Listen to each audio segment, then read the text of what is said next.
Hello, hello, everyone. Happy weekend. Because I'm on Saturday and this side. Mark is on Sunday. I am. Guilty as charged. I am So the hello, futurist. future person. Hello. How are Hello things in out the there. land of tomorrow? Not too bad. I had a relaxing day yesterday and yeah, I feel okay. I feel okay. I'm a little like doing Dinesh again. He's entertaining if nothing else. I do admit that, but I might get a bit of sick of D'Souza after all of this. I got to admit, D'Souza's a bit. I think someone left a comment on my video said, "Oh, say what you really think." I think comparing him to a hagfish, they were like, "It's a bit harsh." I'm like, "No, I don't think so. I don't think so." Yeah, yeah. No, I get that. He definitely could wear out his welcome, possibly on this video, but we did have a lot of fun Possibly. last week with part two over at your Yes. place.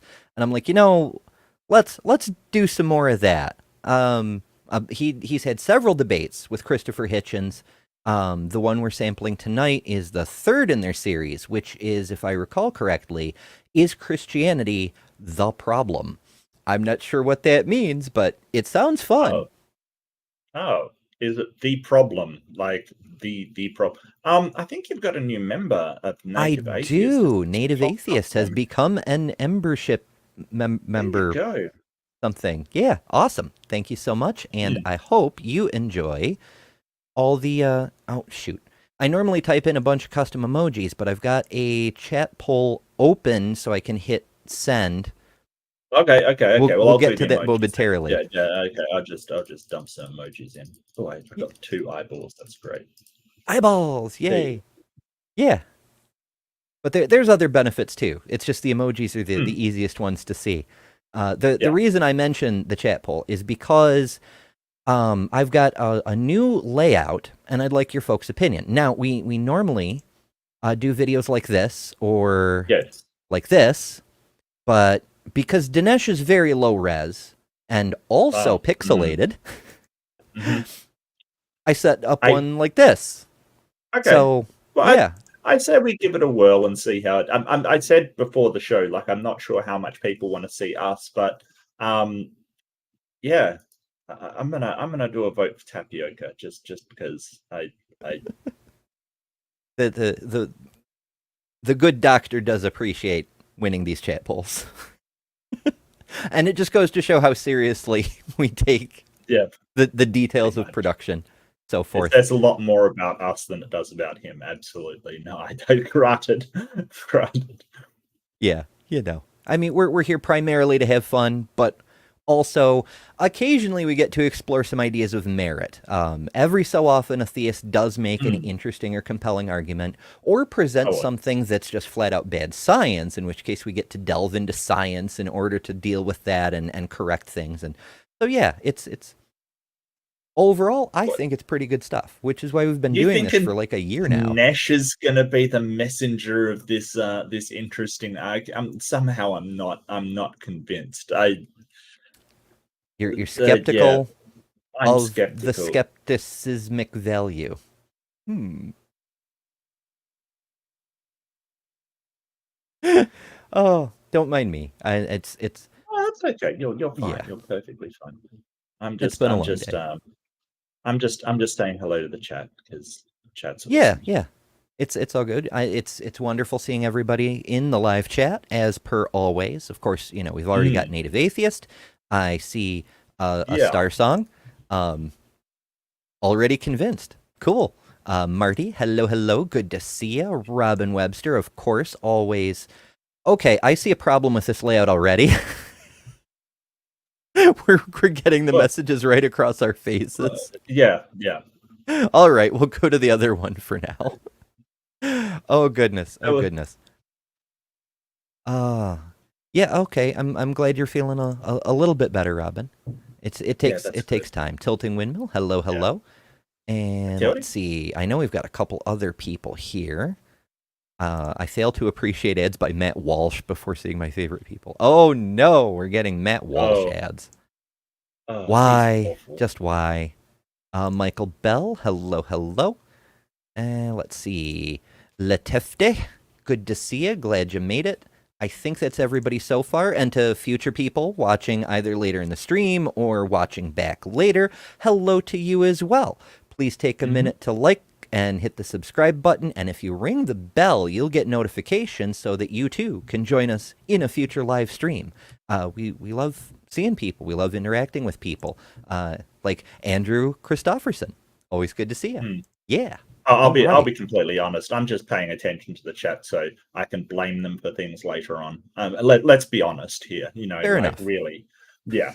So I know who I'm blaming for all of my mistakes during the broadcast. Where's Jester? We need to blame Jester. Right, right. Blame Jester. Yeah, absolutely. Yes. Actually, that is something that's Happy Opa Weekly is particularly good at is getting the blame for things. Maya does it all the time. It works for her. Yeah, it's like a magnet, you might say. Yeah. But I need to turn on my soundboard. Yeah. All right.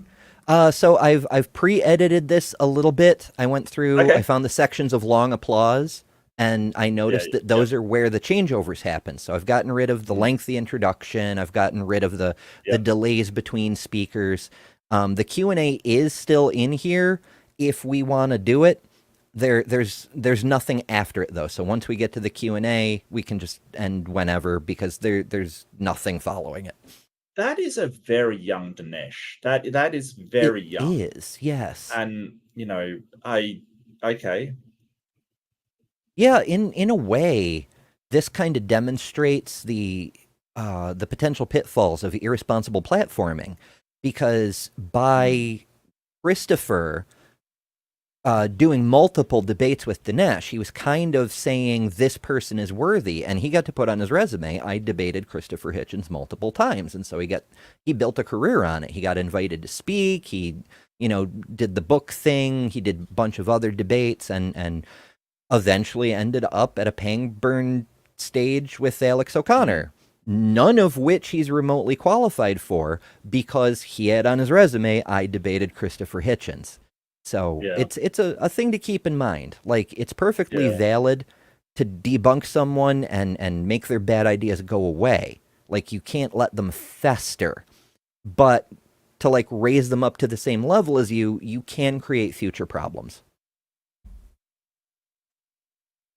Hello, you are Victoria. Happy belated Canada Day. Very belated. It was, last week, but, good stuff. Okay, I think we might be in good shape to get started. The chat, generally speaking, seems to enjoy. I can't share the poll results. So for anybody not watching the chat replay, Awesome won with 54%. Tapioca Weasel came in second with 45, and you got 0. So people seem to like the new layout. So as long as we're not showing comments, we can probably go with this and see how it goes.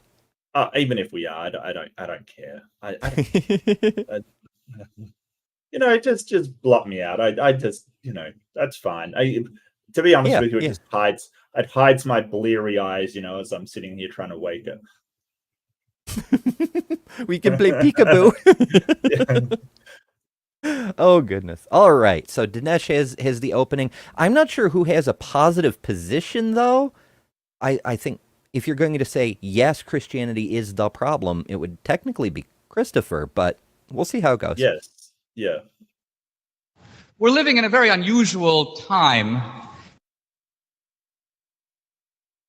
Every time's unusual. In which atheism... Yeah, he kind of froze up there. He's scared already. Has emerged as a kind of militant phenomenon. And in the face of that, that's a little bit odd. Because if you are an unbeliever, why be militant? I don't believe in unicorns. That's a good idea. Starsong's got a fantastic idea. It's put me and you on the top and let D'Souza be covered by the comments. Ooh. Yeah. That has possibilities. Let me see if I can edit this layout in real time here. Let's put us. Is it in OBS? No, it's a StreamYard layout. Oh, I see. And Yeah, that's let not me too bad. I was grab. Can I mucking grab around with Dinesh? that at one point. Nope, I'm in the way. Okay, Nobody wants to I'll grab Dinesh. We'll put nobody wants to grab Dinesh down here, like so, and we'll put us. I don't want to be so high up that like our own banners are covering us. No, totally understandable. Okay, let's see. I'll switch over to the That's YouTube good. window That's so I good. can. I think that looks better. That does look better. Okay, yeah, that's not too bad. All right, Yeah. we'll go with this for the moment. And Okay. Thanks, Starson. hello, honey girl. Really Good to see you. suggestion. Yeah. Really good suggestion. Yeah. Yep. And we can actually still see Dinesh's head, so that's fun too. Sure. Yeah. Well, you know, it is what it is. I'm just hassling Dinesh. I just like hassling Dinesh. I think Michael yeah, Dinesh got absolutely like I rarely will say, oh, that debate was a slaughter, but against Alex O'Connor, he was absolutely out of his depth to a major degree. I don't know. I think that he really did look like a novice against Alex O'Connor. Yeah. I think I would look like a novice against Alex because Alex is just so damn good. But yeah. Dinesh is just he's been I want to say sitting on his laurels, but he never really had laurels. You know. He's sitting on his imaginary laurels. That's yes. That's a bad place to be. Bad place to be. Yeah, Victoria points out that he's got a really bad take about the unicorns, since many sects have a big kickback against things like unicorns. Well, also, Marty says he's also hot as hell. Objectively correct, yes. Definitely throws his opponents off balance, I'm sure. Who? Alex. Oh, yeah, sure. Yeah, no, he's a handsome young man. But I haven't written any books on the subject. I don't spend a lot of time denouncing unicorns. I live my life as if unicorns did not exist. But what we have from the atheist side is a belligerent attack on theism and specifically on Christianity. I want to try to answer this attack. That's an interesting take. I mean, I get it how this is back in a time when the new atheist movement was right. You know, still gaining steam. And so he was feeling attacked. His faith was under attack because now there were people actively speaking up about it. But even at its very peak, New Atheism never was anywhere close to as vocal as the combined megaphone of all apologists. Right. So I don't see what he's talking about with the, you know, they're being so aggressive, they're overwhelming us and persecuting us or whatever, because there always has to be the persecution complex. We're just trying to, like, we live our lives not really actively believing or disbelieving in anybody's particular superstitions. But there are so many evangelists who get in our faces and try to cram their nonsense down our throats. Sure. It behooves us to speak up and say, this is nonsense. You should stop doing that, maybe.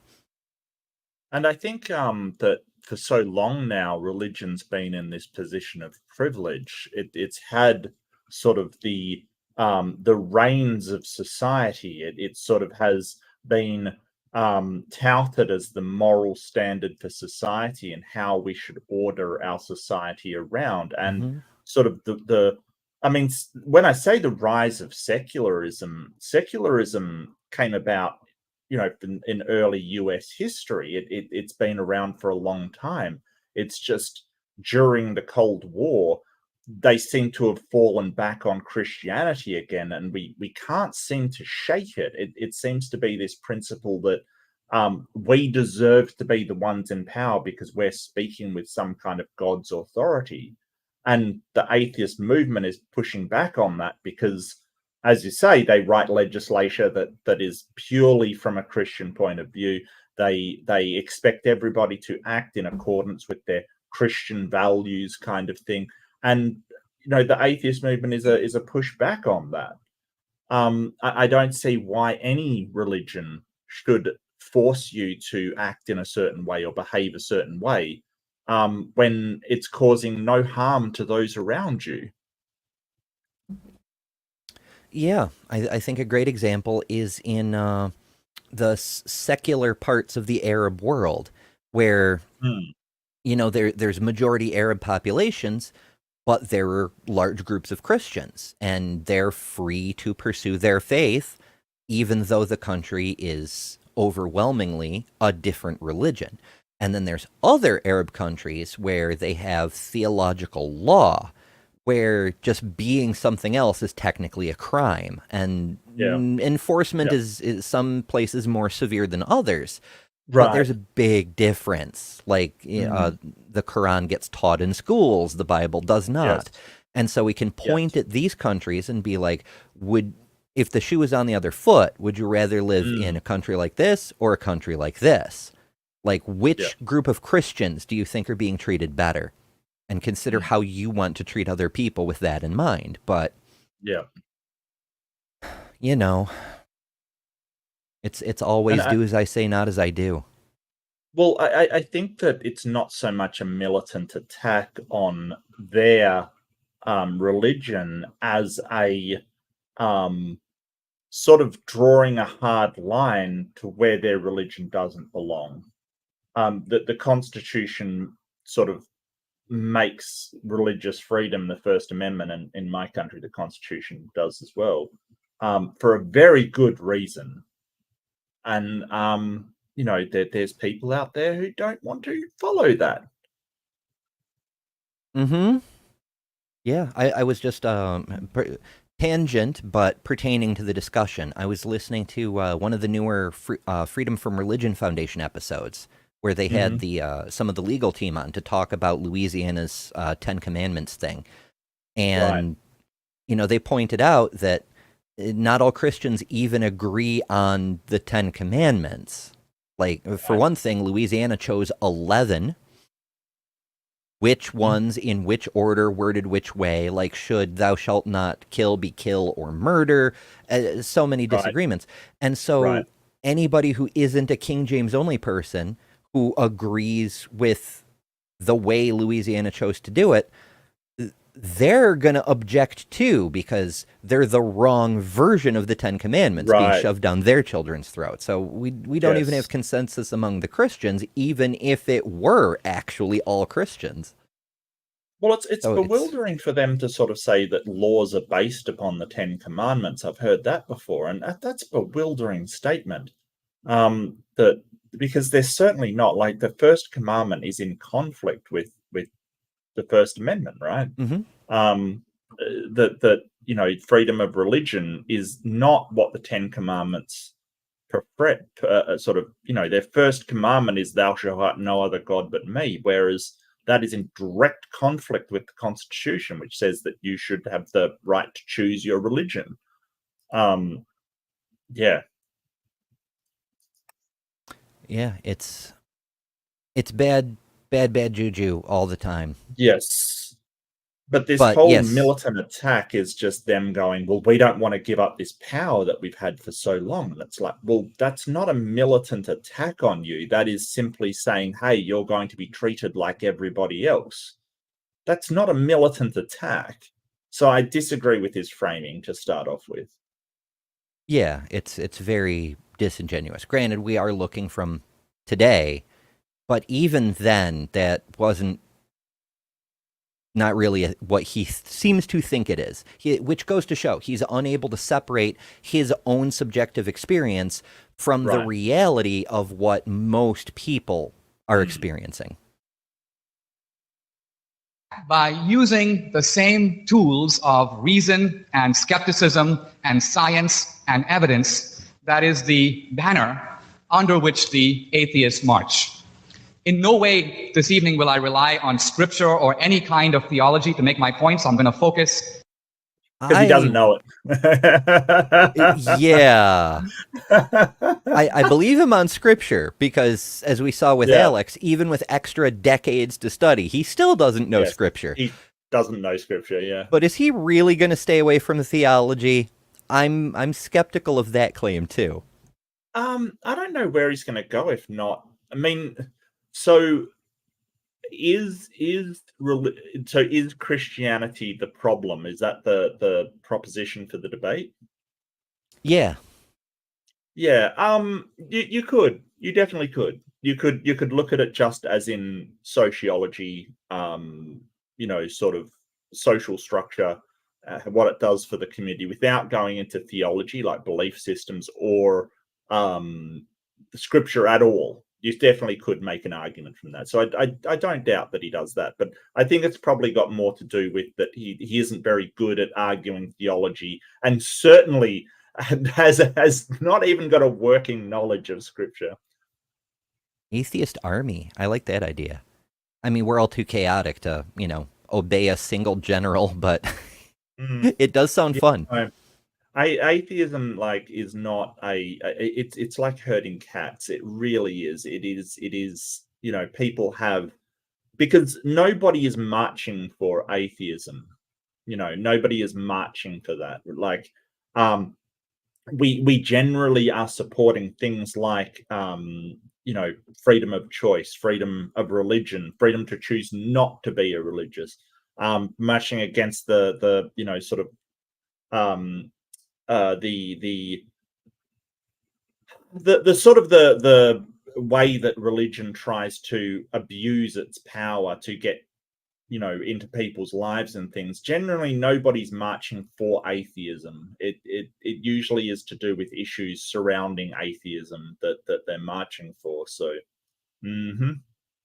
yeah, a lot of it is more issue specific. Like they're marching for pro-rights or pro-choice. But you'll have a mix. You'll have a secular group. Some people will be religious and some people won't be. And it's only the fundamentalists who say, oh, well, if you don't believe me on this specific political issue that isn't directly addressed in the Bible, then you're an apostate. My goodness. Colonel Uranus. Now, there's somebody who could lead some troops. Not everybody would follow Titan, but a lot possibly would, I think.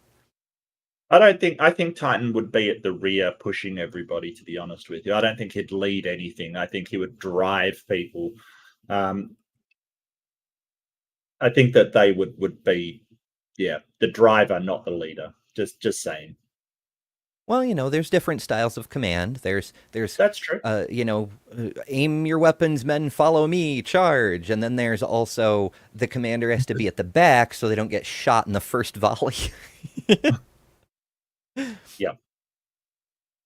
The drummer. Entirely on reason and evidence. Let me begin Why, Dinesh? Yeah. I'm telling you, folks, it's infuriating to me because this file is local. I downloaded it, I edited it, and here it is on my computer, and it's freezing up. When I do it directly off of the web, it freezes up. Damn it. I can't even blame YouTube, though, because I'm going through StreamYard. Ugh. StreamYard's been very iffy for me lately. It's been very, my sound keeps I've got a completely different issue where my sound keeps failing for some reason. So StreamYard, I really am having issues with them. Yeah, all our technology is wonky these days. You do what you can. this way. There we go.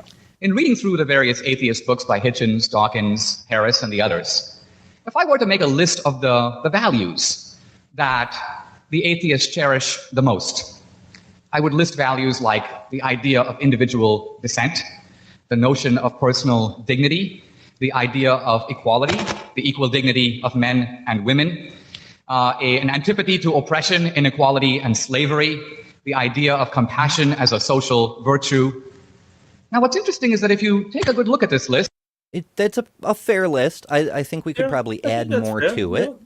Yeah, Oh, but sure, but just as a random virtues, I think he's trying to say that Christianity and atheism have the same virtues. But see, the thing is that I wouldn't. So here's the thing: you're kind of right. I think he's absolutely wrong. I think that those are the virtues we'd ascribe to, say, secular humanism or some other philosophy. Atheism has no virtues it propounds. Basically, that's maybe true. Yes. skepticism. But atheism itself is just a non-belief in it. It's not a worldview like Christianity that comes with all of these virtues. It basically just says, hey, you don't believe in God. So I get what he's saying, like he's talking about the atheist movement, which is largely secular humanist. That's where it falls largely. But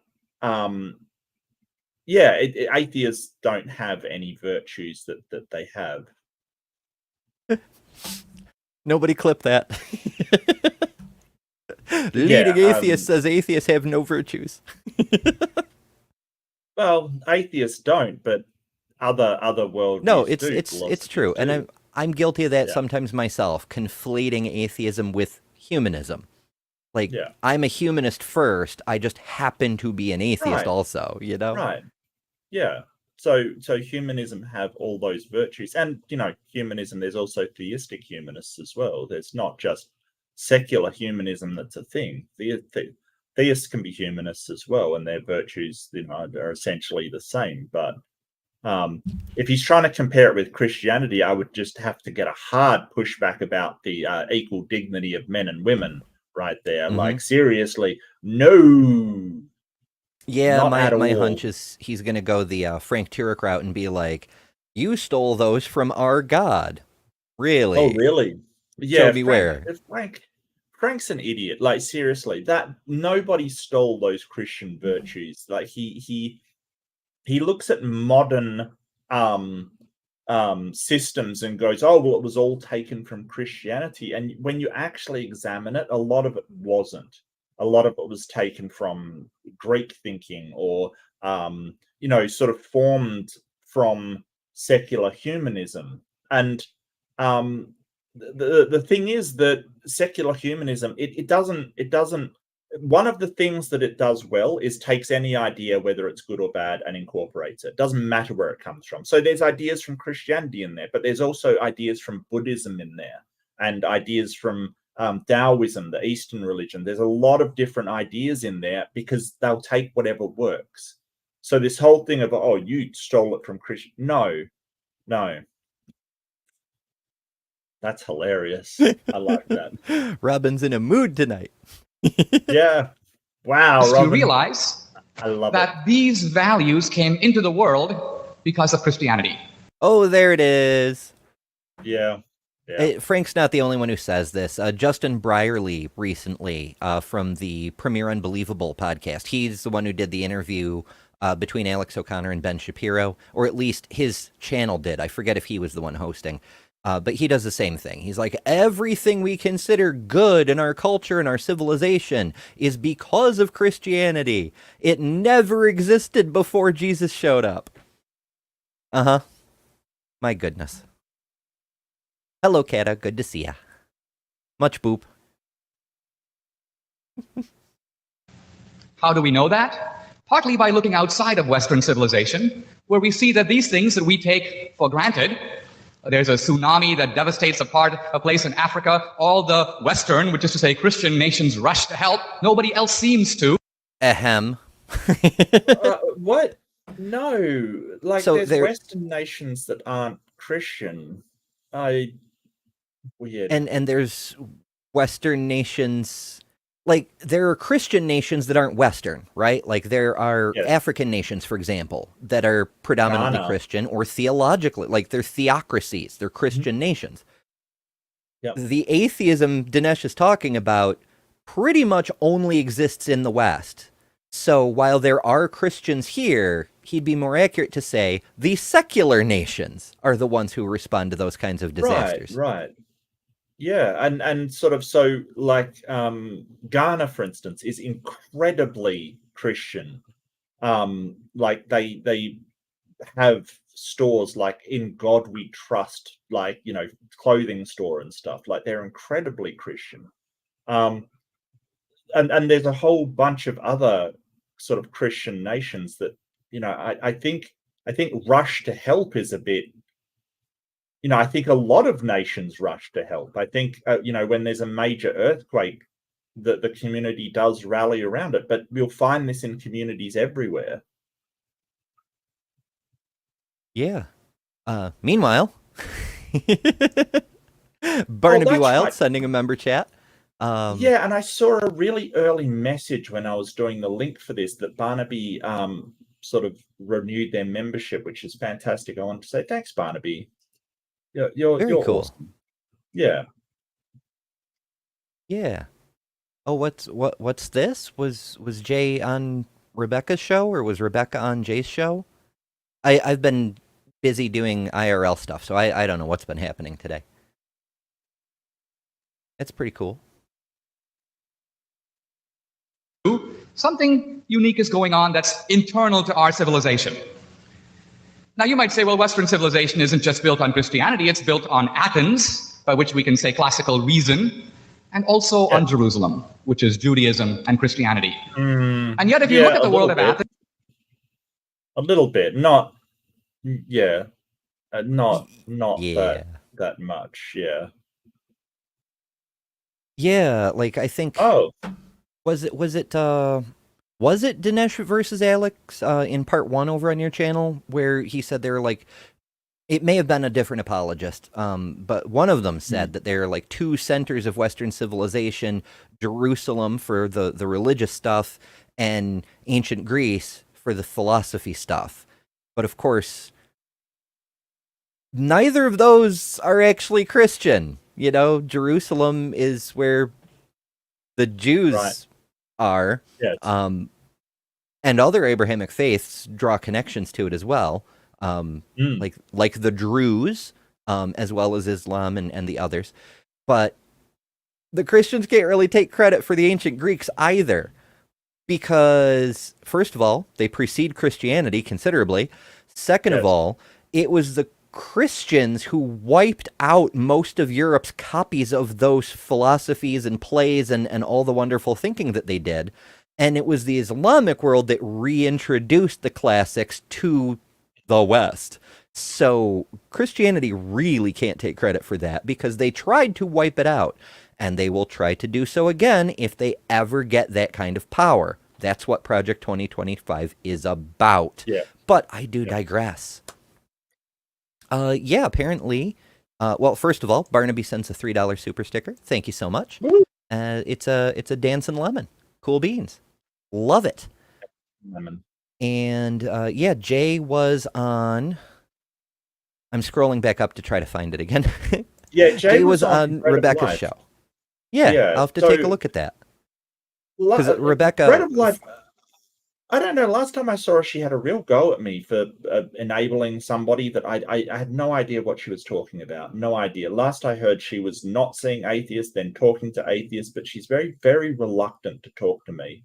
So, how did you get on there, and how do I get Rebecca to talk to me when she won't talk to me? Which is no, I honestly, I just leave her to go her own thing, because she doesn't want to talk to me particularly. So.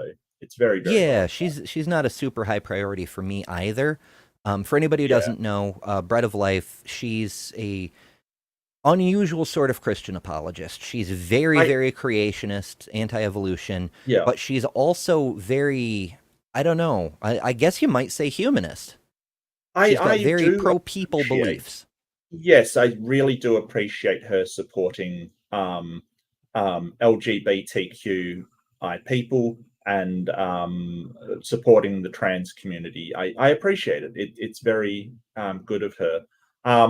I think she's had problems with people being complete, let's face it, complete arseholes on her channel. So don't do that. Don't be an arsehole. Just because someone's being an arsehole to you doesn't mean you should go out of your way to be an arsehole back, because it's just going to be a vicious circle of arseholery that nobody needs, quite frankly. So yeah, don't do that. Don't be mean. You know, Just if she wants to be left alone, just leave her alone.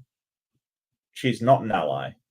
Well, I thought she was. She came out saying that she's fine with trans people, so I don't know.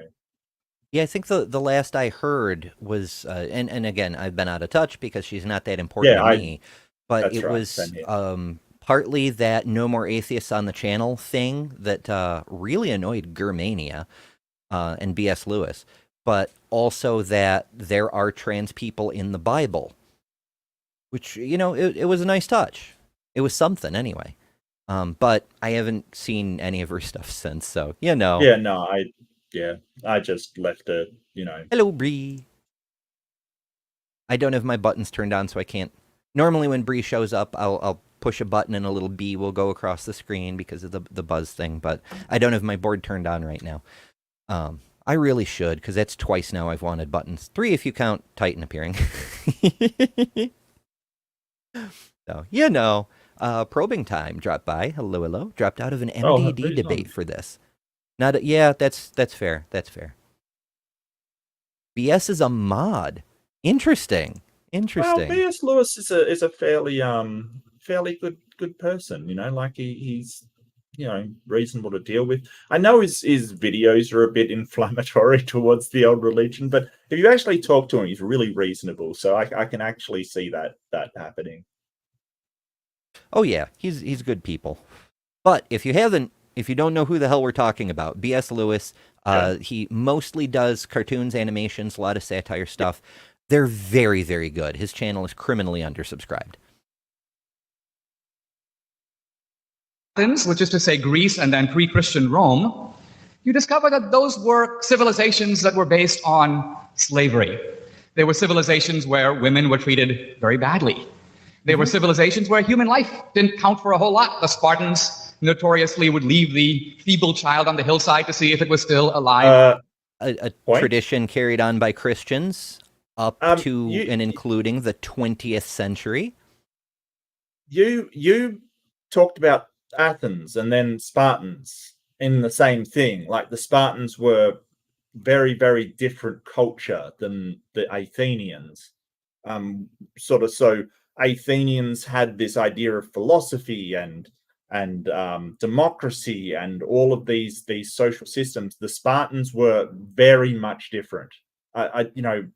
So when you talk about cultures in ancient Greece, you can't treat all of these city-states as just one Greece like it is now. No, that's not right. The Athenians were into a lot of diverse thought. The Spartans were into a very hierarchical and very religious organized warrior society, unlike the Athenians. And unlike the Thebans, who are different still, and all of these city-states were very different. So Dinesh is sort of playing his hand into, oh, well, they weren't very successful. Athens was very successful. Yeah, it managed to resist Sparta for hundreds of years. And they were all military all the time. But also, it isn't just the ancient Greeks. Like, he said a bunch of different things there. A little bit of a gish gallop, even though it's his opening. The thing about, people not being treated equally, women not being treated equally. Yeah, that's all stuff the United States has done as recently as living memory, is still going on in some ways.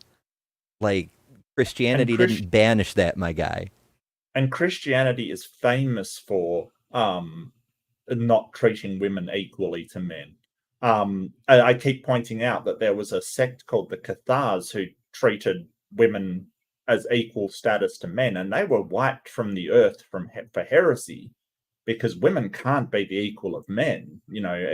That has been the Christian message for ages now. Yeah, you could argue that was possibly the first crusade to wipe out those dangerous heretics that don't see women as lesser or as property. And I guess that kind of goes to show the underlying powers that in some ways are still at play today, that it was never about faith or belief or the right God or anything, but control of society, keeping the powerful powerful. Anything that shakes that foundation needs to be eradicated. So yeah. In the morning. And the great philosophers of Greece and Rome viewed these incidents with equanimity. They didn't think it was a big deal. It is only from Christianity that these things that had been uncontroversial for a long time become controversial for the first time. In Sam Harris's book, he tries to blame slavery on Christianity. But the reality is that if you look at history, slavery was a universal institution practiced in every known culture. So that sounds like an out of context thing. Yeah, I don't think that's true. I don't think that's I true. suspect I'd have to, first of all, which Sam Harris book, but Yeah. I'd have to go back through. But it seems more likely, based on what I know about Sam and the way these kinds of arguments go, it's usually blaming Christians for American slavery, for the pre-Civil War era. And that, yes, that definitely is 100% the fault of Christians. It was Christians who did it because almost everyone was a Christian at the time. It was justified to the people and among each other as being a moral action because of the Bible. Yes, Christians didn't invent slavery, but Christians made it a business model. I would be hard-pressed to believe that Sam Harris blamed Christianity on, slavery on Christianity. I have no doubt that he said that Christianity contributed to the widespread sort of, slavery and, say, the transatlantic slave trade and things like that. But I highly doubt he said that slavery is because of Christianity, because we know that slavery preceded Christianity and it preceded Judaism as well. We don't. Nobody thinks that, and Sam Harris, I highly doubt that he said that. Yeah, as we've mentioned in previous reviews on the slavery issue and other shows, like when I had Nara over here to do a review of somebody making crazy claims about the Bible doesn't endorse slavery. At the time, the Levitical laws were being carved into tablets or what have you. And, they were codifying God's rules for how to conduct slavery in that very era. The Persian Empire was in the process of banning slavery. So there had been slavery, and it was already on the way out in surrounding cultures. The Greeks and Romans had it. The Chinese had it. There was slavery in ancient India. American Indians had slavery long before Columbus got here. Not exactly. I know what he's getting at, but the way he's misrepresenting this really pisses me off, because Native American people, they didn't have the concept of property in the same way that the West does. Like, granted, it's a mistake to bundle all Native Americans together. Each individual nation had its own unique culture, and most of them had different languages. But in general, there wasn't a concept of property ownership, like land, like real estate. There was no concept of person ownership. You had personal possessions, and then you had tribal possessions, and then the rest was just nature. And you would take things from other tribes when you were at war with them or whatever, and sometimes you would take captives, and in return for their lives, they would owe some service, some work for the tribe, and sometimes they'd become full members of the tribe, sometimes they'd work a few years and be returned to their home tribe, whatever the case may be, but they were not owned as if they were property, the way Dinesh is kind of collectivizing the whole thing. And that was true of the Aztecs and Incas as well. I believe the Mayans, that they would, any sort of person that was found to be declared war on them or took military action against them, they owed them service in order for that action. So they had to work for that person for a period of time, and work off their transgression against whatever society that they had attacked. And you could argue that is a form of slavery, sure, but it is more like military prisoner than slavery. You didn't own that person, they had a debt. Now, whether you want to argue that indentured servitude, which basically is what it was indentured servitude. Your debt was the atrocity or the actions you had taken against that particular I think I'm talking about the Incas specifically here, that particular tribal society, but it wasn't like they owned them. It was a period that they worked off, kind of thing. And I believe that the leaders could also request people in the nation to come and work for them as a form of taxation as well, which isn't really slavery either. They had to provide either sort of produce or goods, or they had to come and work, basically. But all of this is sort of Meso and South American, not really, like he's talking about the native North American tribes here, which are right. They didn't really have possessions at all to have slaves. But you know, I don't get the point that he's going on here. It sounds like he thinks that Hitch is going to go for, well, Christianity propagated the slave trade, and he's trying to head it off by saying, hey, slavery was around before Christianity, so you can't blame Christianity for that. I suspect he's straw man building, because that's like Dinesh's one skill. He's saying, oh, well, lots of atheists say Christianity is a bad thing because of this, but really that's not the case. But that's... Yeah, okay. Yeah. So maybe it's both. Maybe he's trying to head off any potential criticism of Christianity, and also it makes a nice straw man you can knock down by defeating the slavery argument that no one has actually presented yet. So yeah, maybe, it's kind of a the lady doth protest too much kind of situation. Yeah, like, yeah. Why don't you tell us why Christianity's good rather than why it's not as evil as you might think? Well, if you saw my fundamentalist fails a couple of days ago on my channel, I actually encountered a Christian blaming the Enlightenment for slavery. I'm not even joking. Like saying, hey, slavery started up again when the Enlightenment started. So obviously one thing caused another. I'm not even joking. Yeah, just really bad. You know, just really shockingly bad. The Enlightenment was sort of a period of, I mean, but generally Enlightenment thinkers thought there were natural laws, and whether or not there are actual natural laws, it doesn't matter. The fact is that they thought that, you know, humans should be free naturally because that's their natural state. So, you know, and don't get me wrong, there was some Enlightenment thinkers that did think slavery was fine, but the vast majority of them thought it was horrible. But to you know, turn around with Christianity, with all of the, you know, Christian slave owners and the Portuguese that did an insane amount of slave trade, and, you know, the Spanish that did, you know, all of these Christian nations doing slavery, and go, well, no, it's the Enlightenment thinkers, it's the secularists that are doing, like, and come on, how disingenuous do you have to be? Excusegetics. Oh yeah.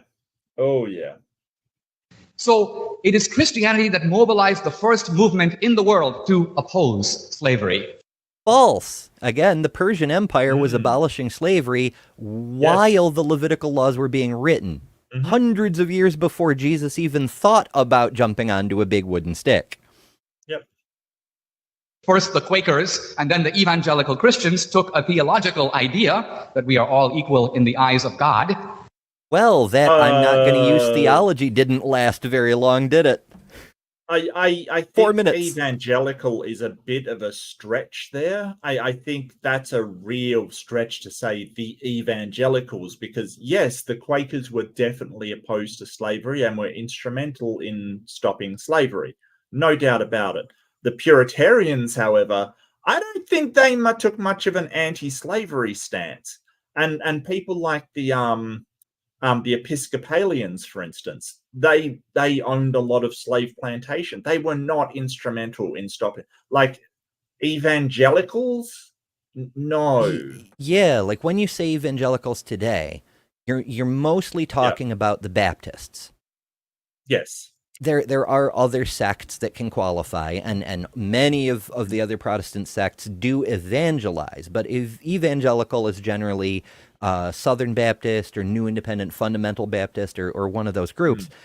Yes. The reason there are Southern Baptists was because the Baptist Church split over slavery. The Southern Baptists that said that not only was it morally okay, but God actually commanded it. It's a moral duty to ensure slavery continues.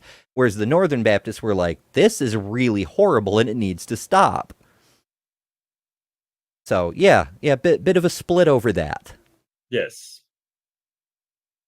An idea that, by the way, for some centuries was seen as a merely spiritual truth, and they gave it a political application. If we are all created equal in the eyes of God, no man has the right to rule another man without his consent.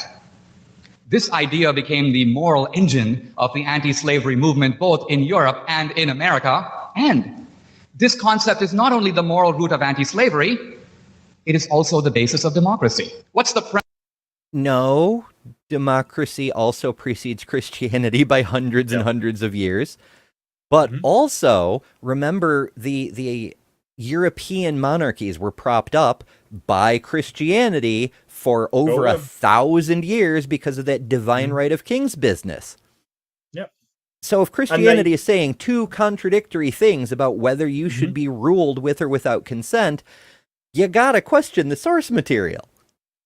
And to be fair, definitely there were a lot of Christians involved in the abolitionist movement. That to be fair, that is true. But the population was overwhelmingly Christian.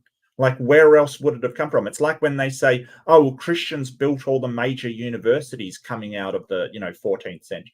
Well, who else would build them? It was all Christians. You would get into trouble for not being Christian or deist. The Inquisition would show up and burn you. Right. So who else would have been around to do it? Exactly, because they made sure there weren't alternatives. Yes, there were closet atheists at the time, but we saw what happened to Bruno. We don't talk about that though. Galileo.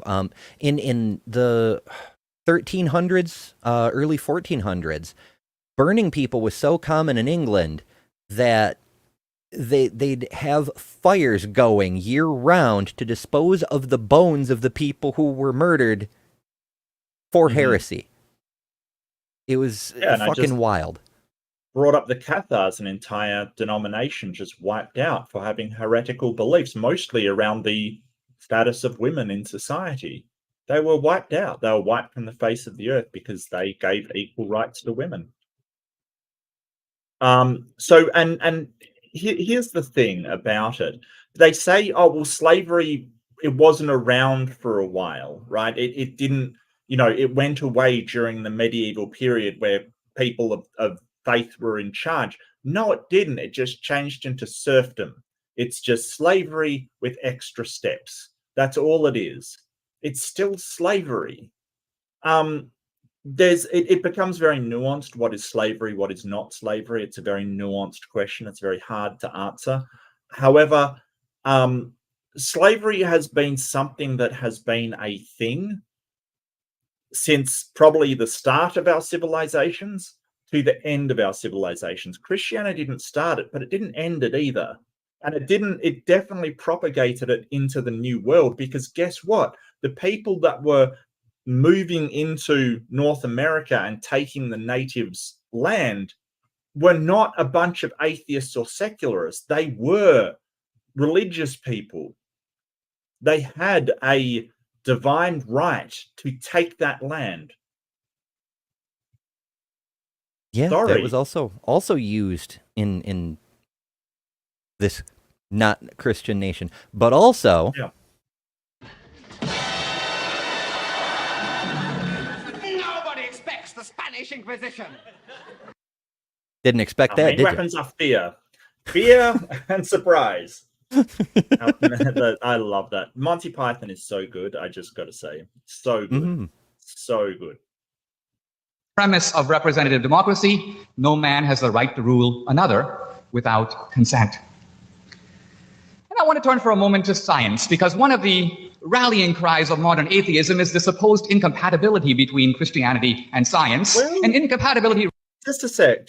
It's interesting that, I mean, so the main thing he's referring to is the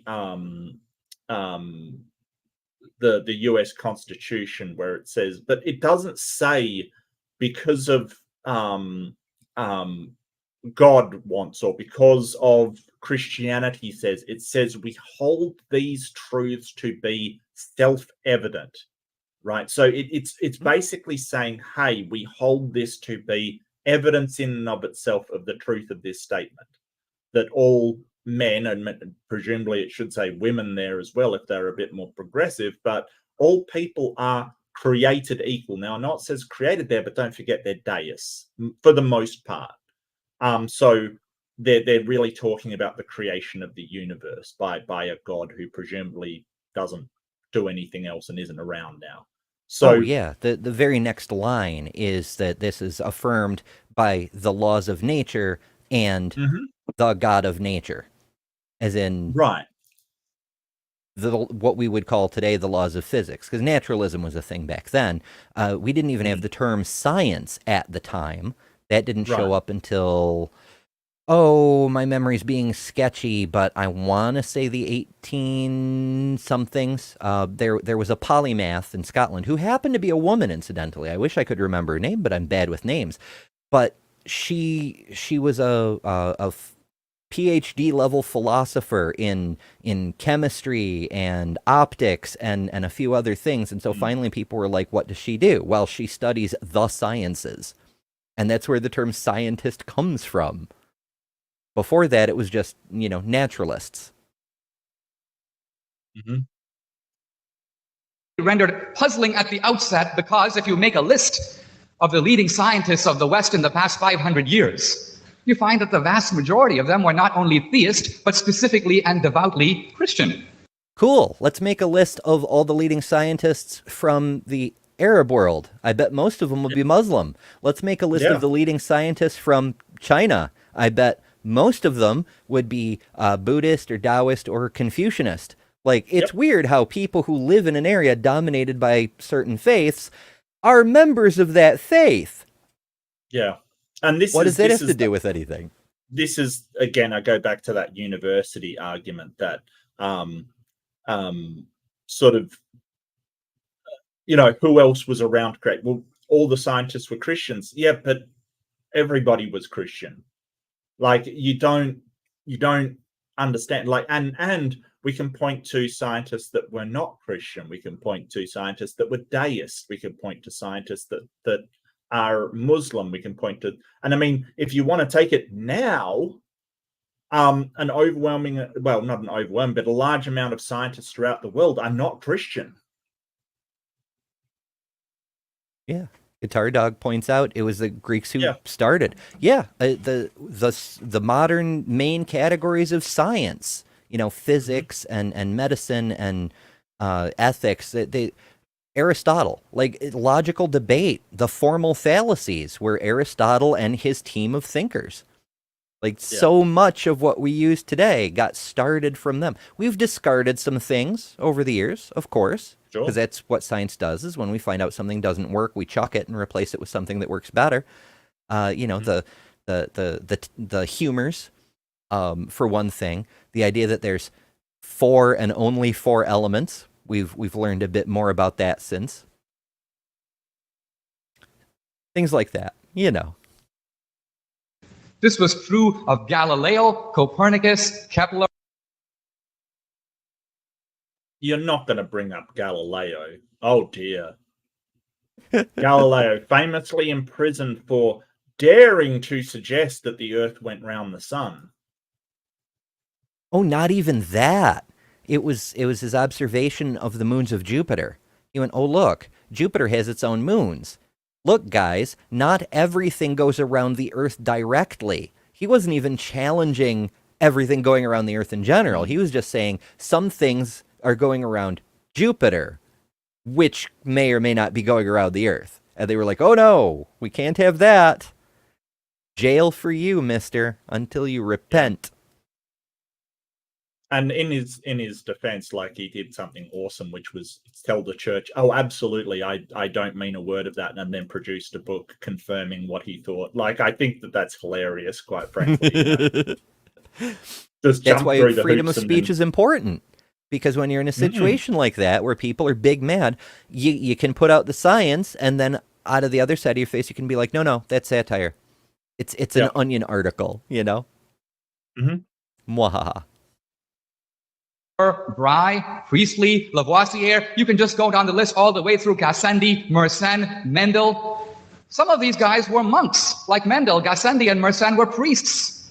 So right away you have a puzzle. So Catholicism is superior then because so many scientists were priests? Like George Lemaitre, the guy who put Einstein's formulas together in such a way that it showed us the Big Bang was probably a thing. He was a priest. Therefore, Catholicism is the one true way, and whatever the hell Dinesh believes is false. Good job, I guess?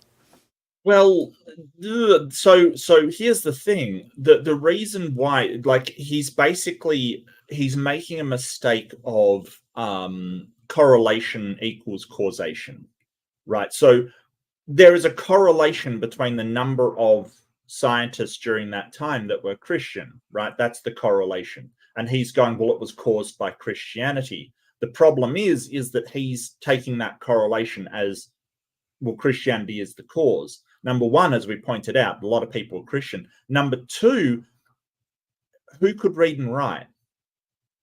It was generally the priests that could read and write. They kind of held a monopoly on it, like writing in Latin. Intentionally like so. There's most people couldn't read and write, and it was the priests that could read and write. So he's being really disingenuous here, because the academics of the time were the priesthood. They were kind of our first attempt at an academic society. So it's totally unsurprising that the priests who could read and write were the ones coming up with scientific innovation. That and, noble people who could read and write, because if you can't read and write down what you've discovered, it doesn't really matter that you've found, anything in nature. It doesn't really matter because you can't pass that on. Like, and that's why things like folklore was a thing. So stories told between people of the lower statuses to sort of try to keep knowledge, essentially, like this herb is good for this headache kind of thing. If they'd written it down and tested it, it probably would be science. But, it was just passed around because that's the way it worked at those times. Yeah, and it's also like, why was the church keeping people from learning to read and write? Because they'll spread dangerous ideas, or they might actually read the Bible and become atheists. It was because the priests were supposed to be the conduit to the message of the Bible. You couldn't have just ordinary people interpreting the Bible. That would be madness. They should just believe the church. And it turns out they were kind of correct on that point, at least as far as the religious implications go, because as soon as people started reading the Bible for themselves, the church splintered, and now there's like 4,300 denominations or something. It's wild, and more every day. But also, it's worse than that, because you take that same list of scientists and put pins in the map for everywhere they lived, and you'll notice that after Galileo and Bruno and whatnot, they're all in England or in Germany or Denmark or Norway or Russia. They're as far away from the Vatican as they can get. Yeah. Because they don't want to get burned, because the church was actively wiping out new knowledge that might create a problem with their power structure. Yeah. Like, he's taking credit for all the scientists, but he doesn't want to fess up to the fact that the reason those scientists were remarkable was because the church was actively suppressing learning. The Dark Ages weren't an accident of the fall of the Roman Empire. They were the business model of the Catholic Church. Yes. They did that on purpose to have power. And they will do it again if they get the chance. We have literary theorist Christopher Hitchens and biology major Sam Harris positing a supposed conflict that was not evident to the great scientists of the West, stretching from Kepler to Newton. I want to make perhaps a further point about this, though. Not only were these scientists Christian, not only did they see their work as revealing the divine handiwork in the universe. Newton's a strange one to mention, too. We bring it Yeah. up every time, and it gets a little repetitive. But it is worth noting that while he was nominally Christian, he was also an alchemist and had some very heretical beliefs, including not believing Yes. in the Trinity. Yeah. So, I'm not sure he's a good Yeah. one to cite either. I mean, and this is the thing. It's kind of he's ignoring like that. Say, maths came from the Islamic world, or rather, sort of our current numerals came from the Arabic world. Because definitely we're using Arabic numerals. There is no doubt about that. We know where they came from, and it was not Christianity that formed them. But he'd probably extend it to, well, that's an offshoot of Christianity. So he kind of wants to just claim everything under the banner of Christianity. But the interesting part is, until the age of reason, we kind of never got off the ground as, like, if you consider our scientific knowledge now, that we've gone, okay, well, methodological naturalism, science won't be influenced by religion or your religious beliefs. That is the start of when we started getting off the ground. Like, if you look at when our scientific progress made it, the Enlightenment and the Age of Reason was when it actually started to gain steam. Before that, it was just, people writing stuff, and like you said, like the church trying to stop the information they didn't like. It was very, very, tenuous at best until the Age of Reason. So I don't know why he's trying to claim, science for Christianity. Well, it's the standard theistic thing, right? Like every theist. You go to a random high school football game, American football, the kind with the armor plating and whatnot. If a player scores a touchdown, glory to God. But if the player fumbles the ball, he fucked up. Right. Same thing. All the good things are a credit to Christianity, Yep. but all the bad things, that's because of the fall of man, Yeah. But I want to argue that modern science itself is based on three Christian assumptions that are at root metaphysical. Assumption number one, the universe as a whole is rational. The universe embodies rationality. How do you get that from Christianity? Yeah. I'm sorry, but your book about the talking donkey doesn't exactly scream rationality to me. It's like anybody could start with that as a possibility, as a hypothesis, and investigate it. Or start with it as a presupposition and go from there. Because if the universe isn't rational, there's no point investigating anything.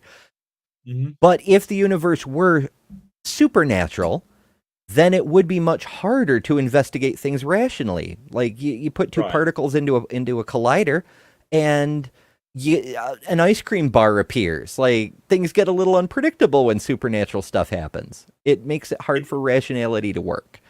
It really sounds like he's trying to do the laws require a lawgiver in relation to physical laws here, and it is something called begging the question. It's basically assuming things that have not been demonstrated that are in contention. Absolutely. So he's basically saying, well, the rationality stems from God, and presupposing that. So, it's absolute. Like, there's no valid reason for him to do this. He's just doing it in order to set it up so that, rationality requires a God, which, why would it? Yeah, it kind of runs counter to that, actually. Like, it's infuriating. But once again, he's not even being original about this. Justin Brierley makes this argument too. It's one of the newer apologist tactics to try to take credit for literally everything. Yeah.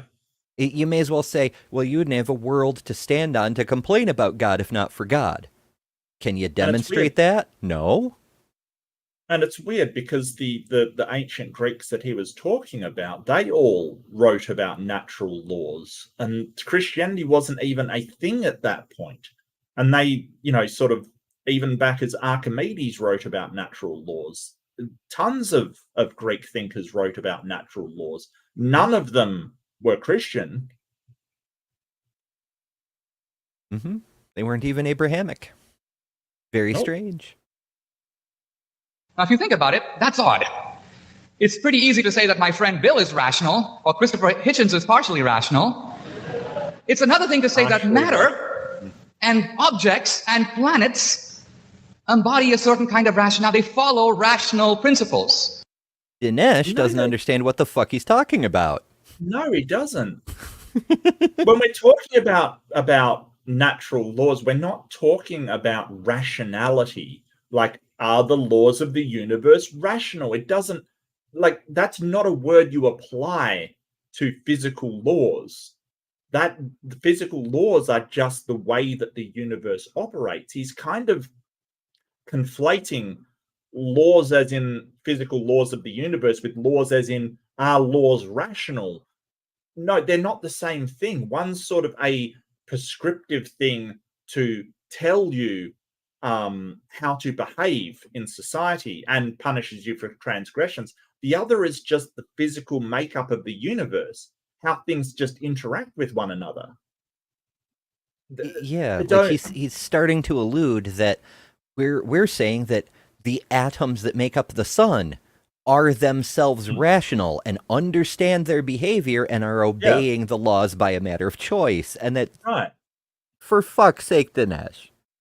He's sort of getting the cart before the horse here, because he's sort of saying, hey, well, these physical things are following the laws, and we're going, no, the laws describe how those things will operate. Like, it's the other way round. Like, if you have, Newton's law of gravity kind of thing, right? It's just a description of how the physical parts of the universe interact with one another. It's not that, atoms, as you say, atoms look up God's law on how fast they should fall and all get together to do it. No. What are you talking about? Well, it's everything in the universe, all the every gravitational interaction, every electrochemical bond, every nuclear fusion, all of those things. It's actually tiny little Jesuses that are pulling and pushing things all around. Those are the gaps that God lives in. That's what's happening. We discovered the Jesus particles. Oh wait, that's the God particle. Never mind. Yeah, the same thing. Same thing. Yeah. Oh, well, Details. it's kind of the same thing. It's one of three things that are the same thing but not the same thing, which I've never had adequately explained to me. Or possibly four. 5 if you're Catholic. Number 2, the universe obeys laws that are comprehensible in the language of mathematics. Again, if you think about it, that's very strange. If I'm driving my car, Why would that be strange? Like, I know he's going for the laws demand a lawgiver because he doesn't understand what he's talking about on multiple levels at once. This would be where Feynman would say he's not even wrong, but why would anyone suppose differently? Right. Unless the universe were supernatural. Like if bunnies popped into existence in front of you, you saw created kinds being created. Yeah, now shit's not obeying a natural law. Then we'd have a reasonable supposition to think maybe something metaphysical or supernatural were happening. But we don't see that, so...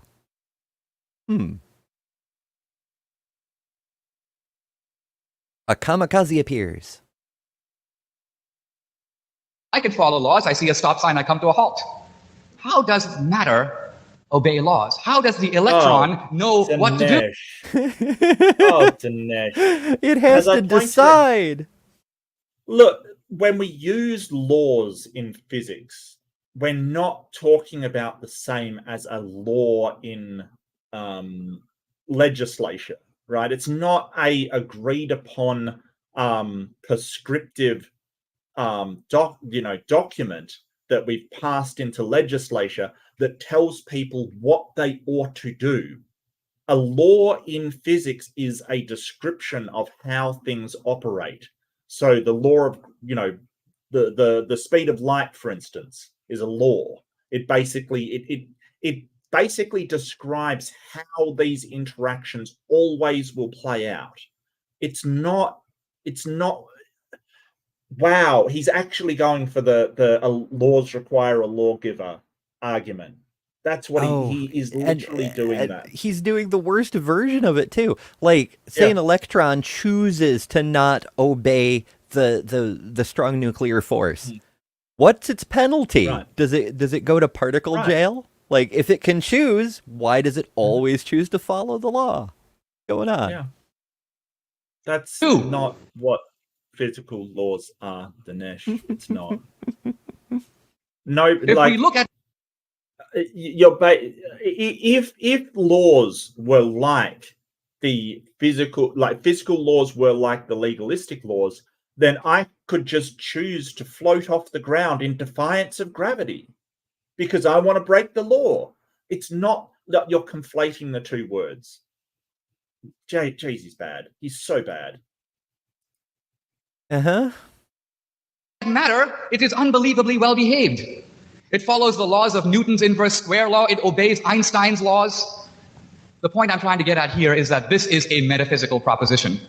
So if it's a metaphysical decision to obey laws, and they're Newton's laws, and they're Einstein's laws, then the humans who come up with these laws are more powerful than God? Because we're not describing things. We're passing deistic level legislation, apparently. That's a fun thing for him to say. Right. And the whole idea that you know, these are like they're not prescribing these laws. Newton didn't prescribe these laws because they were working before Newton was around. Do you think suddenly Newton wrote down his law of gravity and then suddenly everything dropped to the ground that had been floating? Like what are you saying, Dinesh? Were you there? I was not. How do you know that gravity didn't turn on when Newton wrote it down? You got me there. Probably because there is a large amount of documentation without people flying off the earth and floating. I mean, surely you've heard of the flying nun, right? I have, yes. Although I'm not sure that a television show is particularly strong evidence, but you know. Oh, come now. Next thing you'll tell me, a 1,600-year-old book of fairy tales isn't an authority on how reality works either. I know. My goodness. Third one, the laws out there in nature are mirrored by the goings-on within our minds. We can apprehend and understand the laws. Very odd. Why should the goings-on within our head match the goings-on in the universe? What? I'm not sure yours do, Dinesh. I'm not sure yours do. Like, because we have senses and we analyze them and we try to be as accurate to describe them as possible. It's not like we went out there and go, well, let's just get, any evaluation of these laws and come up with whatever we think. It's because we're trying to get an accurate description of them. Well, it's very strange that the laws in our heads represent them exactly, but they don't. Newton's laws are not exact. Einstein's laws of gravity are much better than Newton's. That's the thing. Any model that we make is never 100% accurate. That's just the way Every model is wrong, but some of them are useful. Correct. Like, what would be the point of understanding laws that don't match reality? Like, it would not have much utility to it. Like, for example, believing that if you have a broken leg, praying to a being in the sky will make it better. It doesn't work, so it's not useful. So instead, we study medicine and shit to find ways that actually will help, at least to some degree. And it's Oh, so strange that we have modern medical practice with our aspirins and our antibiotics and our x-ray machines and all these things. Why should it be that humans understand human physiology so well? Yeah. It's almost like we studied it or something. I don't know. Wowzers, this guy. Now, if you're a believer, you know why. God is believed to be omniscient, which is to say super rational. He built the universe to embody rationality. God is a lawgiver, and the universe reflects his laws. We are made in God's image. We have a spark of the divine, so it's not surprising to the theist that you have this arrangement. But for the atheist, It is, though, because first of all, there's nothing in the Bible that indicates Yahweh is a rational being. Right. He kind of flies off the handle rather a lot, even to the point of damaging his own best interests. Remember that time he wanted to destroy all the Israelites, and Moses said, Holmes, chill out. You can't destroy the Israelites. I mean, you can because you're omnipotent or whatever, but like, if you do, what will the other gods think of you? And Yahweh backed the fuck down because he's not rational.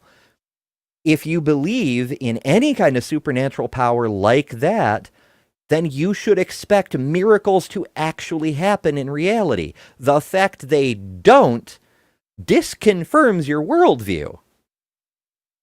And I have to point out that these things happen in maths and in physics all the time. These counterintuitive things happen all the time when we think, well, this should happen, and something else happens. So I don't know how you would be applying rational to physical laws, because rationality is a system of logic. It's basically it draws back to logical things happening, but logic is a way of thinking, not a physical thing. You can represent logic physically, but we sort of call it a pseudo-concrete because it seems like it ought to be a thing that exists in the real world, but logic doesn't really exist in the real world. So I don't know how you would call something without a mind rational or irrational.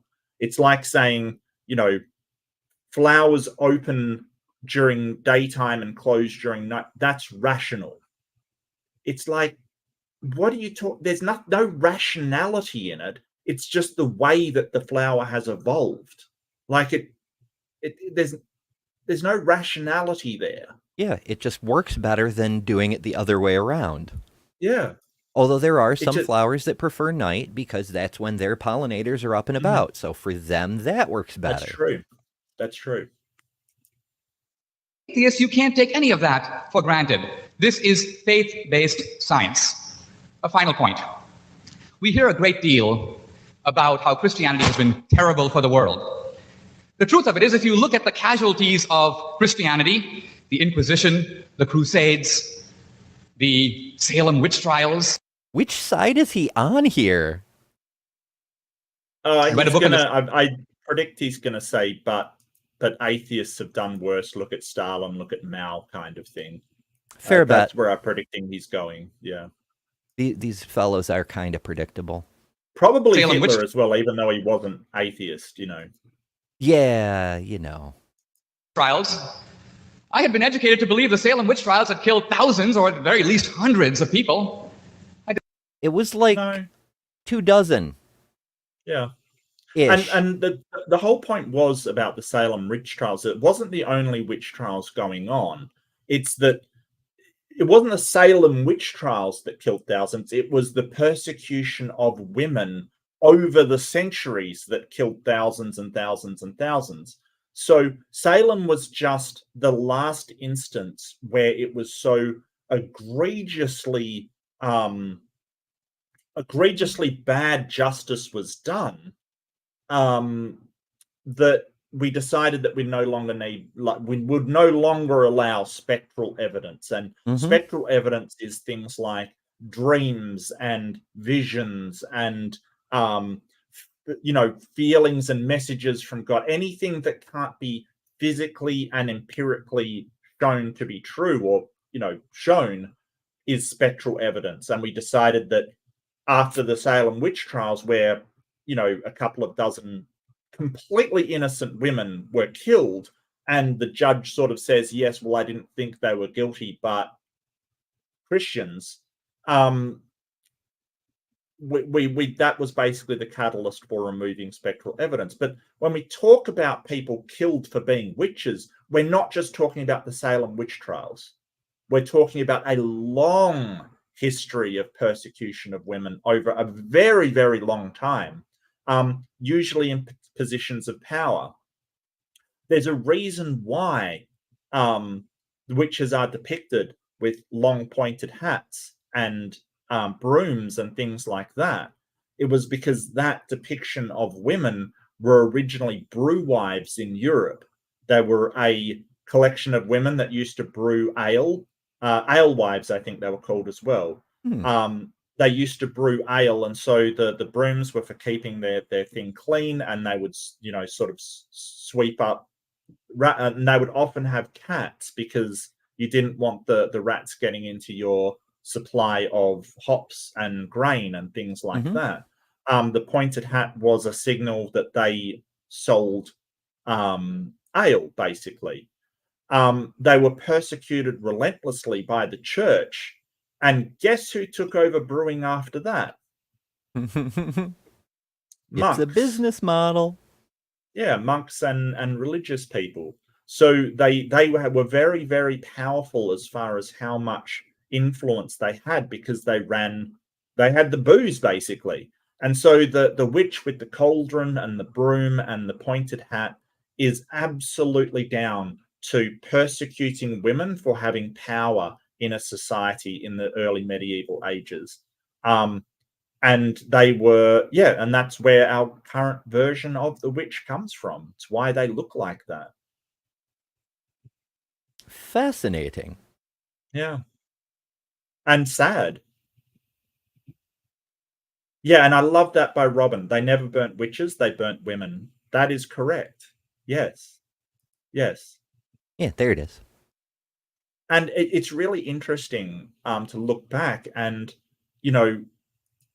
that men could just blame women for any of their transgressions. The man did something wrong, he cheated on his wife or something, he can just blame the woman. The witch cast a spell on me and seduced me, kind of thing. Wild. Yeah, Discovered that at the Salem witch trial.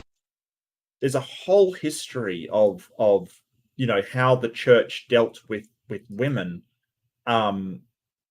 Sometimes sort of, when I say innocently, I mean sometimes it was just wrong. Sometimes it was purposeful removal of women from power, and the church has a long history of that. Yeah, for sure. That was kind of like the same sort of slippery slope that Dinesh keeps speaking about, that other apologists have spoken about, that we've spoken about through all the culture wars here in the modern age. Like, we can't allow women the vote. Next thing, you'll be allowing gays to get married. And now they turn around and say, see, we were right. The fuck? The number of people executed was, in fact, 18. The Inquisition, if you read Henry Cayman's book, the most authoritative study of the Inquisition, the Spanish Inquisition, over 300 years, killed 2,000 people. Notice he changes from the Inquisition to the Spanish Inquisition. Is he aware that every Catholic nation had its own Inquisition? And also... Spanish one was particularly bad, but yeah. Citation needed. Yeah. How many people were killed in the Inquisition? History.com reports that the Spanish Inquisition, again, just specifically to Spain, 32,000. So, he's off a bit. I don't see anything for the overall all Inquisitions total. The Spanish is, of course, the most well-known, but who knows? Now, just try to compare that to the crimes inflicted by atheist regimes, not 500, not 1,000 years There you ago, go. but within our lifetime. If you look only at the big three, Stalin's Russia, Mao's China, the Nazi regime in Germany. Oh, yes, the well-known atheist regime in Germany with the belt buckles that said God with us, where the Catholic Church declared Der Fuhrer's birthday a religious holiday. Yes, of course, the famous atheists who Yes. went to church. Yeah, predominantly Catholic. Like, they went to Catholic church for no reason because everybody knew they were atheists. Wow, Dinesh. And here's the thing.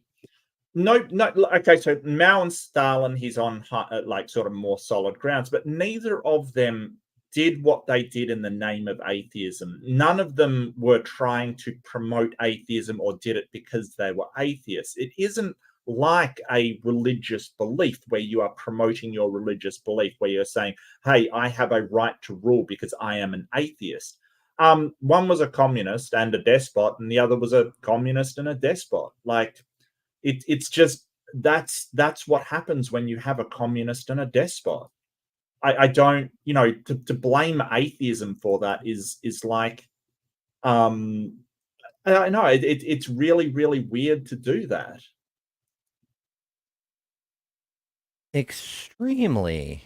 It's sort of like how people in the US today still confuse communism with the Soviet style of government. They say, well, communism resulted in, all this starvation and death and etc.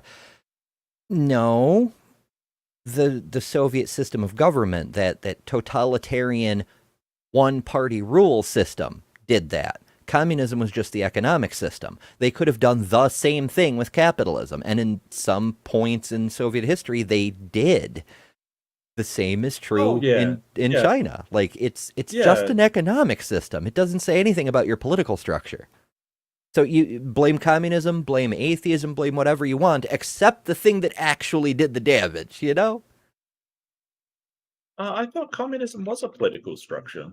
No, it's purely economical. You could have, we could do communism here in the U.S. and keep our representative republic because the political system has nothing to do with it.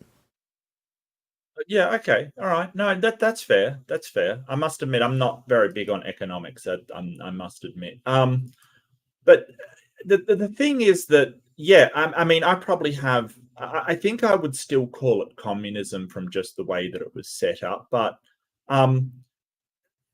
here's the thing. An extreme version of communist always seems to end up this way with sort of a authoritarian government. There's multiple different, but it certainly wasn't Marxism, for instance, like Marxist communist. There's no way it was Marxist communist. And so you have a very, very authoritarian government that, I think that by the time Stalin had himself well and truly in there, I'd be hard pressed to call it communist as well. I would have to say it's sort of very extremist communist to the point of, well, it was authoritarian, let's face it. So I kind of agree with that. I do. And both Mao and Stalin, they were brutal dictators. And the thing is that, they were atheists. I don't see why atheists would lead you to do that, though. It seems a matter of faith on the part of Christians to say, oh, well, atheism has to lead to this. It's like, I don't see why. Yeah, it's not an inevitable thing. Again, not all atheists are humanists. It's worth noting. Also, I've been continuing to look. I can't find anything about all the Inquisitions together, so I decided to look for people killed by the papacy, which totally excuses all the Protestants and their bullshit, but whatever.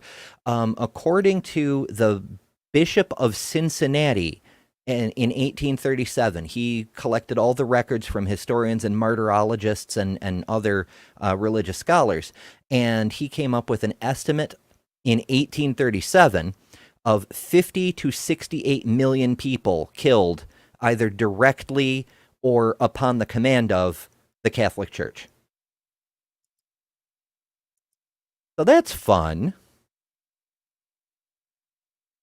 And again, he was the Bishop of Cincinnati, so he has every reason to try to lowball that number.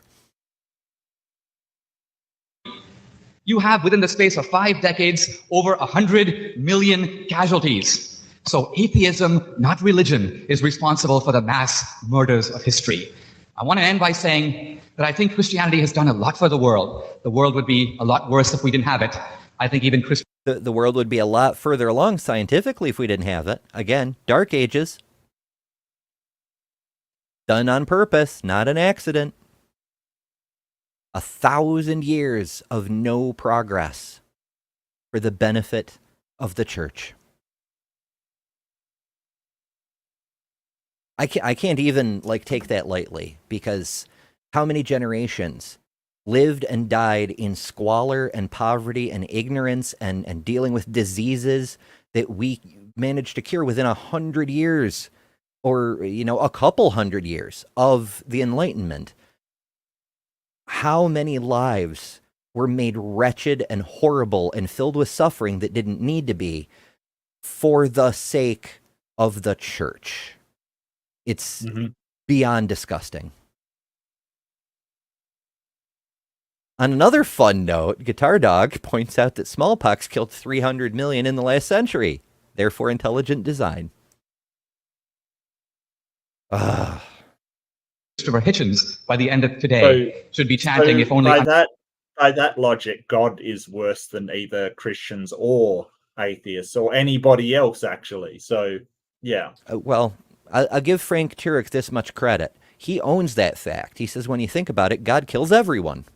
He's the biggest mass murderer of all time. So, yeah. Under his breath, thank God for Christianity. I'm asked to prove that Christianity is the problem, and I'll try to do that, but for now, all I need to say is it's a problem or part of the problem, being as it is what we know it to be. Yeah. So, like I said, I cut out the introduction, so we skipped directly into Hitchens. I wish one of them would define what they mean by the problem.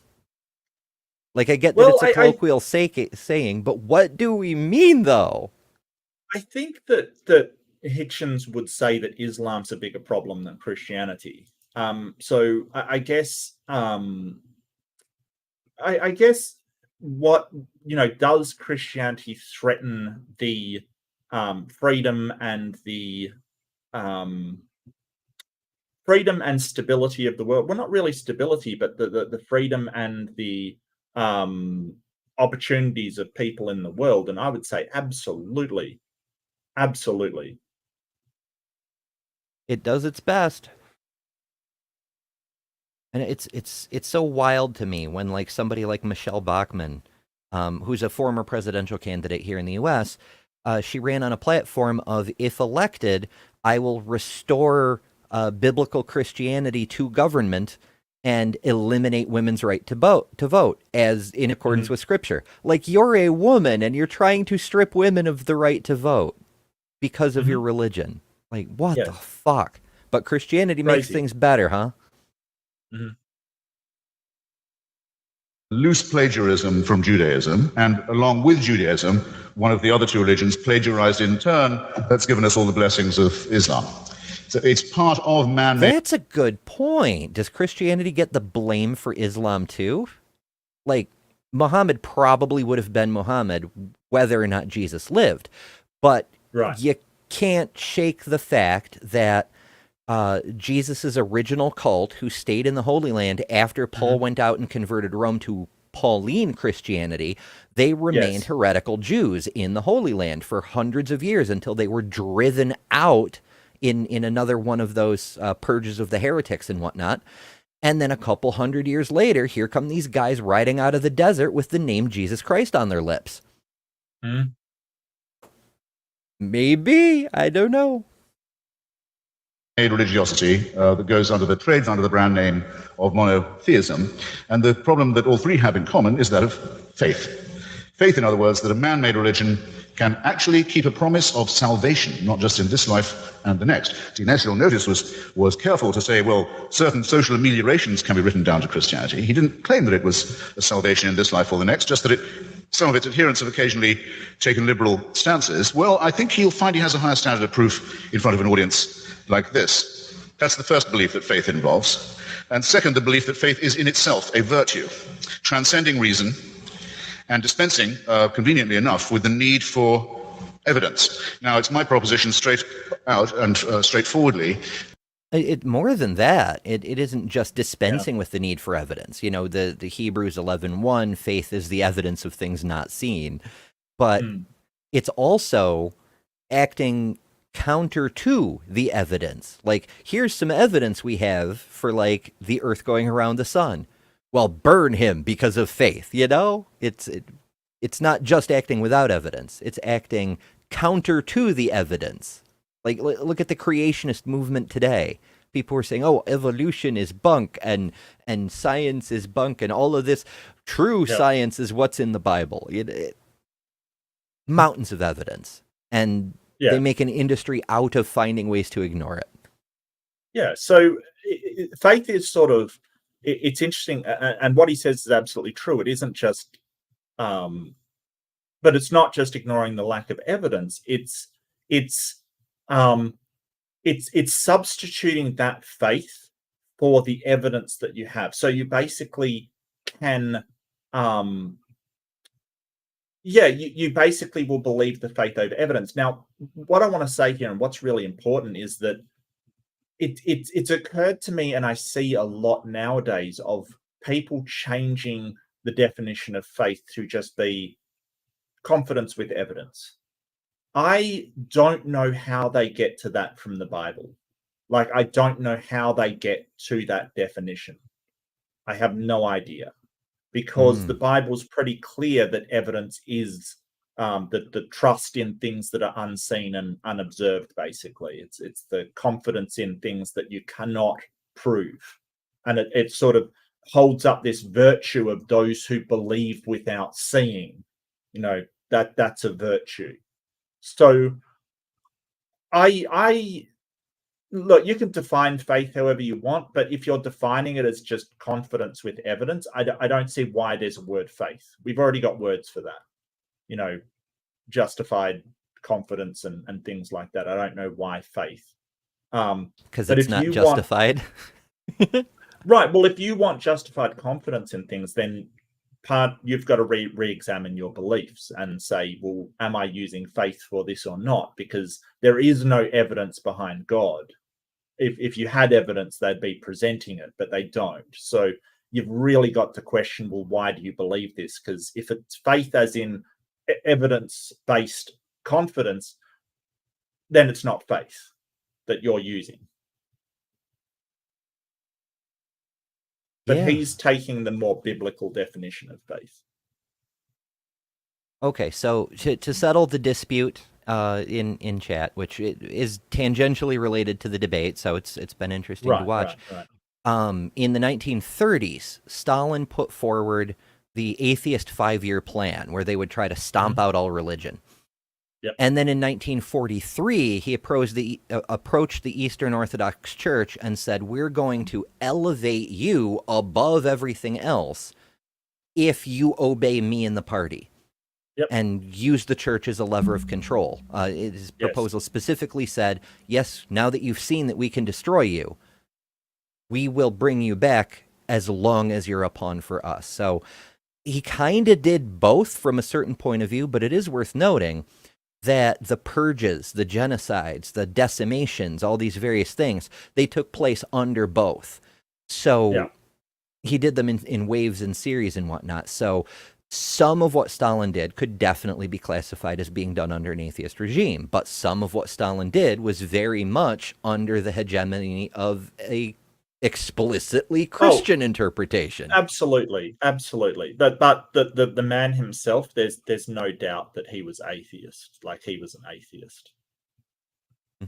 So yeah, it's, as I often say, it's a why not both kind of thing. He reinstated the church, but it wasn't because he liked the church or believed in God or whatever. The church was reinstated to prop up his despotic regime. I mean, you can look it up. In some ways, it's kind of even more despicable, because he He went along with the Yeah. model of eradicating religion because he viewed Yes. it as oppressive. But then he realized he could use that oppression to his advantage. Fuck. Yeah, well, I don't think he thought it was oppressive. I think that Stalin thought that the church was a danger to his power. I think he thought that the church was possibly able to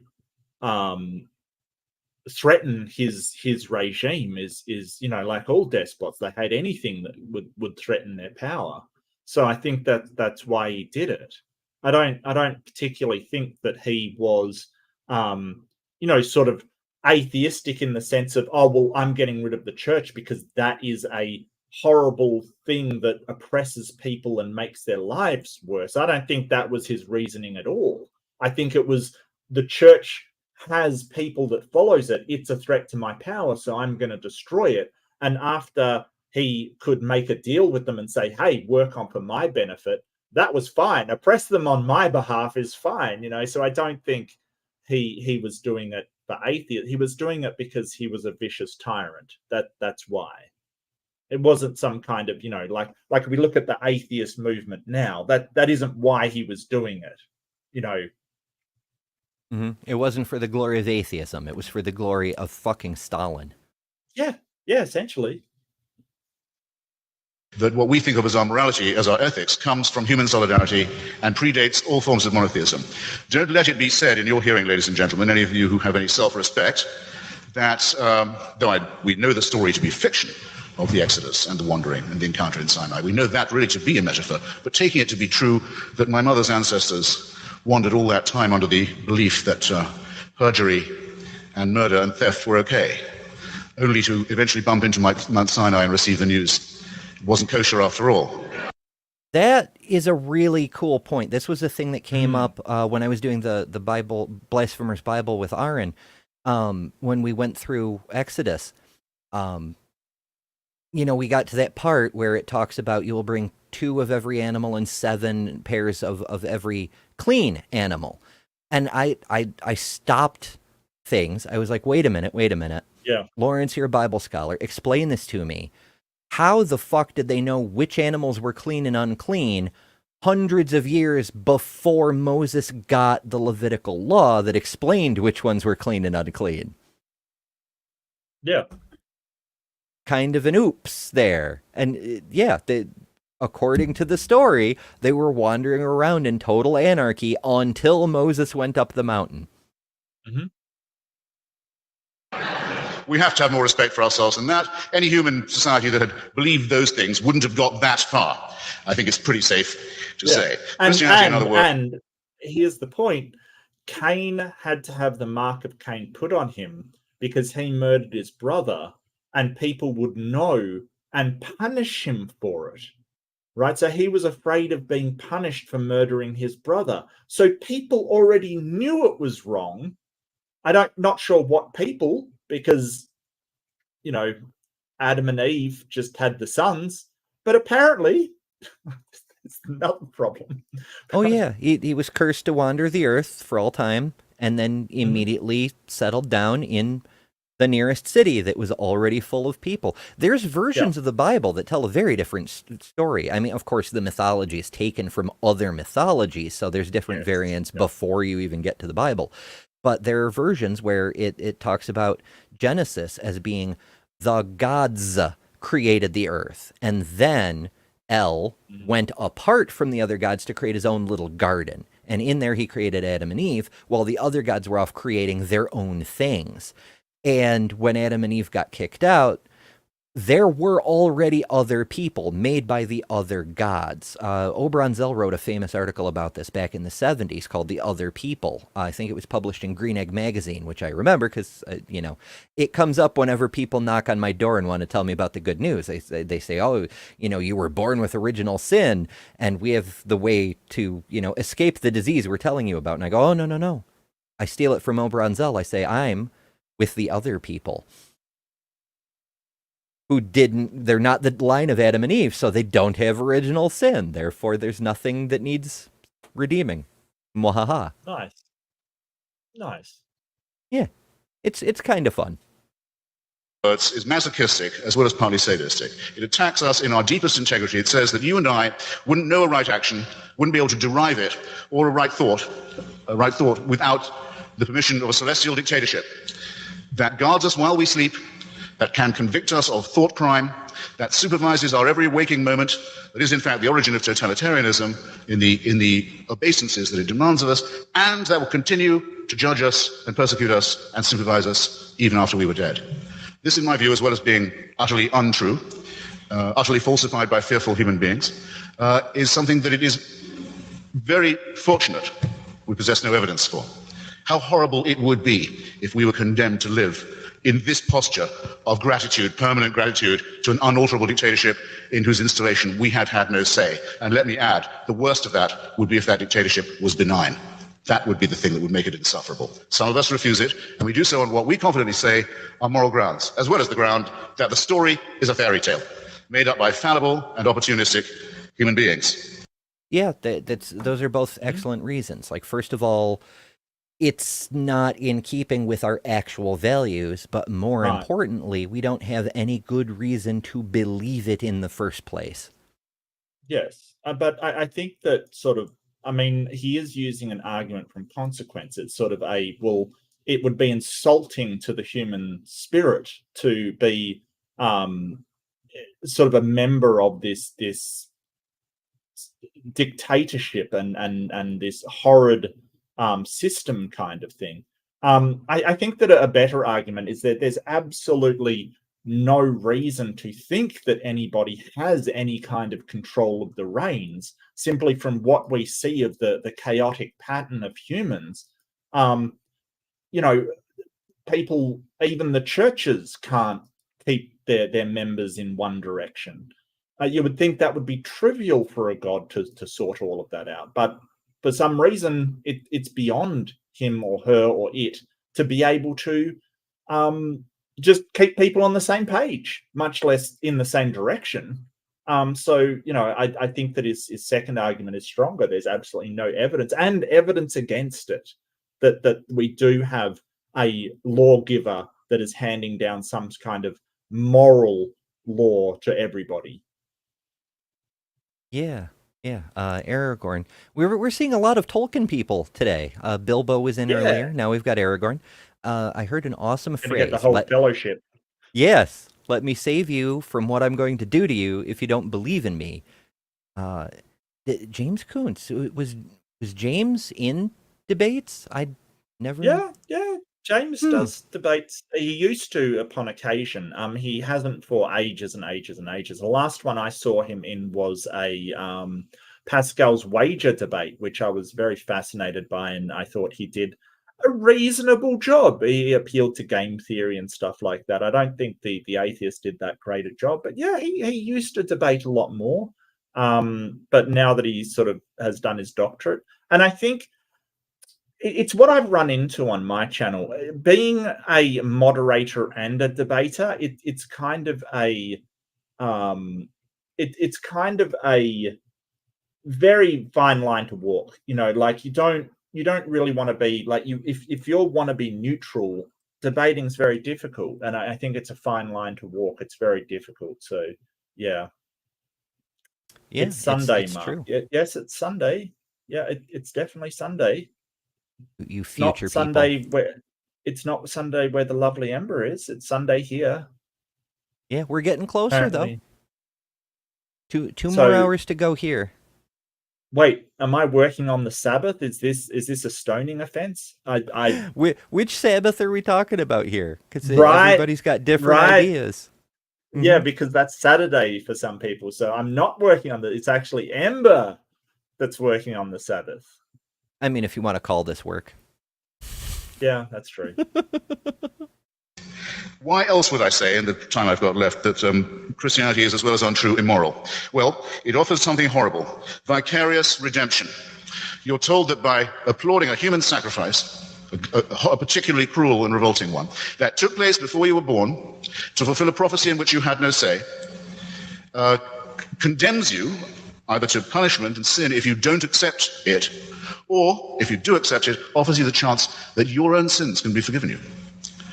Well, everything is wrong with this picture. First, as with the original proposition of a deity, it requires of you compulsory love as well as compulsory fear. You have to simultaneously love someone, you're commanded to love them, and be frightened of them at the same time. This is no way to teach morals. Second, you're told not that you might get a second chance, or that your debts can be paid. I can pay your debts if I care enough for you. I could serve your time in prison if I wished. But I can't forgive you the sin. I can't absolve you of the responsibility for what you've already done. I can't wash you white as snow. And the desire to be washed in that way and to be free of responsibility is itself an immoral one and should be rejected by anyone with any, I'll repeat the term, with any self-respect. It's also really weird to be like, I want to be washed clean with a bath in blood. Like, human sacrifice, blood cult, death magic. Crazy shit. And it's... There's so much behind that. Like, while the Hebrew peoples had not done human sacrifice in a while, they definitely did used to do it. There's passages, the scholars bicker about it, but it's pretty clear that when they talk about the rules of you have to send the first 10% of your first harvest of the year to the Lord, offered in burnt sacrifice. Yeah, an aroma pleasing to the Lord. And your first newborn livestock, your calves and your foals and so forth, to the Lord in burnt offering. And then you have to send your firstborn to the Lord.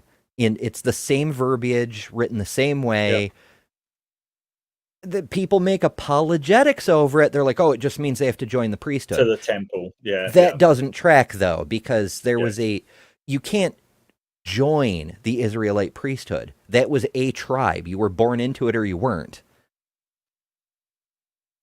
So yeah, excuses notwithstanding, it's pretty clear they did do human sacrifice at one point, and Jesus was sort of like, in the mythological sense, the sacrifice to end all sacrifices. You don't have to sacrifice anymore because now it's paid for all. And I'm still working on my best transition, Kamikaze, but I do appreciate good, though. It. Yeah, that's pretty good, like the horror movie. Jesus, I think it's also insulting to sort of this whole concept of you are a bad person from the get-go, and you don't deserve to be redeemed, or you don't deserve to be forgiven, or you don't deserve to be treated well, but God's going to make an exception for you. It's just horrendous to me. I don't think people are inherently good or bad. I think people are just people, and their actions sort of determine how we treat them. And the whole idea that you should be ashamed of being a human and ashamed of, it's just, somebody once said it's sort of inventing a disease so they can sell you the cure. And I really do believe that is the case. They're inventing this whole idea that you are broken, that you are evil, that you are all of these horrible things, so they can say, well, but you don't have to feel like that because I can give you Jesus. TM. Have a cracker. Without telling you that you don't have to feel that way at all. You can feel sorry for the things that you've done wrong, but that doesn't make the person you are bad. And I see a lot of Christians going through this. I see a lot of them going, well, I'm a horrible, evil, nasty, horrible, and they haven't even done anything that bad. They may have lied once or something, and it's like, does that really make you an awful person, or did you just do something wrong? It causes a lot of horrible problems. That's not even going into the whole, demons are responsible for your bad errors and things, which is a whole nother can of worms. But yeah, just this whole idea that we're going to convince you that there's something wrong with you, and then sell you the thing that will, appease that sense of wrongness. It's a horrible model. It's horrendous. It's gaslighting of the worst sort. Yeah, to me, telling other people that they are horrible. Like, you know what? I've actually got a clip of it that I keep for just such an occasion. I think that's what distinguishes from Christianity from every other religion, because he's still talking about being a good person. And Christianity comes and says, no, you're incapable of being a good person. You're an evil person. You're a terrible person. At the core fabric of who you are. That's why we need laws. We need laws because we're bad people. All of us are bad people. And that's it right there, is telling other people you are horrible no matter what you do. That does make you a bad person, in my view. Yeah. So the vicarious redemption by human sacrifice is an immoral preachment with very immoral implications, as is compulsory love coupled with compulsory fear. The idea that the laws of nature can be suspended in your favor if you make the right propitiations is a lie. Dinesh points out what a lie it is. Einstein says how marvelous it is. The great thing about the universe is its laws never are suspended. They're never suspended. They do operate according to a beauty, a logic, and a symmetry that we don't quite yet understand. We're getting to understand them better. Dinesh points it out rather intelligently to you. What does Christianity say? Those laws can be suspended. And in your favor, too, if you make the right prayers and propitiations and sacrifices. There can be a virgin can conceive. A dead body can walk again. Your leprosy can be cured. The blind can see. Nonsense. It's not moral to lie to children. It's not moral to lie to ignorant, uneducated people and to tell them that if they will only believe nonsense, they can be saved. It's immoral. Wow. Damn right. That is a solid hit. Oh, wow. And using Dinesh's arguments against him, like, yes, he's pointed out, and you're right, like you said at the time, I'm not sure which side he's on at this point when he's pointing out all of these things. You're right. He's pointed out how there is a symmetry to it. And the preachers, they lie to people and say, hey, I prophesize the future, or I can lay on hands and heal you. Or if you give me your money, you can be cured of this horrible tumor that you have through the power of God. And it is a lie. It is the most lie of the most devious and horrible kind. You know, and they get away with it.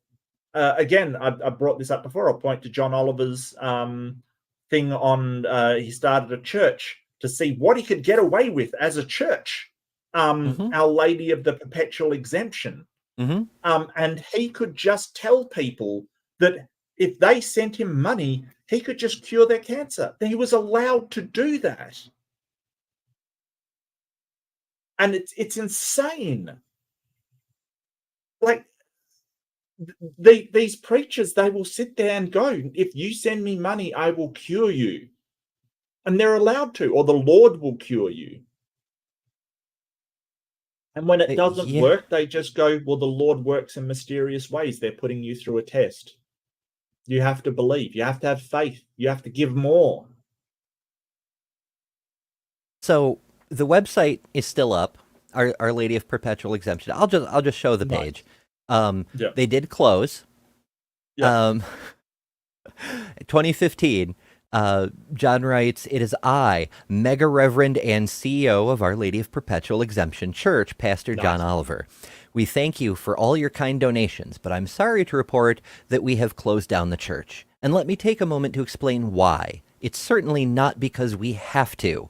We have still, miraculously, not broken any laws by promising you untold riches in return for sending us money. We're also not closing down because you all kept sending us actual seeds, even though we explicitly told you not to. We're closing because multiple people sent us sperm through the mail, and when someone sends you jizz through the mail, it's time to stop whatever you're doing. So we are shutting this shit down. Praise be! P.S. All previous monetary donations have been forwarded to Doctors Without Borders. We did not send the sperm.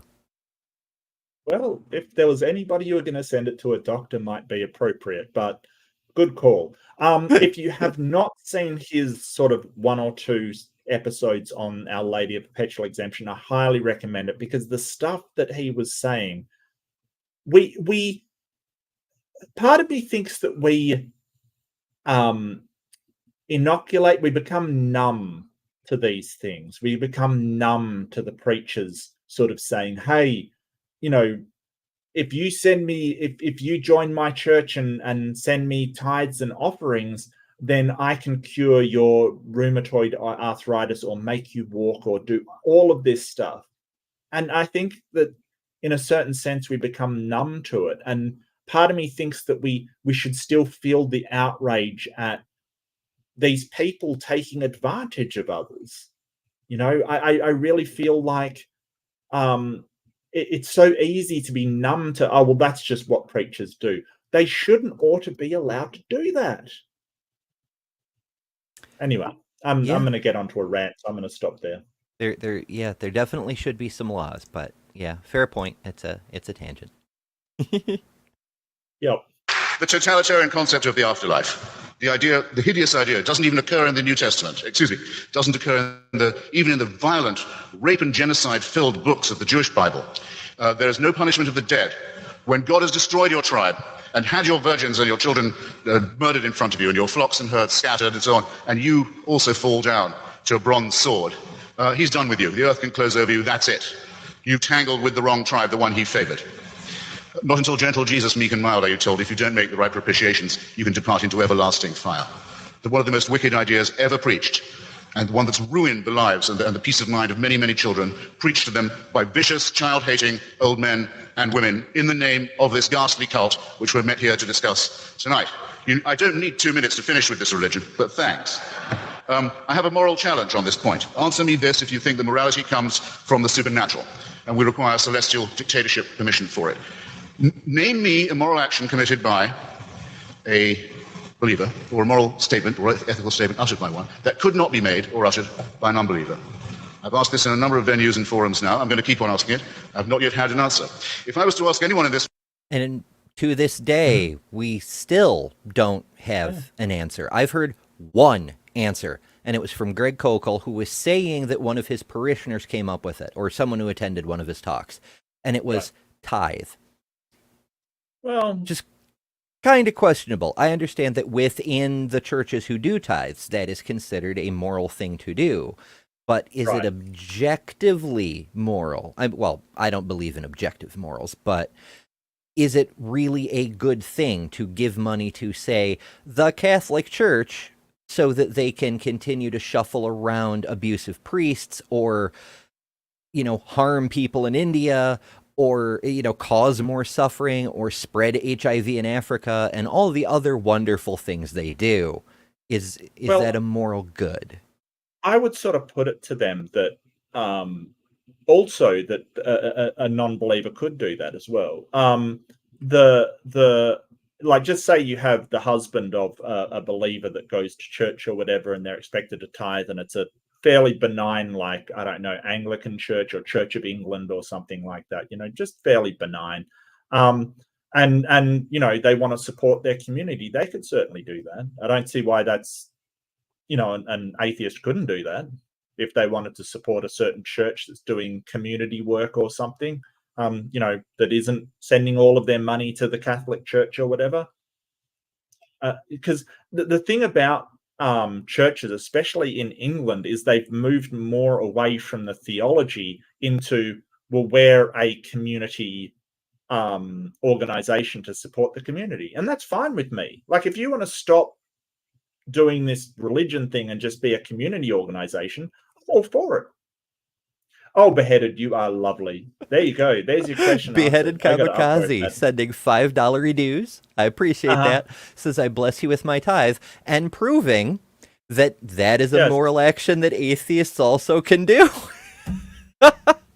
Well played. Yeah. There you go. Yeah, I don't see why an atheist couldn't do that.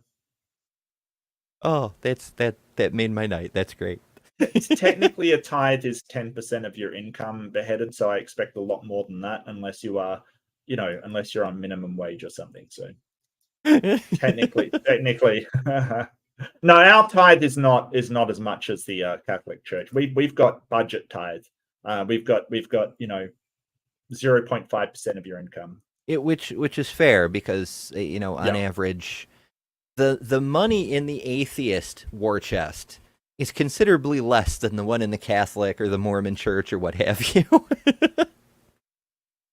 this room, however, could they name a wicked action performed or a vile statement made by someone attributable only to their religious faith, there isn't a single person here who'd have to hesitate for a second in discovering what that was and saying it. Why is it incompatible with knowledge and science? It's for this reason. We calculate that the human species, Homo sapiens, has been around now. Carl Sagan thought perhaps 200,000 years. I would say 100,000. Not more, not less. A little more. Yeah, I think so. Of course, there is no point where Homo sapien, the child was Homo sapien and the parents were something else. It's a progression. So anywhere we draw a line is going to be arbitrary. But we're in the several millions of years range at this point. In order to believe the Christian message, you have to believe this. For those 100,000 years, people who were born died, usually, many of them, in childbirth, either the mother or the child. Life expectancy, perhaps 20 years, 25. Died of microorganisms they didn't know existed. Genesis doesn't mention them because the people who write Genesis don't know there are microorganisms. Earthquakes would have been terrifying. Tsunamis, volcanoes, mysterious events.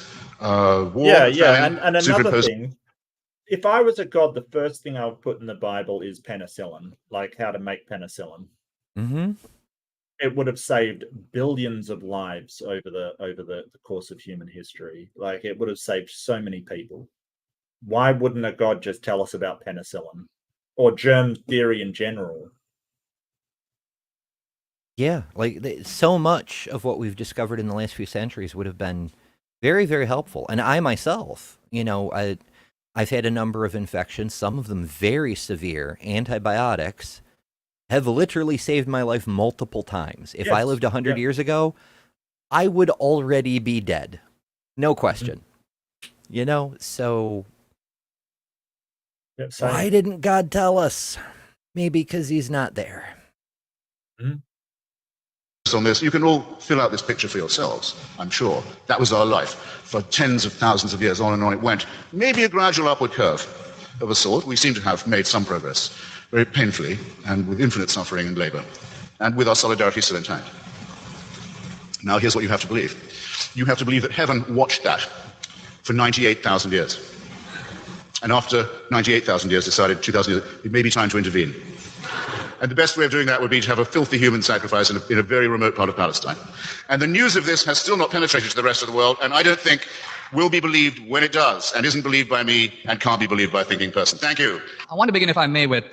So that's Hitch's opening statement. The video's kind of shuddering a lot. The sound seems okay, but the picture's just sort of... It's gone to PowerPoint presentation mode. It's gone into animation mode. Oh my. Well, it's just, frame by frame. Yeah, it's very low quality to begin with. I tried to up-res it a bit, but, I switched over to the Wi-Fi, even though I have a wired connection, so that my little gizmo would work. That may be interfering. Technically, I'm getting internet on both channels at the same time, but, But to answer, I am going on Joe's show, Kentucky Atheist, tomorrow. That's at 2 p.m. Eastern. And then back here for the regular Sunday show at 8 p.m. Eastern, which will lead into Bad Science Sunday. I always do a redirect when Maya gets the link out before I go on. And then if not, I put the link in the chat. I'm not going to be up at 2 a.m. to watch that, Ember. I'm so sorry. We'll watch it after. Perfectly fair. Yeah.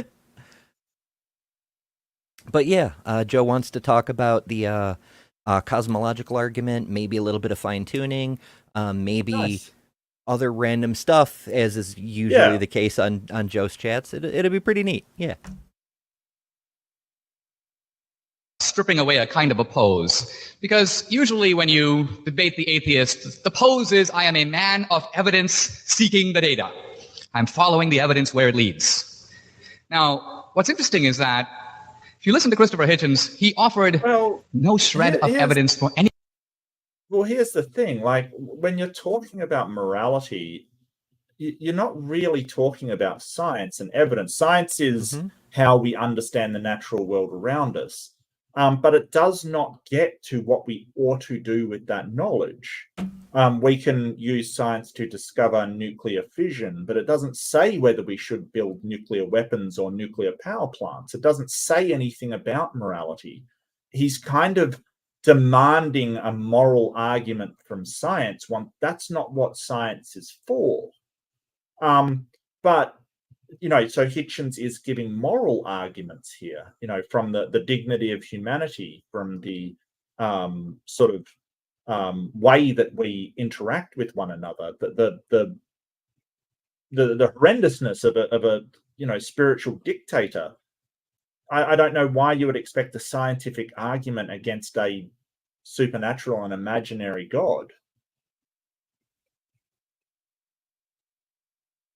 Seems just a kind of dishonest by Dinesh, saying, "Hey, you've got to come up with a evidence for a non-existent God. Have you lost your mind?" Yeah, it proved to me the Earth isn't a donut. Actually, Right. that one's not even that bad an argument, because we can prove a negative when we can prove a contrary. Like, we can show the Earth isn't a donut or a hexagon or whatever because we can show it's an oblate spheroid. Which, when you can show something, it rules out all other possibilities. Unrelated, native atheist, following beheaded kamikaze's lead and offering a $10 tithe. Fantastic. We have like a functioning ministry now. Pretty soon I'm going to have to start absolving people or something. I will call on the Holy Ghost. Behold, an atheist has more divine power than any preacher you've ever seen, because I call on the Holy Ghost and there it is. Wowzers. Anything he said at all. He presumed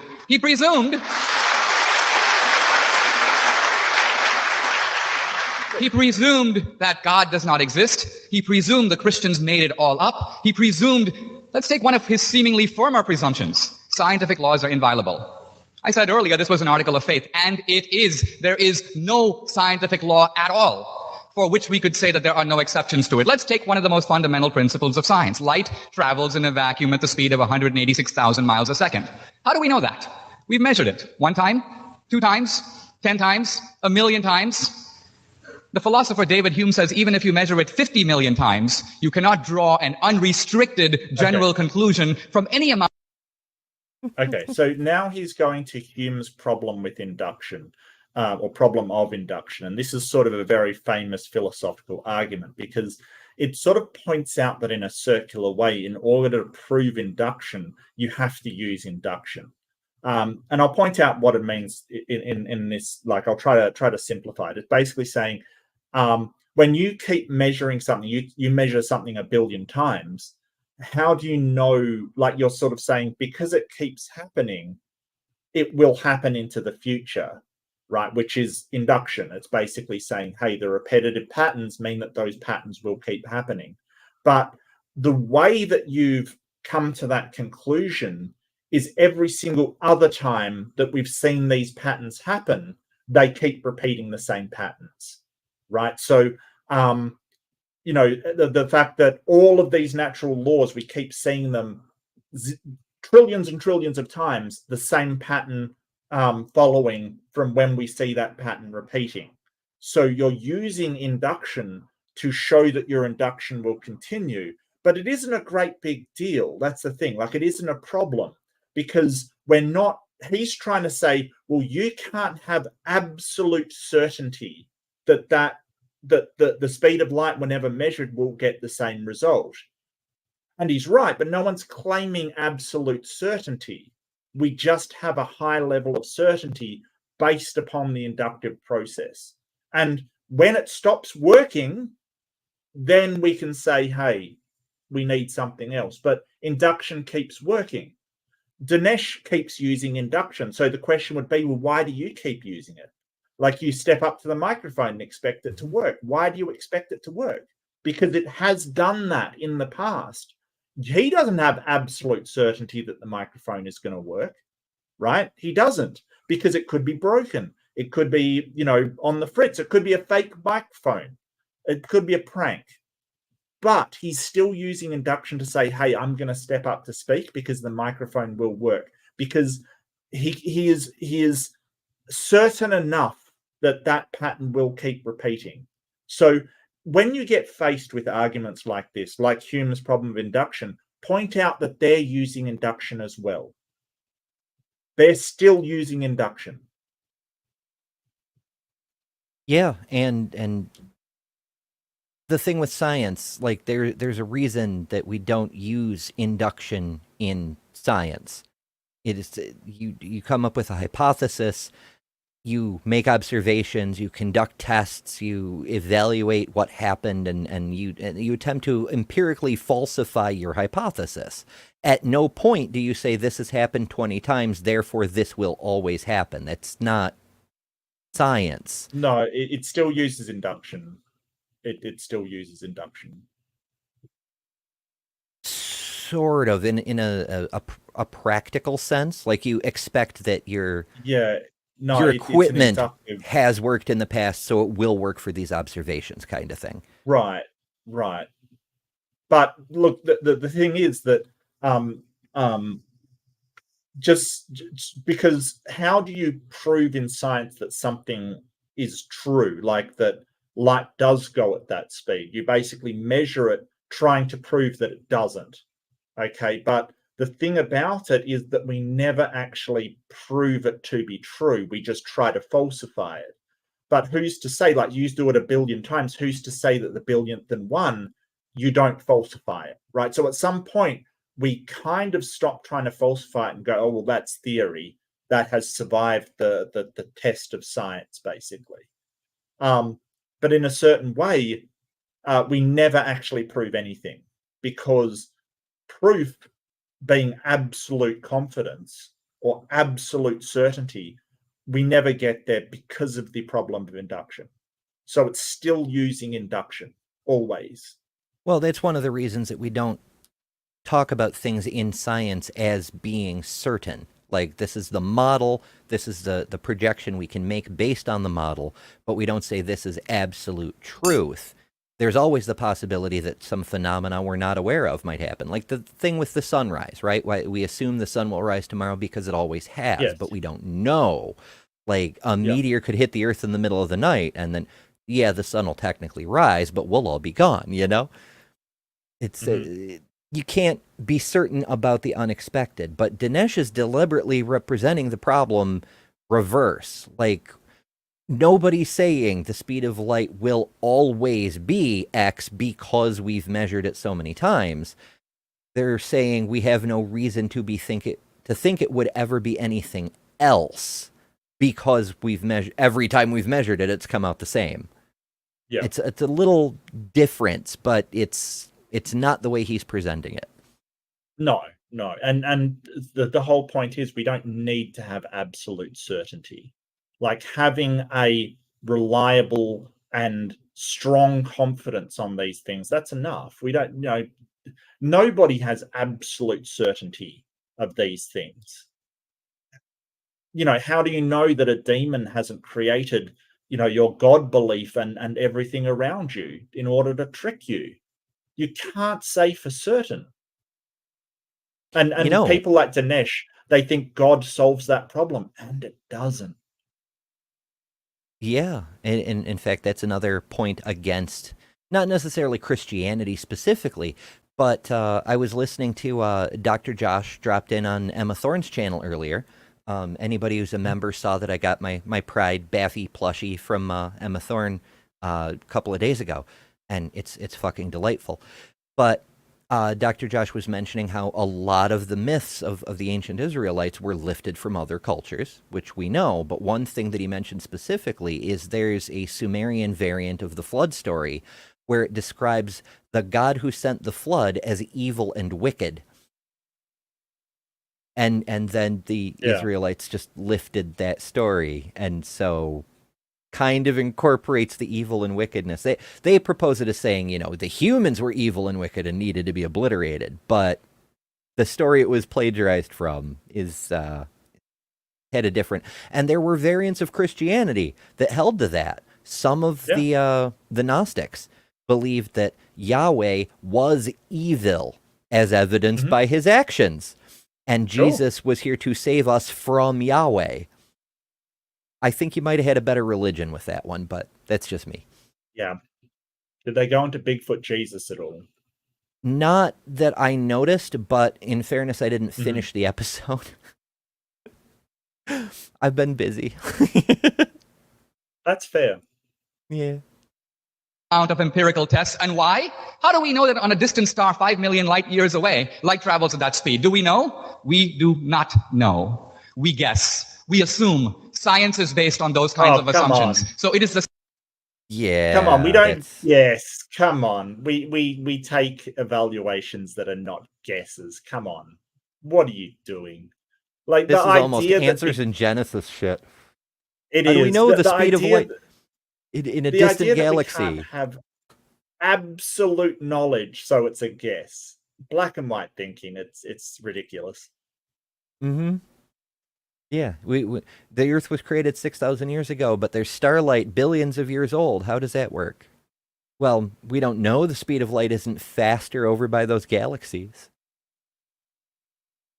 But why would it be different? How could we demonstrate that? Give me something falsifiable. We'll try to falsify it, and if it stands up, then we'll consider it. Until then, you're just barking. skeptic David Hume, who destroyed this idea that scientific laws admit of no exceptions. And if scientific laws do admit of the possibility of exceptions, miracles are possible. Logically possible isn't the same thing as realistically plausible, Dinesh. My goodness.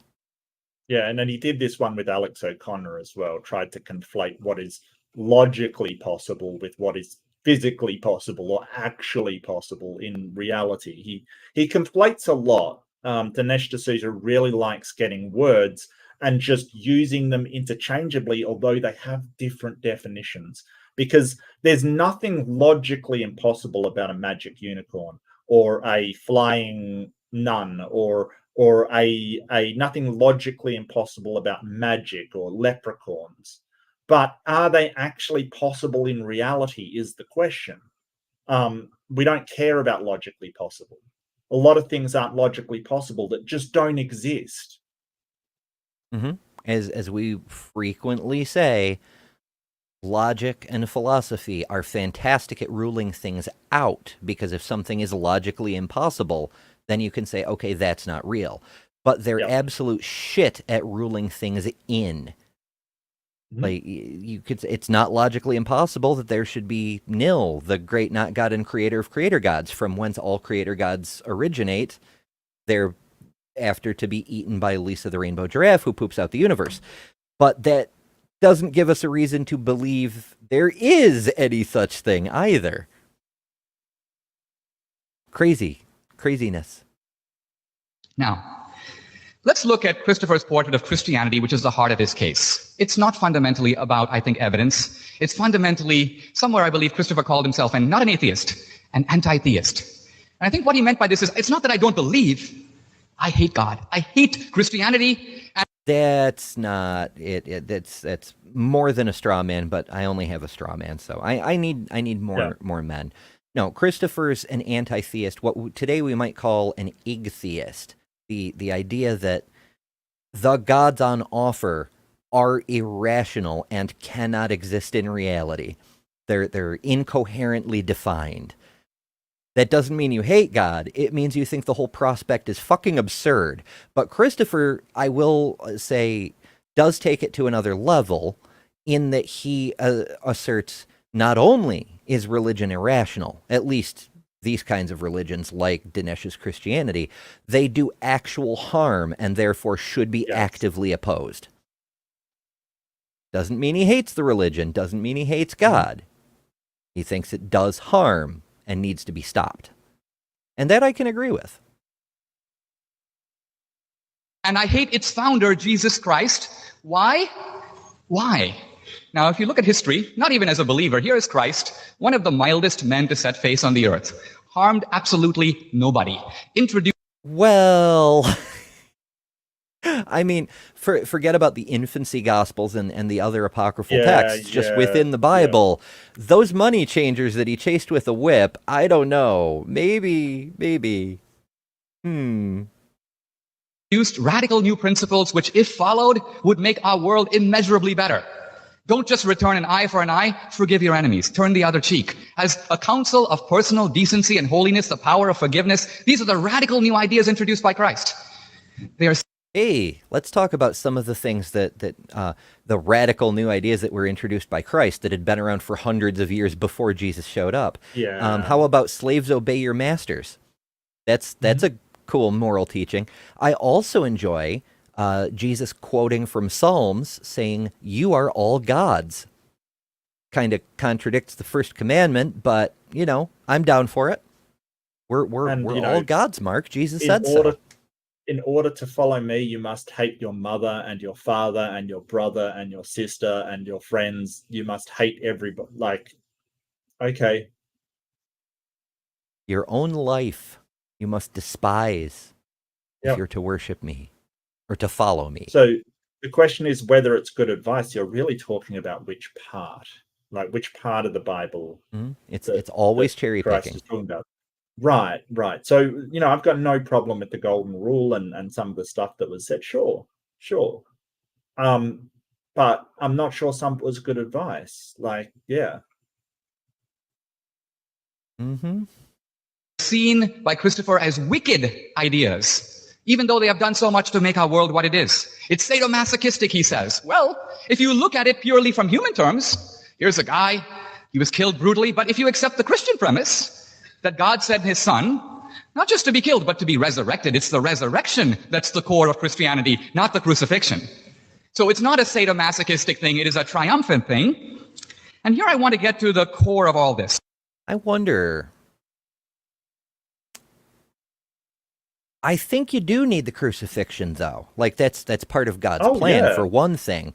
But if you didn't have a dude who was made unalived in a very public way, so everyone was absolutely certain it happened, then, if he, died in his sleep, or Judas poisoned him instead of turning him over to the Romans, or whatever, then people would just say, okay, there's Jesus, so what? Well, he died. Well, says you need something very public, so people go, oh, okay, there's no question this dude was dead, Well, I don't think it's just that. It's also, and the part where Dinesh is failing, because Hitch knows a lot more about the theology than he does, is the suffering is the important thing. How much he suffered, and that's the sadomasochistic part of it. That's the guilt trip.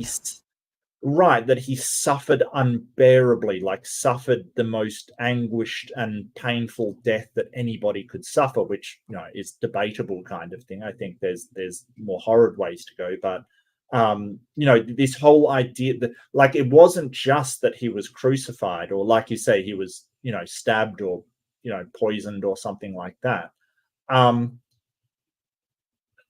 It's that he had to suffer unbelievably for the Christian narrative to make sense, and that's the sort of sadistic thing about it.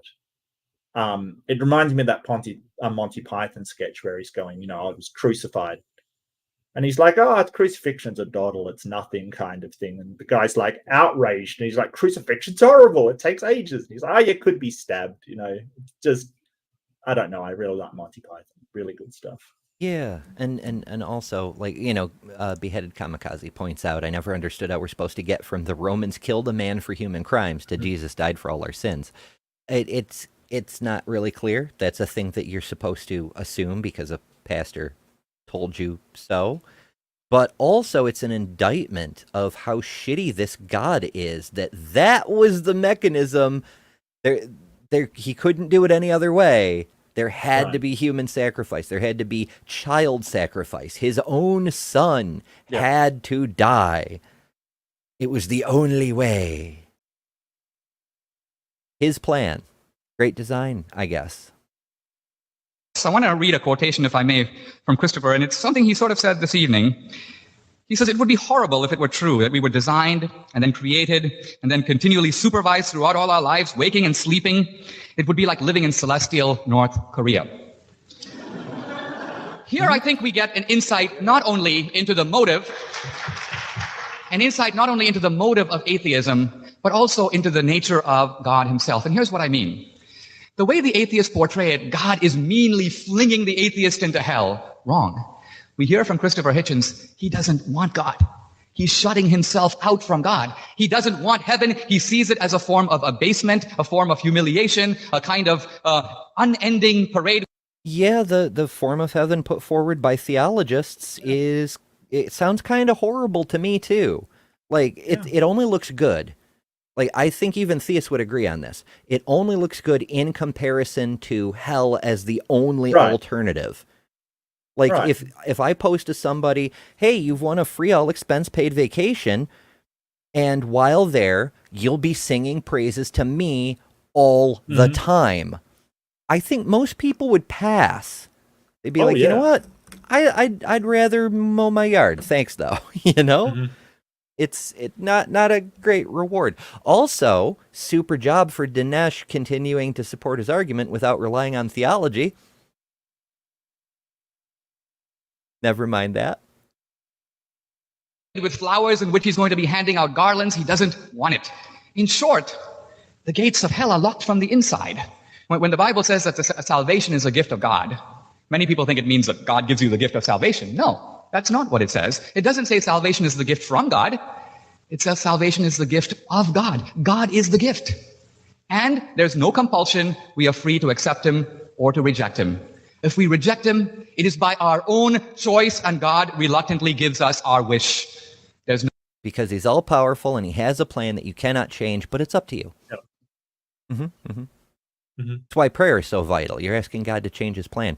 And also, all the people who believe other gods saying exactly the same sorts of things, how are we as atheists to determine which one of them is telling? Like, say, I wanted to believe. I was convinced by the cosmological argument or something, there must be some God. But how am I to know which one? I want my soul to be saved, but if I worship Yahweh, then Allah will be pissed. If I worship Allah, then Yahweh will be pissed. So how can I tell which one is true, if any of them? And that's the hurdle that Dinesh just can't cross. And it's not like that, you know, you'd say, well, I don't want anything to do with God, and then he just lets you go your own way. No, it literally says in the Bible that you are thrown into hell. Like, you know, this whole thing that you're choosing it.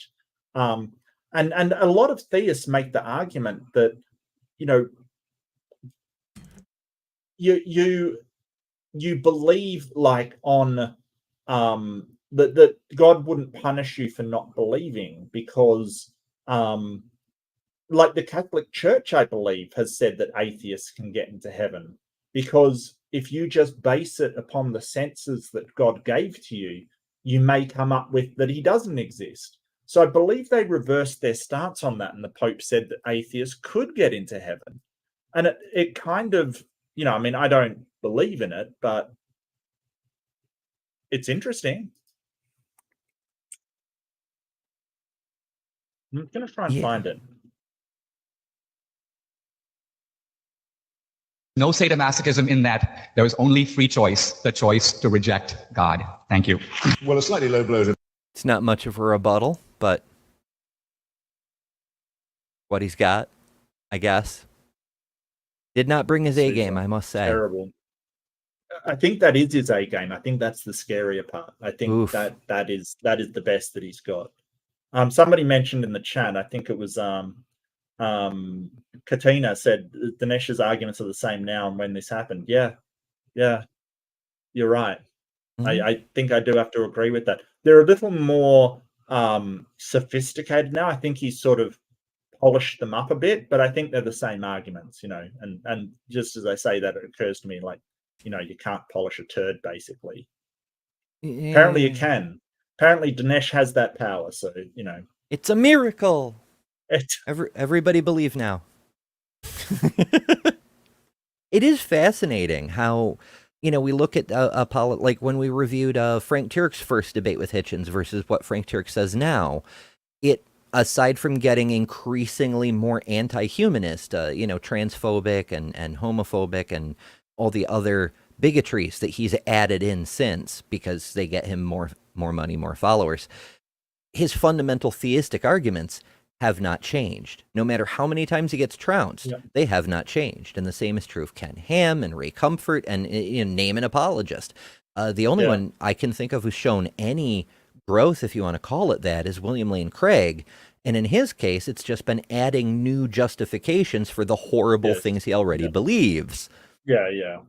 Just kind of wild. But for the most part, once they've decided to become apologists, their views are fixed. You look at Kent Hovind is a sterling example of this. Oh. You can lose 358 debates by making the same points over and over, and he never changes the points he makes.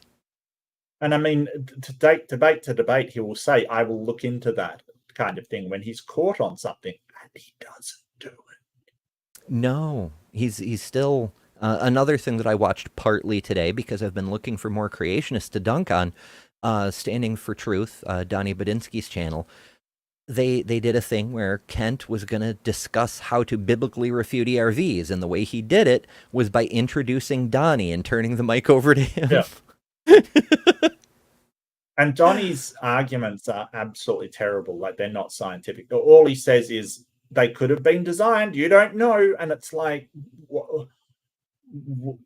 Like, he's got absolutely, literally nothing to base this on. Like, literally nothing. It is an article of faith. That's all it is. So we can like look at them. We can reanimate them. We can do all of these things that tell us they're viruses or the remnants of viruses that have become endogenized. But he's got literally nothing to support that they were designed. Just, they could be designed. Yeah, you can't prove they're not. Yeah, essentially. Wild shit. All right, let's see what Hitch has got for his rebuttal. To kick off with Dinesh, I must say, you didn't use your time to prove God's existence either. I think you'd have needed more time than I would if that's what we were here to debate. I imagine that it was held in common between us and this audience that it isn't possible to decide these matters finally, that no one has ever produced an ontological proof of God that is completely satisfying, nor a disproof that is completely satisfying. However, the burden surely is a little more heavy on those who say, I know that there is a God, and not only am I a deist, I'm a theist, I know what he wants. In fact, I know who his son is. In fact, I'm on sort of personal terms with the guy in ways that are not evident to you. That demands a slightly higher standard of proof, and to say you didn't come up to that scratch, my dear, I'm sorry, is to say the least of it, okay? Now... Oh, yeah. Wow. I love how he calls him my dear. You know, that is just beautiful. It's a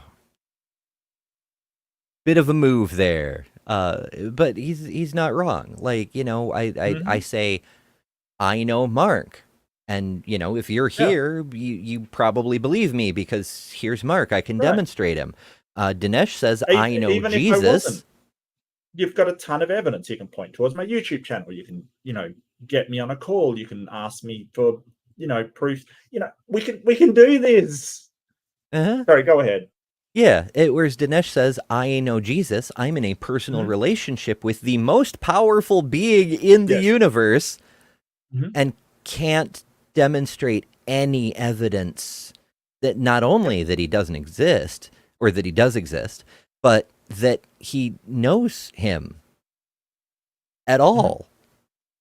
And not only It's that, wild. but knows what he wants, how he has done everything, and why he has done everything. The level of arrogance you would have to say, I know this God, and I know what he wants, how he thinks, and what his, you know, Mark also doesn't. Yeah, no, I don't. AI would definitely come up with something better looking. I that's why I use AI to generate all of my thumbnails. It's because, you know, what am I doing? What is God doing? It's hairless monkeys. What can you do? I still feel mad about the fact I don't have a tail, but you know. Yeah. Why be militant, I was asked. Why do you care? After all, if all this is nonsense, why do I exercise myself about it? Well, I'll give you one example straight off. There is a religion that some of you will have heard of. It has 12 imams, 12 holy men, who all serve God, a one God, an only God. One of these imams has gone missing, but is expected back imminently when he will bring a reign of universal peace and justice. I don't know if any of you paid attention to what I said earlier about the Islamic plagiarism of Christianity, but Shia Islam is essentially a parody of the Catholic faith. Now, the people who believe in this, you said unicorn, I would say tooth fairy, or sinister Santa Claus, propose to acquire thermonuclear weapons by illegal means at present, and to deploy them against not just Jews and Christians, but atheists, secularists, homosexualists, rapists, adulterers. I think they've only got me 3 times so far in this. And to bring about that happy thing that all religions secretly want and celebrate, the eschatological end of days. All religions have this common deformity. They want this to be over. They think what we're going through is just a prelude. Our life is a poor and contemptible thing. Bring on the moment when we'll find the ultimate truth and be able to relax in the Saviour's arms, or in some promise of heaven, as the sort we were offered this. So we've known that's a thing for a while. There's a bunch of dominionists who are actively working to bring about the end of the world because they think they can cause the return of Jesus.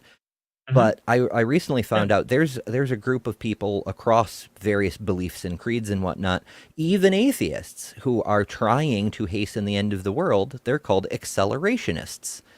Even the secular ones, they think that the collapse of civilization is inevitable. And if they hurry it along, then either they can mitigate some of the damage of it or increase their own chances of survival or whatever freaking delusion they want to tell themselves. There's people out there who are literally trying to kill all of us and think that that somehow gives them an advantage. And that's scary as fuck. But a lot of that comes from this theological style thinking that the world is fucked and we cannot save it. If you don't believe there's a God coming to save it, then why not blow it up?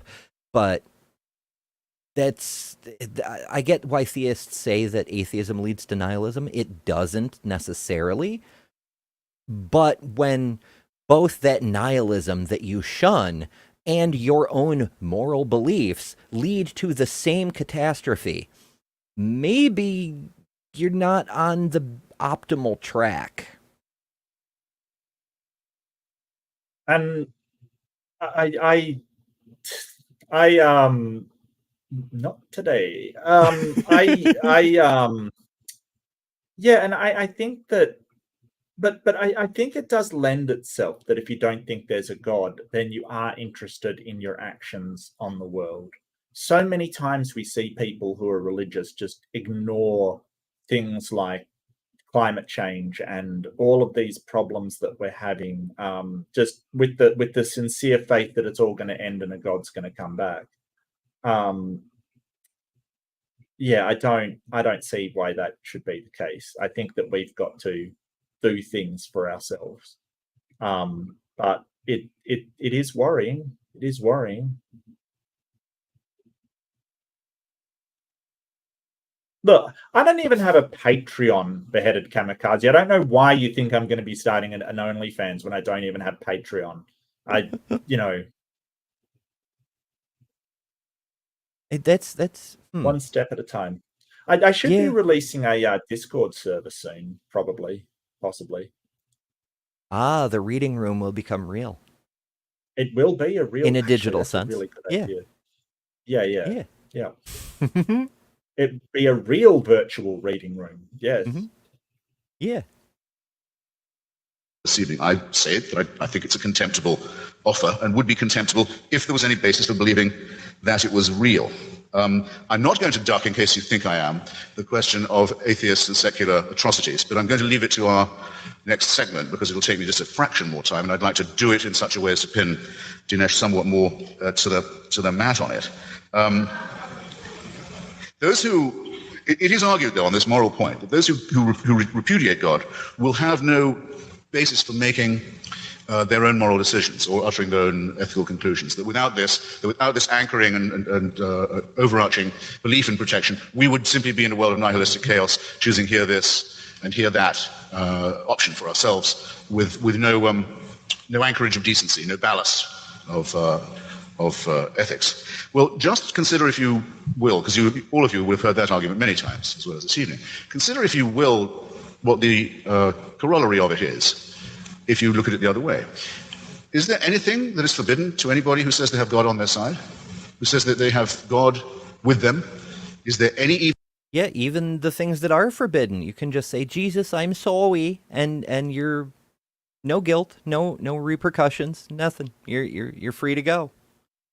You may have to say 50 Hail Marys or something if you're of that kind of variety, but you don't even have to apologize when you hurt someone. You just, have your invisible friend forgive you. It's yeah, good times. Evil that they forbid themselves to do? Is there any enslavement or rape or dispossession they haven't committed? Is it not the case that, I'll just take the other case of the Shia Muslims, whose claim to a God and to his being the spokesman of morality is just as valid as that of any other religion, as far as I can see? Well, in their religion it's forbidden to execute a virgin, whatever crimes she may have committed in Iran. Can't be executed as a virgin. But if sentenced to the death penalty and still a virgin, she can be raped by the Islamic Revolutionary Guards and then executed because she isn't a virgin anymore. A piece of sadistic ingenuity that would not have disgraced Torquemada or the practitioners of the Inquisition, and does show, does it not, that not just in the name of religion, but rather, I would say more honestly, precisely because of faith and the certainty that it gives of a divine endorsement, that things are done and done all the time, and threats made that no decent secularist, no convinced atheist humanist could countenance for a second. And of course atheism is no guarantee. An atheist can be a nihilist, can be a sadist, can be a fascist, can be a communist. These are sufficient rather than necessary conditions that I'm talking about. But I hope they will, at least to some extent in your minds, ladies and gentlemen, have broken the connection between religion and ethics as demagogically asserted. Thank you. Could you name... Okay, a fair rebuttal. He did get that one really solid hit in, but most of it was kind of procedural, like just refuting points. I think they're in cross-examination now. Yeah. Well, I think sort of Dinesh didn't bring a lot of substance to actually get into. He didn't bring a lot at all. A lot of it was based upon just presupposition and claiming everything under the banner of Christianity. I think that all Hitchens has to do is point out some of the major atrocities that Christianity has performed in order to crumble his entire case. Because he's sort of claiming all scientific revolution and all things as part of Christianity. So, it's kind of, I think he's really, really just addressing what he can, because there wasn't a lot there. It's a pretty weak argument. Like, his position is Christianity is not the problem. Well, he's claiming all the good things. Okay, great, but that doesn't actually help your case, because you can have something like any human can do good things and still be a problem for someone else.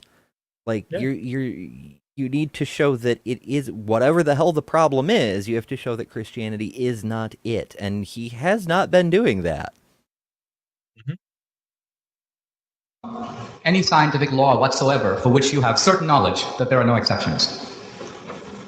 No, I couldn't. I mean, thank you. I made a different session. I said that Einstein says the laws of nature are not suspended. That's quite different. You chose to attack a position I hadn't actually espoused, and you had said yourself that there is an obedience.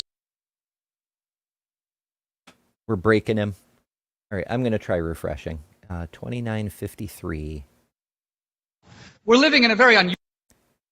And skip ahead. Not that far ahead. Nearly there.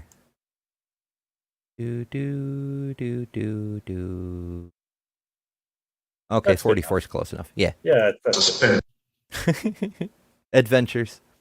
That's quite different. You chose to attack a position I hadn't actually espoused, and you had said yourself that there is an obedience to law observable. I can quote you. But my point was that was an article of faith. That was not a demonstrated proposition. Einstein knew that, and that's why Einstein was a theist. Einstein believed that God represented a great mind that sustained these laws. About? Einstein was not a theist. He wasn't. His God was the God of Spinoza, which was just physics. That's all. Like, he didn't believe in any kind of personal God. He didn't believe in a God of the sense. He used God to mean the physical properties of the universe. That's all. Yeah, it was a mechanism of communication to make his point more adroitly, I suppose.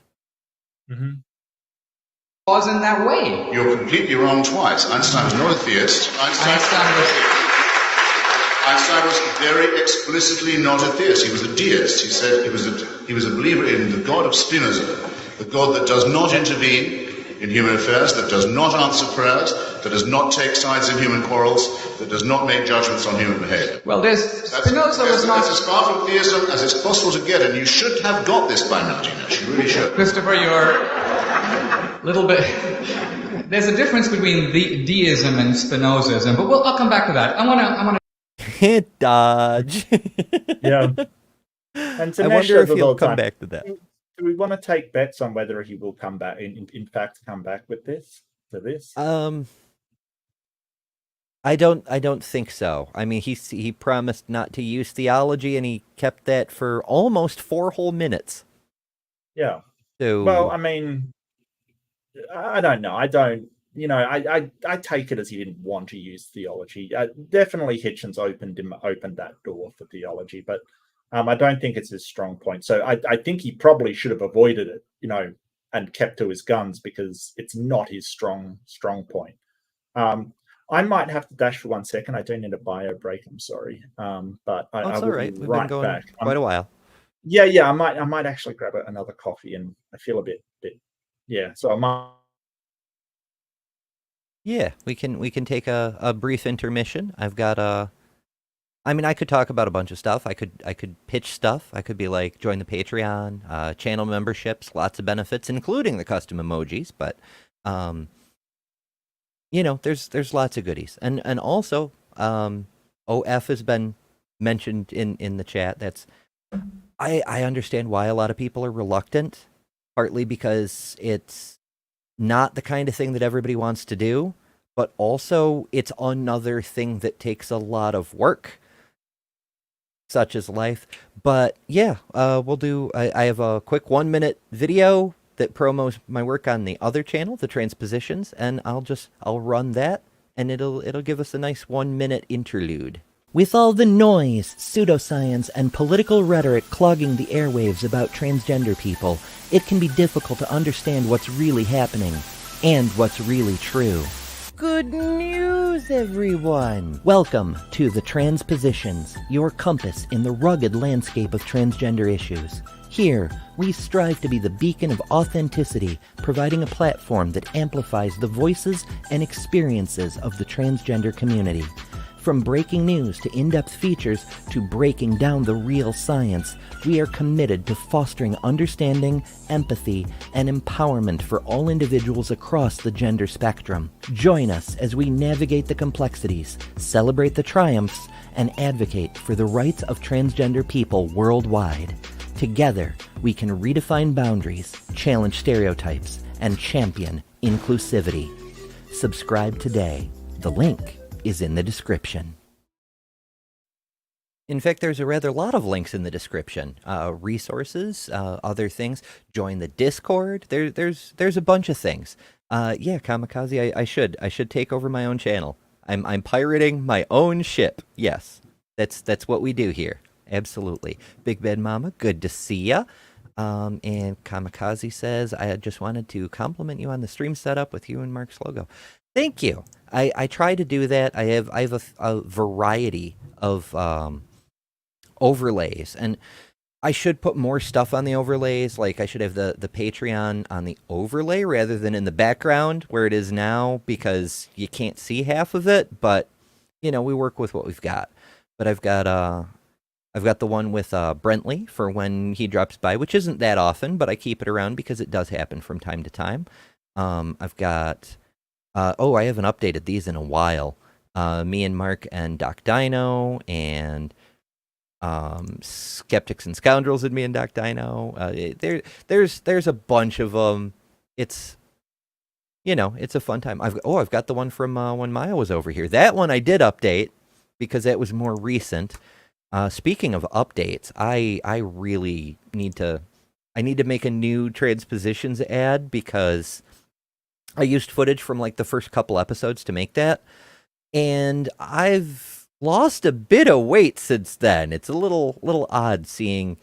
I mean, it's odder to see a video with my pre-transition self, but with it's I don't know. A lot of things are changing fast, which is good, but also means footage and photos and things get out of date really fast.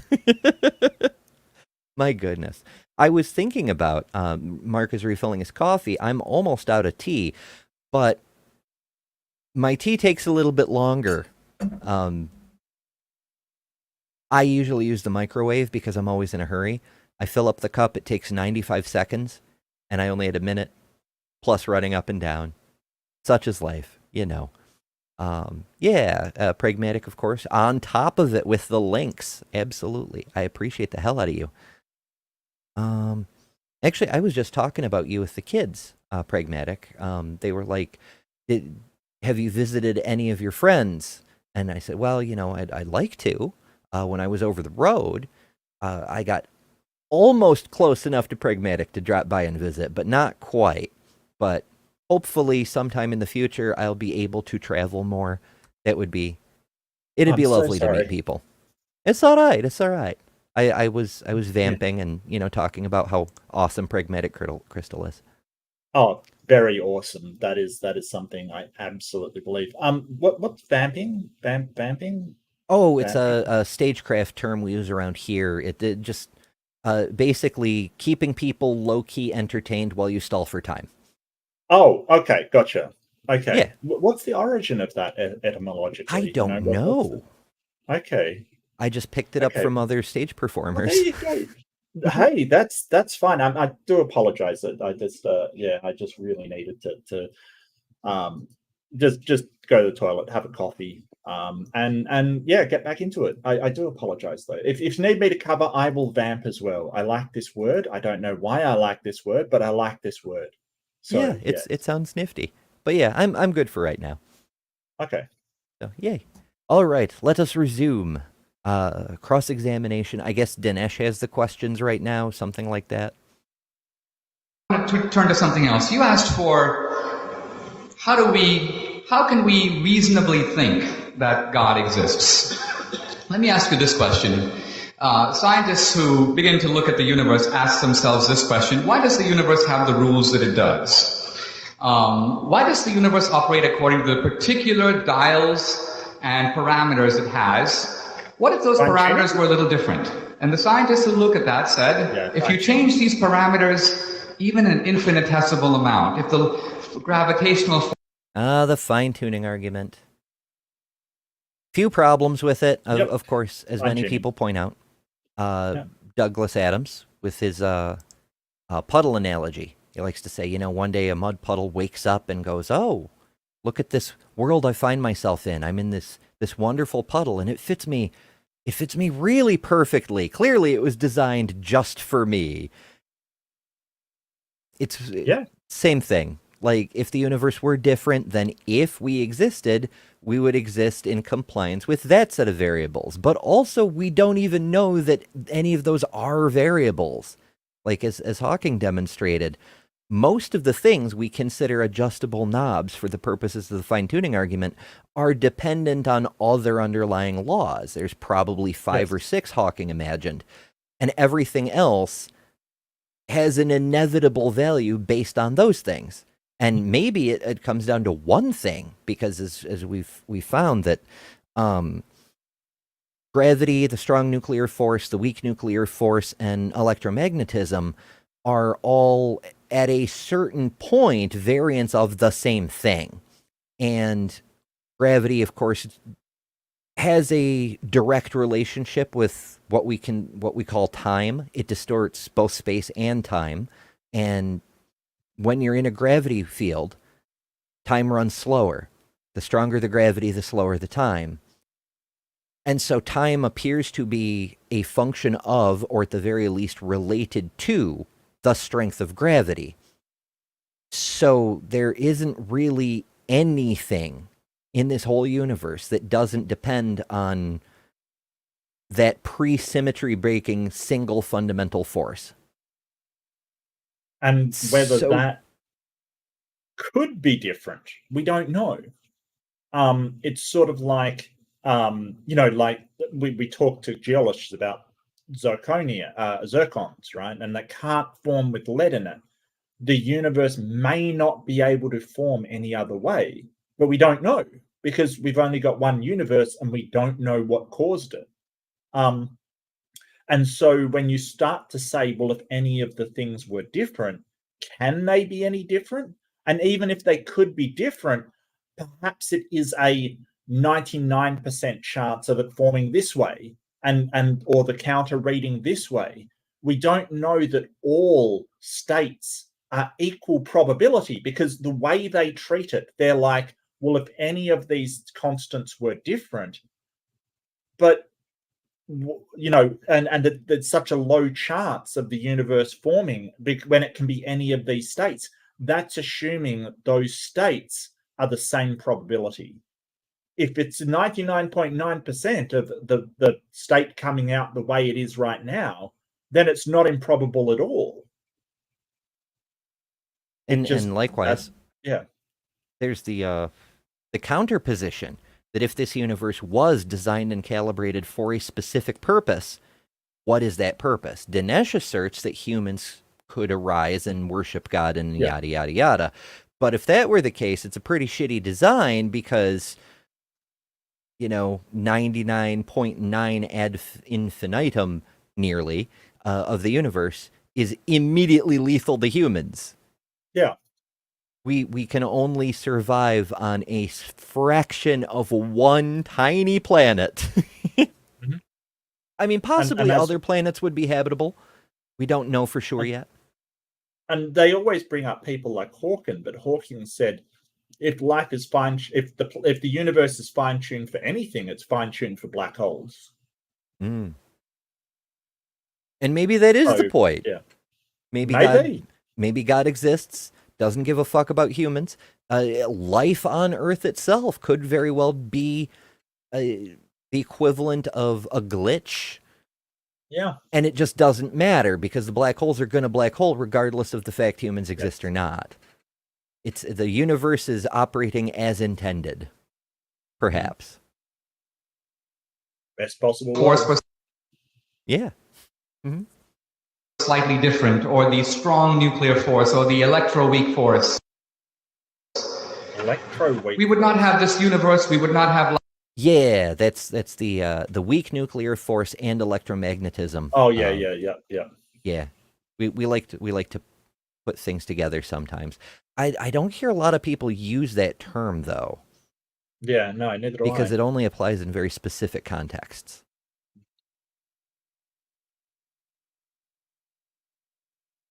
We broke Dinesh. He's scared of us again. Dinesh was broken already. Let's face it. That's fair. Yeah. Yeah. We're living in a very. We'll get back to where we were here. Do. Close enough. So the electroweak force. We would not have this universe. We would not have life. We would not be here having this debate. Now, what is your explanation for how we live in such a fine-tuned universe? It would seem to suggest a fine-tuner or designer. Only if you're very, very smooth-brained. Yeah. Because, as Aragorn points out, like, if the purpose was to create humans, then what was all that business with the dinosaurs? Why were there 5 mass extinctions before we got around to humans? Why was this planet Venus-like until the anaerobic bacteria created the oxygen apocalypse? Like, and what the why fuck? Is there such a vast universe out there with apparently no point whatsoever? You know, if life is just supposed to be this amazing thing on Earth, and then the Earth is going to be destroyed, and we're all going to go to heaven, what's all the cosmic orchestra out there for? It's just to convince you of the magnificence of I hate that undead carpenter ghost that wants to inhabit your heart. You know what could convince me of the magnificence of the undead carpenter ghost? The undead carpenter ghost actually showing up. Like, that could probably convince me. But no, instead we're going to create like meaningless, meaningless sort of black holes and galaxies out there for no apparent reason whatsoever. It's It's because it has to be that way in order to make what's going on here possible. Hugh Ross goes off on this, and it's kind of laughable for a guy who actually was a working astrophysicist for a few years anyway, when he says, like, you have to have the galaxies that are 80 billion light years away with the certain quasars where they are and so on and so forth, or the mass of the universe is off. It's out of balance and life never forms on Earth or something. Like, no, that's not how that works. You could, I mean, first of all, if you're a supernatural being, you can do whatever the fuck you want, regardless of the laws of physics. Yeah. But Yeah. even if you went with the deistic God, like, you could, the other galaxies and the masses in them and so forth make so little difference on the Milky Way that we can say with 100% certainty that if the Milky Way were the only galaxy, absolutely nothing would be different here. Andromeda is the closest galaxy, and it has so little effect that you literally cannot measure it. It hasn't moved a single hydrogen out of place here on Earth. It's wild.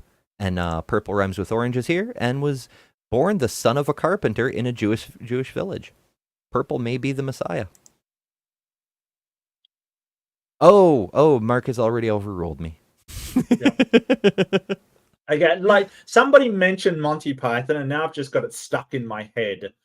Just stuck in my head for the next hours on end. I'm a very simple creature. I really am. Yeah.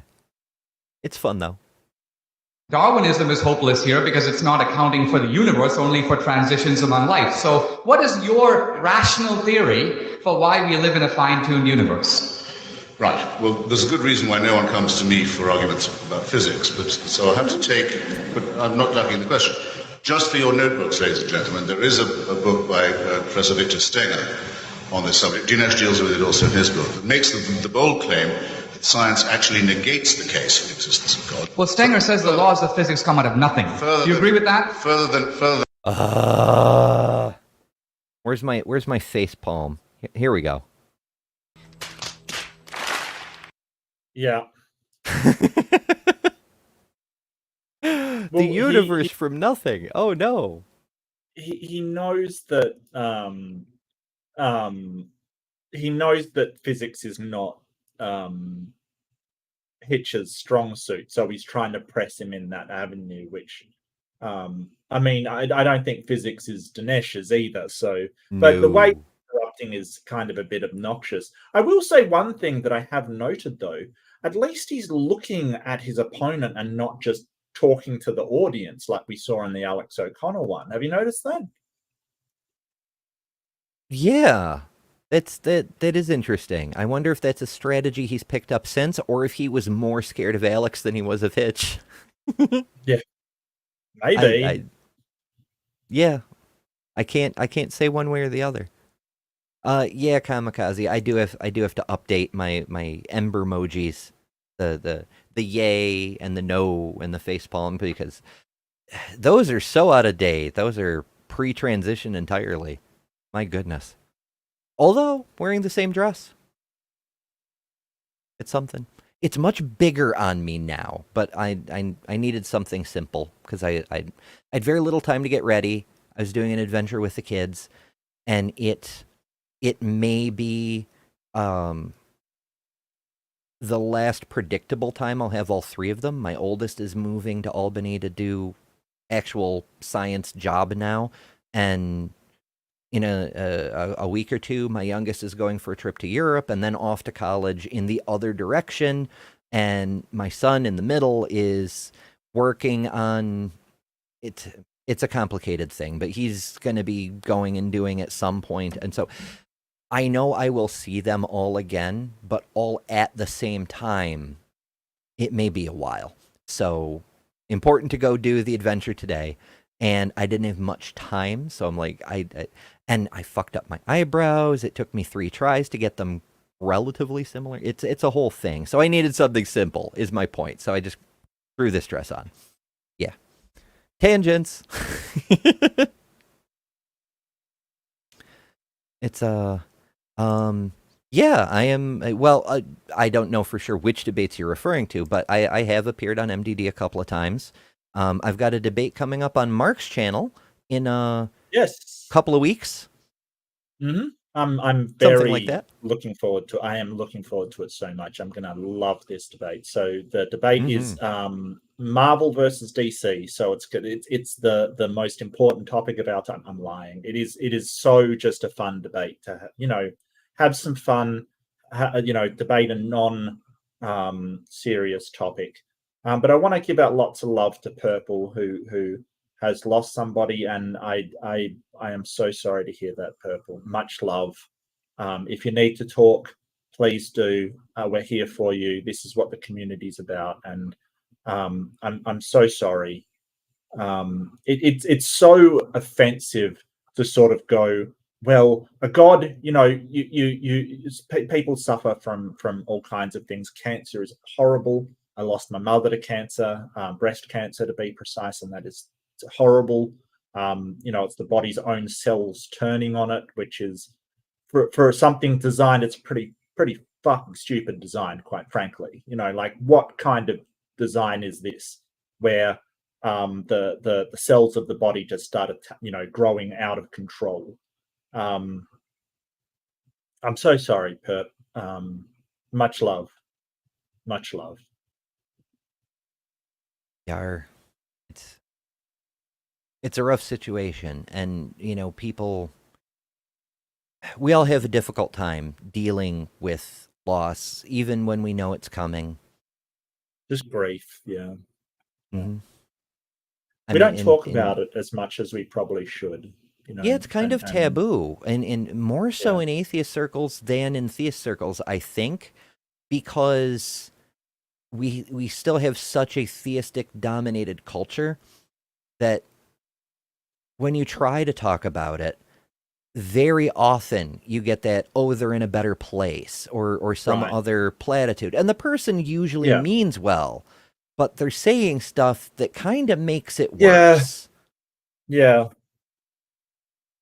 And for those who, but I think grief is a process that we have to go through. Yeah, I understand. I really do.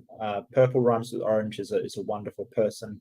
I get what you mean, but in a way, like, it's better that we know. I knew when my mother died that she was going to die. It allowed that sort of last goodbyes and things like that. My dad was very sudden, didn't get that closure, and definitely I can say it's very strange, because at the time, you think that sort of knowing that your loved one is going to die it feels worse at the time. But in retrospect, or this is just for me anyway, I can't speak to other people, of course, but just for me, it was worse at the time. But in retrospect, I'm glad I had that chance. So that, small things, but just so much love out there, Purple. Don't feel like you have to hide away or anything like that. And you do whatever whatever you feel you have to. I just want to send you a lot of love. Yeah. Absolutely. That's what, one of the great things about this community is the fact that we support each other because we care, not because we think it's expected of us. Right. Because the big angry fellow in the sky says we have to. Mm-hmm. No one's gonna sort of hold me to task if I, just don't care about my fellow people in the community. No one's going to come down on me and go, hey, you're not being Christ-like or whatever. No, we do it because I want to live in a world where people do support each other through hard times. Oh, of course not. Yeah. Yeah, I feel that, Purple. There isn't really a lot that people can practically do. Yeah, no, I totally understand, but I wish I could. Yeah, it's moments like this that I get a little bit more infuriated at religion than is my general state of affairs. Because here's all these assholes like Frank Turek and Dinesh and the others who are promising people resurrection, and it is a lie. Mhm. Like, if they could deliver, fuck, maybe I would worship that evil God that they promulgate, because devoting my time to a deity I despise in exchange for the people I care about getting their loved ones back, I may do that, you know? Mhm. But to spread this bullshit, preying on people's hopes and deep sorrows for money, for power, it's the most unethical thing I can think of. And I think in a way it does sort of take away from everything that means something in their life. They, the person you lost would have touched people in their lives, and in a small way, maybe not significant, but not insignificant way, changed things in the world. And for all that just to be a test for the next one, it feels to me like it cheapens what people can achieve in their lives and what they can do in their lives and who they touch in their lives. If the only reason I'm here is for my place in heaven, then what is it that what I'm doing? How does that even matter anymore? I just feel that it cheapens it in a certain way. But we are tangenting bad. I do have to say. It's true. We're prone to that. Yeah, yeah. All right, let's see what. Knew there was something about you I liked. Like I love a good Christopher. tangent. Yes. Than I would have gone. I'm saying I recommend that you read it. Oh no. Christopher apparently thinks we're not done with our The tangents. chasm of tautology yawns at the feet of all those who go in for this argument.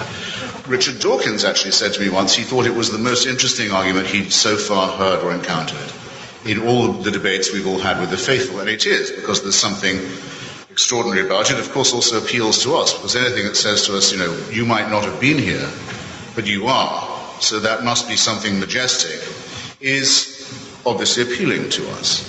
It's sometimes known as anthropocentric. Look at the consequences. Look at an example in the suburb of this argument where we happen to live. A tiny solar system on the very, very edge of the known universe, with a sun that is going to flare up in a while into a red dwarf, go out, having boiled us alive, on the only planet in its solar system that can support, or I think ever has supported, anything like life. Of the other planets, most of them are either or all of them, I should say, are either much too hot or much too cold. This is just in our hood, on our block, to support life. And that's true also of huge tracts of our own dear planet, which we happen to know, whatever argument we take about it. Mr. Brad, sorry, you're filibustering me a little bit here. This is cross-examination. It's poised on a climatic knife edge. So I would say, bear that in mind, and I would add, quite some design. And quite some design. Well, yeah, he kind of maybe Dinesh learnt it from Hitch, who's addressing the audience. Like, do you see that what Hitch is doing? He's addressing the audience when he's talking. Yeah, he was kind of preaching a bit there. Yeah. But I don't think, you need a lot of gravitas to pull it off, and I don't think Dinesh has got the gravitas to pull that off. Because, I'm not sure. That's interesting. Maybe he thinks he can. Maybe he doesn't realize that a certain Maybe charisma is required for that. It's hard to say. But yeah, Christopher did get a little bit preachy there. But yep. Well, I think we covered all the points he made. Yeah, and I think he made a good reference to Dawkins and what he said about sort of the tenacity of life on this very inhospitable planet, to sort of stretch it to say, well, it's fine-tuned for us is a bit of a stretch, considering how much just the environment tries to kill us off on a semi-regular basis. That's with technology. Before technology, it was just, a struggle to survive in the most minimal way you could describe. But I think that this is not Hitchens' comfortable point. I think he doesn't, he's not a physicist. He's not a evolutionary biologist. I don't think this is where he likes to be. I think he likes to be in theology and sort of, stuff like that. Yeah, that's sort of his. You play to your own strengths, right? But I think he did miss one point that unfortunately doesn't get brought up a lot because there's so many red herrings built into fine tuning, which is why I didn't get to it sooner. But it's kind of related to the puddle analogy. Like, we live on so much of the Earth's surface because we've adapted. We've used technology to get ahead of evolution. So, like, right now, I'm in an artificial cave because even though I'm in a temperate climate, I couldn't live outside. I would die. So we've used technology to adapt. The same thing is true for our ancestors to a point, and then we lose the technology. That's one of the reasons it took 1 billion years for humans to show up, because life had to adapt to get to this point. If it were fine-tuned, all that adapting wouldn't be necessary. Mm-hmm.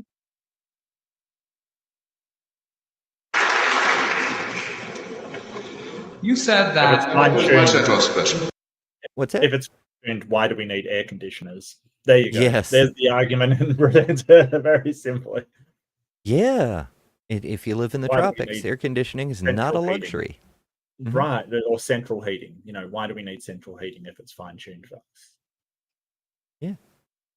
Yeah. Well, actually, I will forego my question to you if you'll re-ask your question to me about atheist tyrannies and massacres, and I won't take too much time. Otherwise, I have to ask it to myself. I'd be willing to ask you those questions if you let it go in a cross-examining. Otherwise, I ask a question and you take up all the time. Well, no, that's why I was asking. That's why I was asking you if that condition. Isn't that the whole point of a cross-examination? You ask the questions and they answer. Isn't that the whole point of a cross-examination? He's grumping about the filibustering preachy bit. He's Okay. Well, what he's hoping for is he asks a question and he gets a quick response so he can move on to his next question. Well, he's asking some very big questions. He's asking about fine-tuning. He's asking about the origin of the universe. If you want a succinct answer, ask a simple question. Like, if your question is complicated, you can't complain about a complicated answer. Yeah, like as Mr. Anderson, who also has a fantastic channel. He's one of the science friends. Yep. As he, as a lawyer, might say, don't ask a question that you don't want the answer to. Right.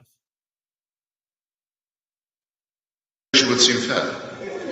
I mean, I must answer the question which you have asked me in one of your contributions. Shall we leave it for a... Let me do it this way. How about if I put the ball in your court, you pose the questions to me on this topic, and we can go back and forth? All right, then.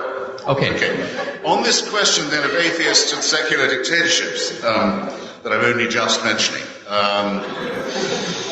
has it ever struck you that the original totalitarian movement of the 20th century, the one that actually invented the term totalitarianism, popularized it, claimed it for itself, the movement of Mussolini, Franco, Salazar, the Ustasha in Croatia, Father Tiso in Slovakia, you'll see where I'm going with this now, is basically only another term for the Catholic right wing.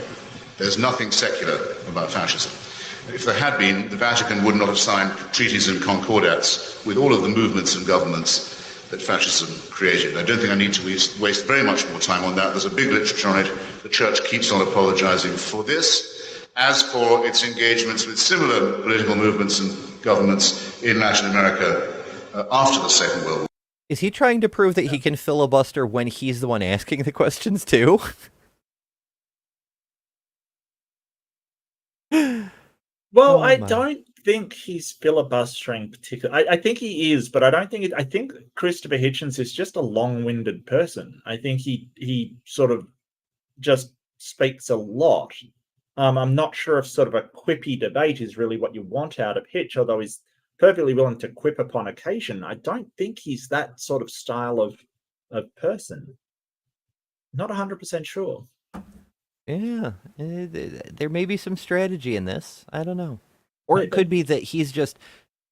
I've noticed that his best quips come when he's engaged with a sharp-minded interlocutor. It could be that Dinesh is just too smooth-brained to inspire some good hits. Maybe. After the main battle against fascism was over. The German version of this is not the same. It's quite clear that Hitler disliked Christianity, though he never repudiated his Catholicism, praised the church in Mein Kampf, asked for his birthday to be celebrated, which it was every year in every Catholic church in Germany by the order of the Vatican. And Christopher, my turn?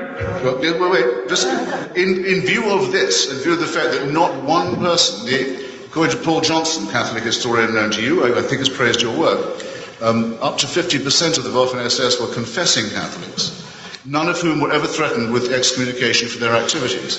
The only Nazi I know of to be excommunicated by the Roman Catholic Church was Joseph Goebbels. And do you want to know why that was? Do you want to guess? He married a Protestant. Oh, Magda Goebbels was a Protestant. The church said, excuse me, we do have our standards. Well, it's nice to know they draw the line somewhere. yeah. My goodness. Mm-hmm. Meanwhile, there was a person who was a member of the Hitler Youth in that age who, did his part for party and country, helped. Granted, Hitler Youth, he didn't have much power to do anything, but, all the things that they did, he was rah, go Führer. Mm-hmm. And that man grew up to become a cardinal of the church and eventually Pope. Yeah. I mean, that was Pope Benedict, Pope John Paul, I believe, the second, I believe it was. Yeah, it was. I'm not The sure one about before- John Paul's background, but Benedict definitely was. Ratzinger was his pre-papal name. Kind of wild, but I guess an organization that has no problem protecting child predators and causing suffering instead of alleviating it with their almshouses in India and intentionally spreading deadly viruses in Africa. What's a little genocide between friends, I guess. I mean, that's all good holy work. Let's make that man the Pope. Yeah. But marry a Protestant, how dare you? Mm-hmm. Mm-hmm. All right. This is not secularism, Dinesh, and it's quite false to say. And it's actually, there's an insinuation in it that I reject and resent. It's quite false to say that these are the outcomes of secular politics. Thank you. When I first came to America... Wouldn't you say? It's supposed to be a question.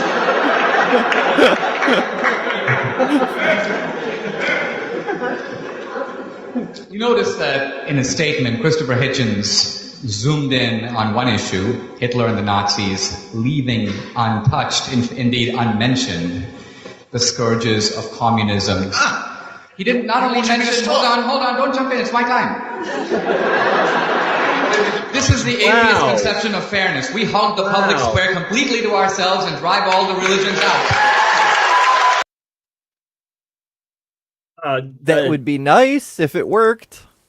Yeah. I think that most atheists give theists a better go. At least in the YouTube sort of circles, most atheist channels are very welcoming, while the theist channels, they're not as welcoming as the atheist channels. Yes, I think both sides do that to a fault. Like, I've noticed there's a lot of theist channels that will not even engage with an atheist because they're, afraid of logic and facts and things. But on the flip side, I've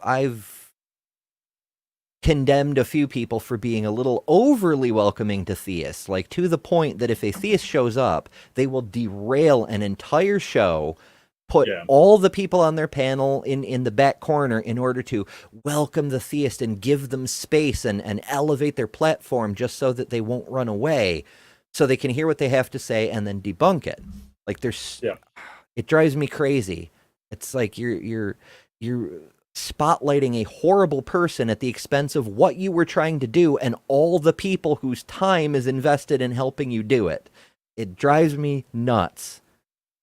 Well, I think that I wouldn't do that. Like, I wouldn't derail the whole thing for a theist, but I certainly would give them the same space that anybody else would. I think sort of treating everybody fairly is fine.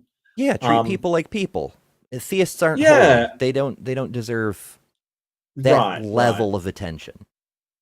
Right. Just for being theists. Yeah, so this whole thing of, accusing you of cherry picking, he basically went to Stalin and Mao and things like that and ignored all of the church's problems throughout the years. So I see really that as projection of the highest order. But Hitch is pointing out that there's these atrocities that they did cause, that the church was involved with. So he's pointing out, you basically saying that, the church has been this fighter of oppression and evil everywhere is not true, because we have all these instances of the church being complicit in these actions. That isn't him saying that, hey, every action it's ever done is complicit. He's just rebutting your idea that the church has been good all the time. I think that if you are going to engage in a debate about Christianity being good for society, you have to acknowledge the harms that Christianity has done. First and foremost, you have to, or else you do look like somebody that isn't living in reality. I think that the way to go, if you are a Christian debating this, is you've got to argue that the good outweighs the harms. I personally think that is impossible to do because of the gross injustices that the churches in general have propagated. But I think that if you take the stance, everything that they've done is amazing, then you're just going to look crazy, like insane. Well, I mean, it's sort of the same thing they have to do for the religion itself, is count the wins and ignore that there even were harms. Because otherwise, they have to admit that the God that they consider all good, all loving, and etc. is a fucking monster. And they cannot allow that. The cognitive dissonance is turned up to 11. And so applying that to God's church is easy when you're already doing that for God himself. Well, they've got a dissonance there, don't they? Like a cognitive dissonance of, the church is working on the authority of God. God is good and would never allow anything bad to happen. And the church does horrific stuff. Like, those three things cannot all be true. Yeah, it's a practical version of the problem of evil. Yeah, essentially.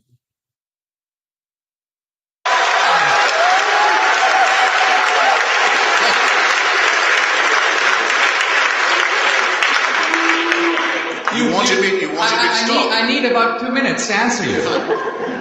Not only did he not mention Stalin, not only did he not mention Mao, he didn't mention Pol Pot, Chow. You didn't mention Pol Pot, my guy. No, he was answering you. And he doesn't have to address those other people because Dinesh presented 3 examples. All Hitch had to do was knock down one to show that Dinesh's argument was flawed. So that's what he did. Would you like him to talk more? He's complaining about him talking too much and saying you didn't talk more about these other people. Well, not only that, but okay, so I want to point out the sleight of hand that Dinesh is doing here. And once you see it, it's really obvious.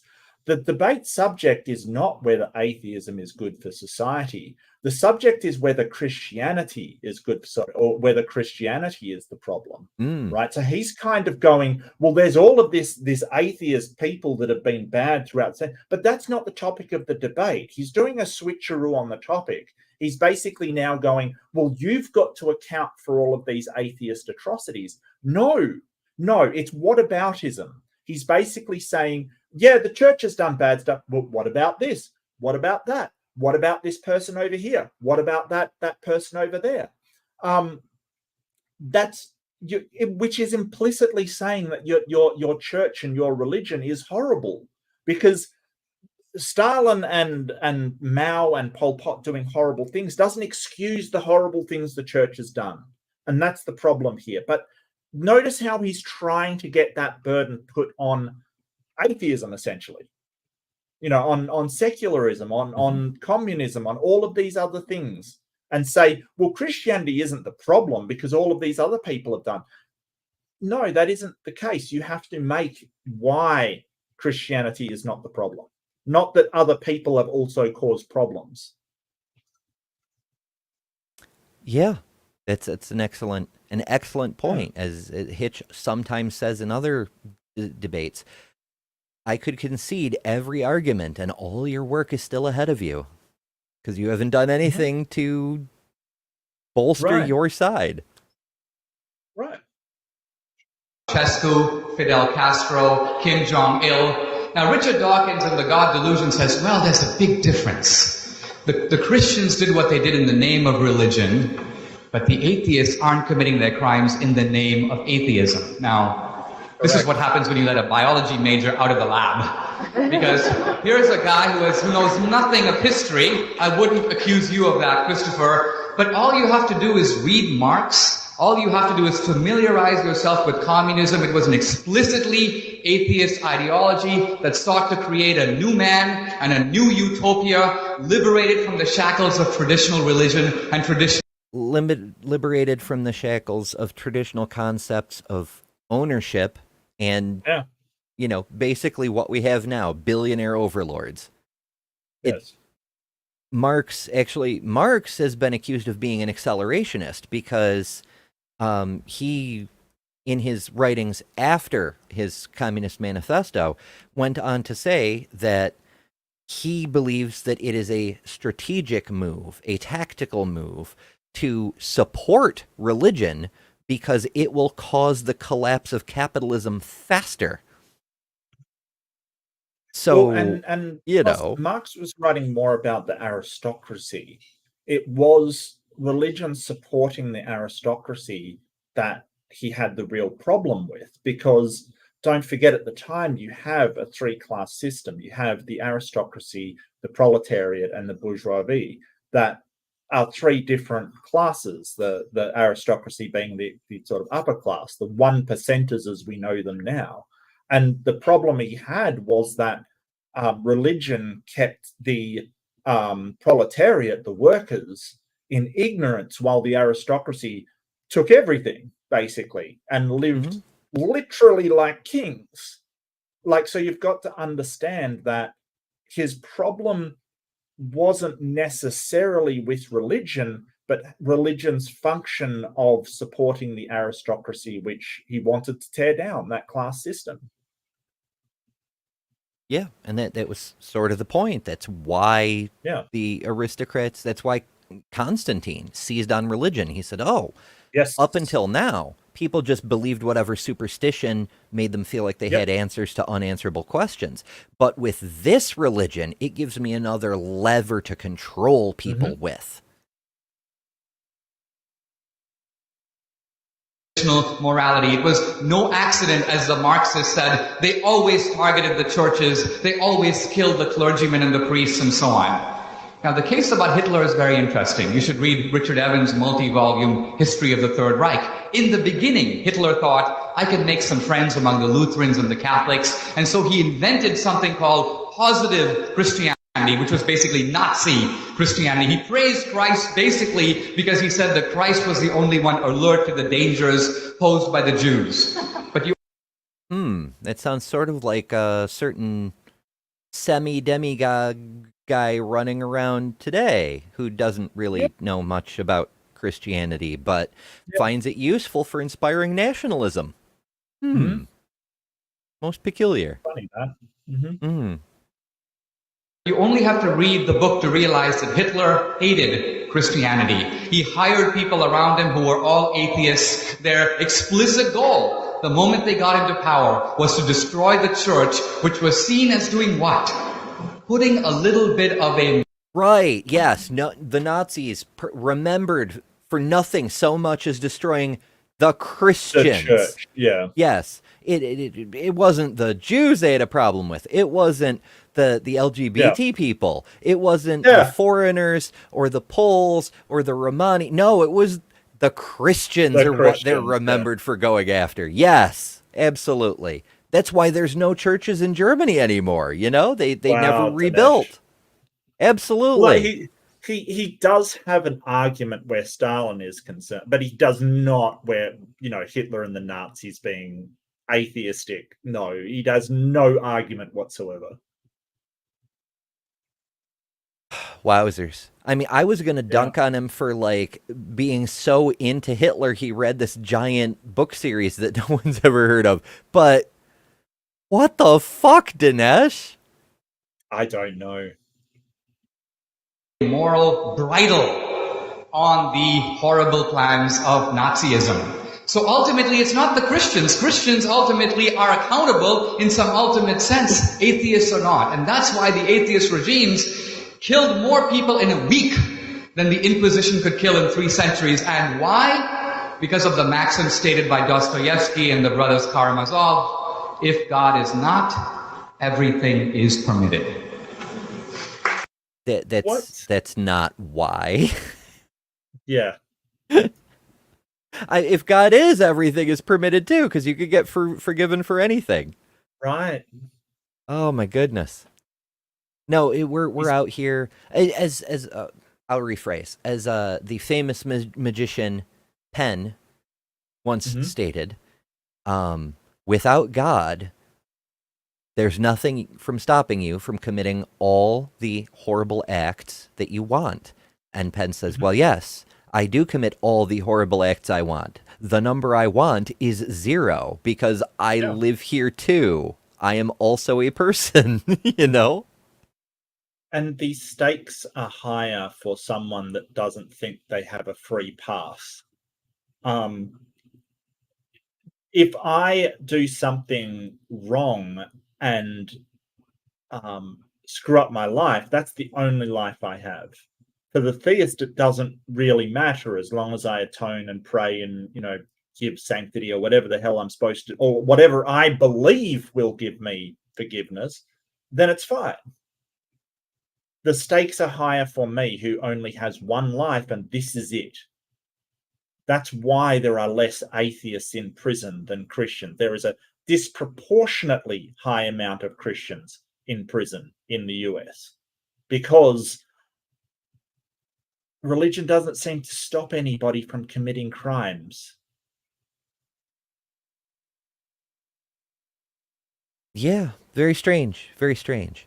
It is also worth noting that there's a very high proportion of people who convert or are born again or whatever in prison because the prisons, the churches take advantage of people in prison who are feeling low, who are feeling guilty, who are emotionally vulnerable, who are desperate for some kind of connection and want to be able to think of themselves as good people again. So they convert or rededicate themselves or whatever the case may be. And also, they have a motive to identify as Christian without actually being Christian because parole boards favor that. Like if you can go in and talk to a parole officer and say, I know what I've done was wrong, but I'm a Christian now, you have a much higher chance of them saying, okay, you're free to go.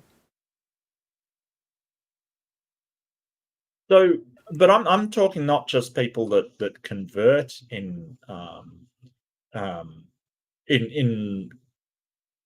prison, but also just the people committing crimes kind of thing. Absolutely. Look up people who commit crimes against children. The statistics are ridiculous. There are, dozens every week if you go through the lists of people accused of crimes against children.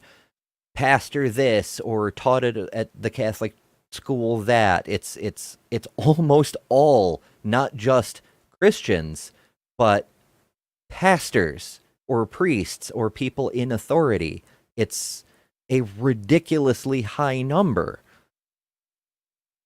And that's just that one particular kind of offense. Now, I'm not saying that there's Catholic priests running around murdering people left and right. There's probably a few, because there's a lot of Catholic priests, but there's definitely a direct relationship between being a holy high muckety-muck and being a child predator.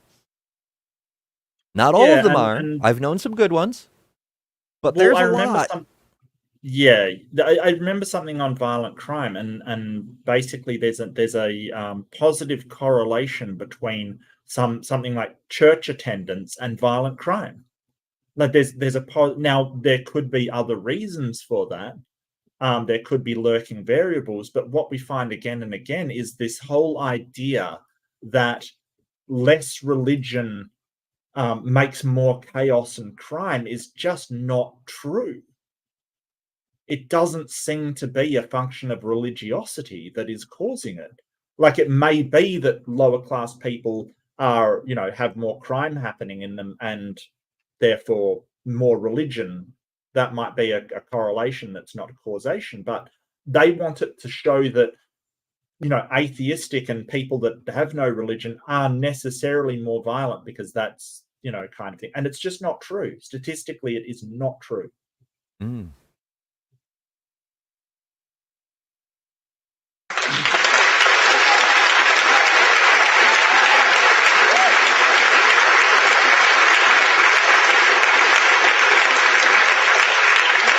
And now the audience is filibustering. Hmm. Again, Dinesh, I'm sorry, it's slightly low blow. You said, look, when are you going to get through with your questions? So I politely stopped. And then you said, look at all the things you didn't mention in it, which I was just coming to. What did I say? Yeah, you called it. You called it. Yeah. I'm a prophet, folks. Again. Yeah. Now, by the way, I can prove that to anyone, and I'm a little sorry to have to point out to you, because you have the proof in your hands. There's a whole chapter of my book on this subject that deals with Stalin and the rest of them, and you know that's true, and if the audience don't. Well, may I This answer? is not a question I'm going to duck. To the contrary, it's why I've insisted on taking up. Would that not be... I appeal to the fairness of the audience. Is that not what I've been doing for the last 15 minutes? So don't accuse me of running for a question I'm trying to confront. Now, take Russia in 1917, which I think you want me to do. Is it not the case that for centuries, hundreds and hundreds of years, millions and millions of Russians have been told that the head of the state is something more than human? Not quite divine, but a little more than human. The head of the church, the Tsar, the little father. Yeah, he's talking about the Tsars, yeah.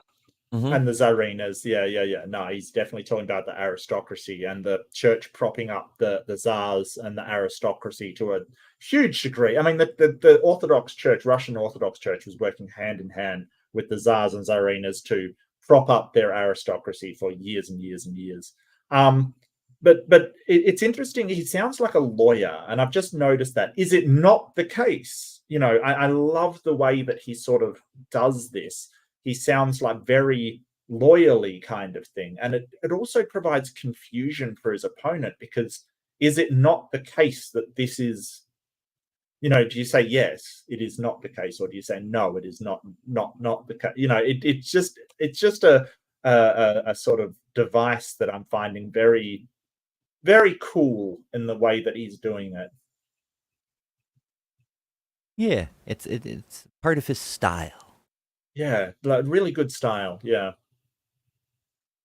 From him all blessings come. And under this benign Christian rule, serfdom, the publication and circulation of the protocols of the elders of Zion, the original fabrication of anti-Semitism, many other similar delights are born. Well, you're Joseph Stalin. You inherit this situation. You shouldn't be in the dictatorship business, I submit, wouldn't you agree, if you can't take advantage of a huge reservoir of credulity and servility like that. It's ready-made for you. You can say, well, let's have a heresy hunt. And there'll be heretics, all right? You have a show trial, an inquisition. You can say, let's have... Yeah, why doesn't Dinesh take the easy way and be like, oh, well, all the religious criminals were all heretics. They don't represent real Christians because they're heretics and apostates and things. They may as well be atheists. Mm-hmm. Miracles. We'll claim we are responsible for miracles. Lysenko's biology purports to produce miraculous new harvests. We will say that all blessings should be attributed to my benign rule. Everyone should thank me all the time and fear the permanent workings of the evil one against the happy state that we're trying to create. This is a simulacrum, very recognizable, of the relationship between Christian orthodoxy, feudalism, serfdom, and anti-Semitism.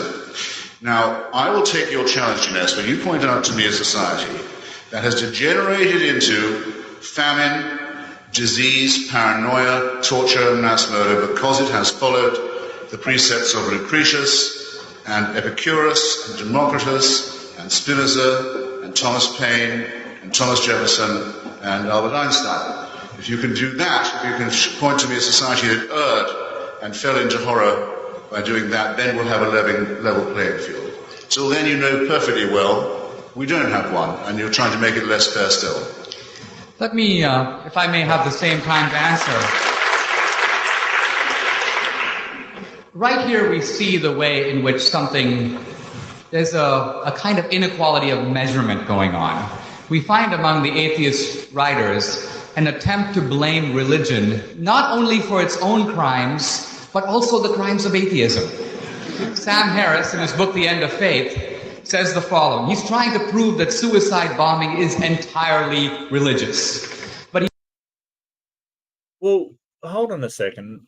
Why are you bringing up Sam Harris? You're not debating Sam Harris. Sam Harris might have a difference in opinion with Christopher Hitchens, and that's perfectly fine.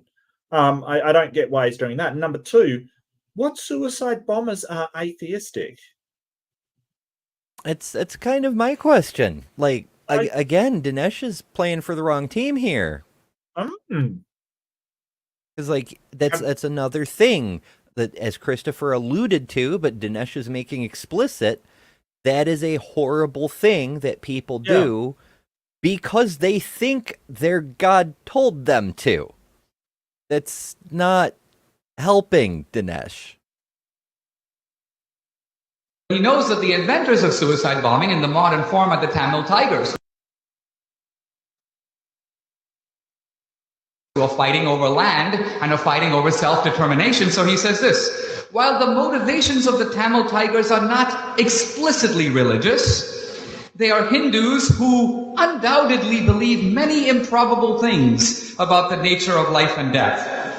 The cult of martyr worship that they have nurtured for decades has many of the features of religiosity that one would expect in people who give their lives for a cause. So the Tamil Tigers see themselves as secular combatants in a political struggle. But Sam Harris detects a religious motive because these guys are Hindus, and surely there's some underlying religious craziness that explains what they're doing. Well, kind of, yeah. Like, and one of the reasons that religion does what it does, why suicide bombers do what they do, is because somebody told them it doesn't matter if you die because you'll get a better life in exchange for sacrificing this one. You can't talk somebody who believes that this is their only life into giving it up without some great value. Like there are, secular firefighters who will risk their lives. There are secular soldiers who will risk their lives. And occasionally you'll get a soldier who will jump on a grenade to save other soldiers. But that's like a tangible risk. Like, do the sacrifice and there will be a real gain for it. You can't convince somebody to go blow themselves up and kill other people unless you've already convinced him he will get eternal life or will get reincarnated, or whatever the case may be. And that's the exact tactic that's been used to do holy war since the beginning of time. The Crusaders were told, it's go to the Holy Land, kill the horrible Muslims, and retake Jerusalem. And if you die, you automatically go to heaven. So you should actually try to be killed in this war. Yeah. because then you're guaranteed heaven. If you survive, you're on the same iffy business as somebody else. Yeah. So with or without bombs, it's the same bullshit. It's saying throw away this life for the glory of what I'm telling you. And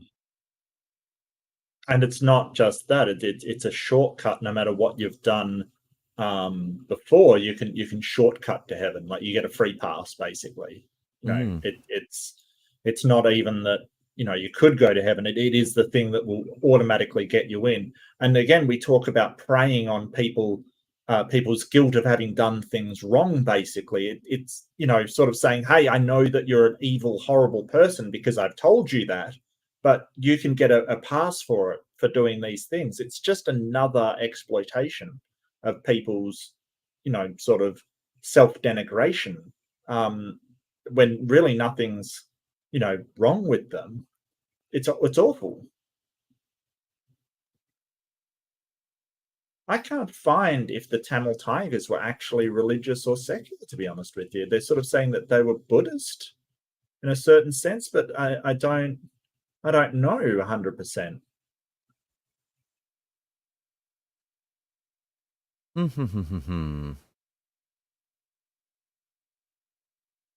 Yeah, it's hard to say. I'm not super familiar with them. It was a little bit before I was really paying attention to current events in the world, and because I live in the US, our history classes really don't touch on that sort of thing. Like we barely heard about right? the I think it was Sri Lanka.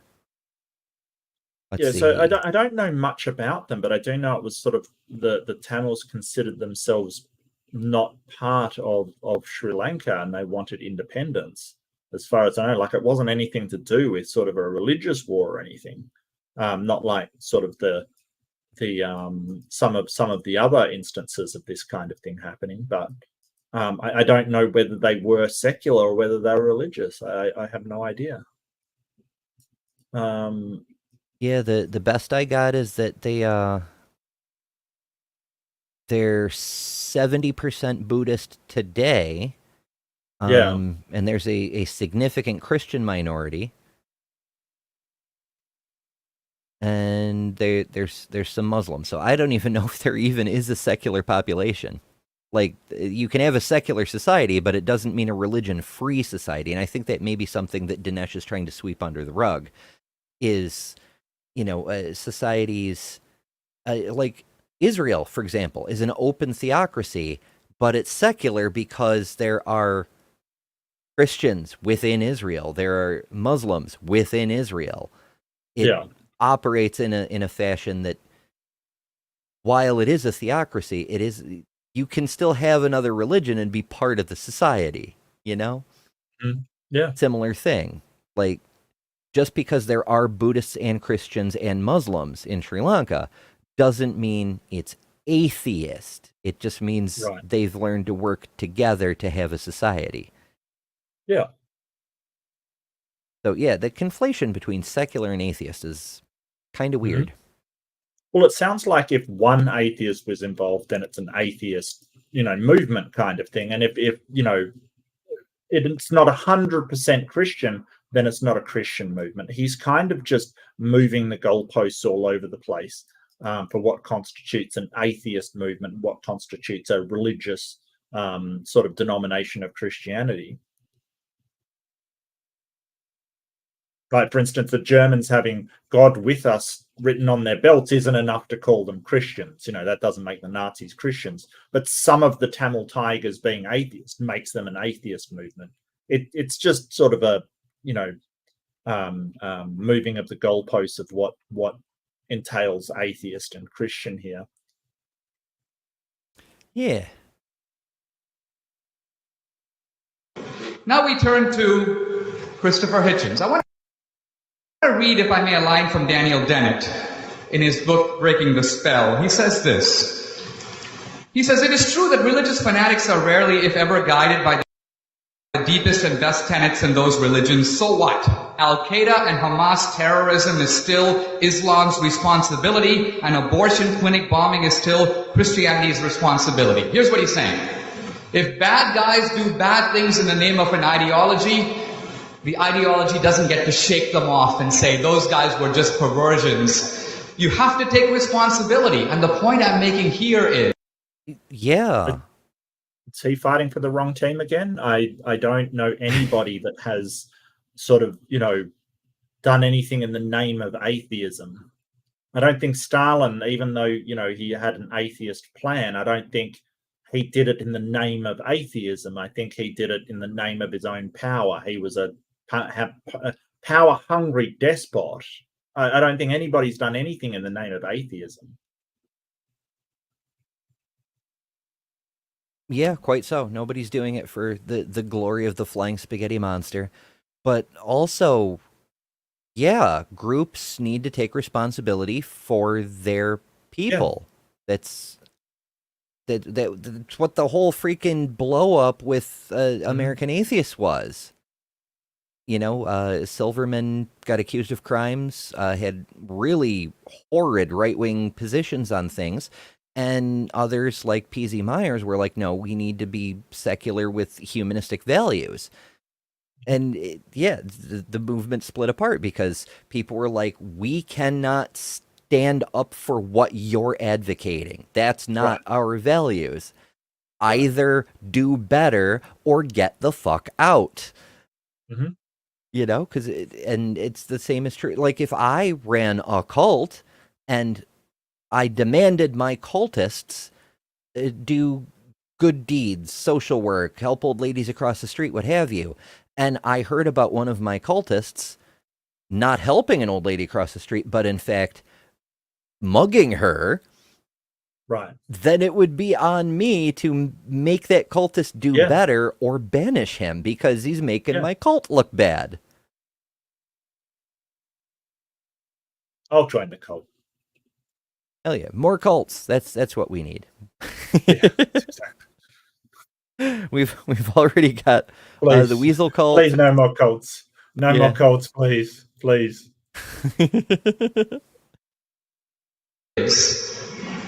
Christopher Hitchens will not take responsibility as an atheist for the crimes committed in the name of atheism. Is Christopher Hitchens the Pope of atheism now? It's his job to see what, wow. Wowzers. What has been committed in the name of atheism? It's even a stretch to say that Stalin did what he did in the name of atheism, especially since, as you pointed out, as Hitch pointed out, he did prop up the church later on because they were helping him. So he obviously wasn't doing what he did in the name of atheism or anti-theism.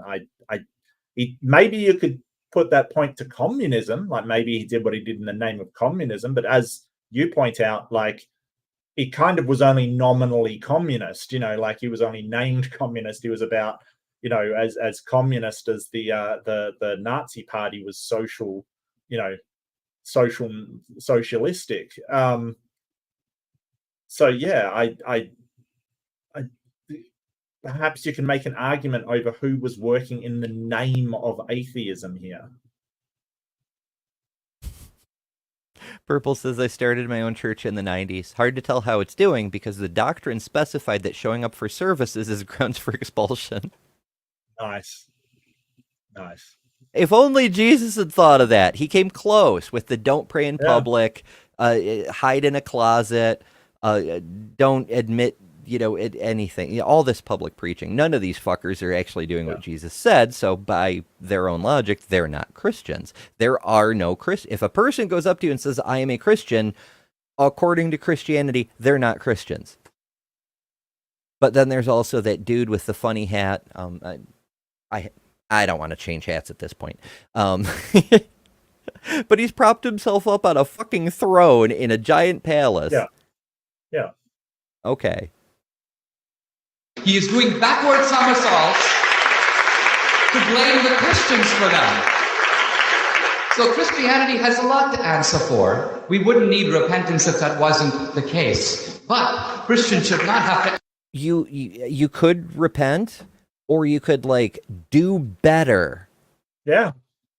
You could have an overhaul of your system, but you're not going to do that. Yeah. Answer for Mao and Stalin and Hitler, people explicitly dedicated who, if they could, would destroy Christianity and wipe it off the face of the earth, as would apparently Christopher Hitchens. As has been pointed out, Hitler worked with the Catholics, even though he didn't like them. He worked with them and had his birthday celebrated every year by the Pope because he worked with them. And Stalin propped up the Russian Orthodoxy Church as long as they were supporting them. So no, they wouldn't wipe out Christianity. That's been totally demonstrated. That they attacked Christianity as a threat to their power, but they wouldn't wipe them out. They just wanted them to help them instead of other people. So no, Christianity wouldn't be wiped out by these people.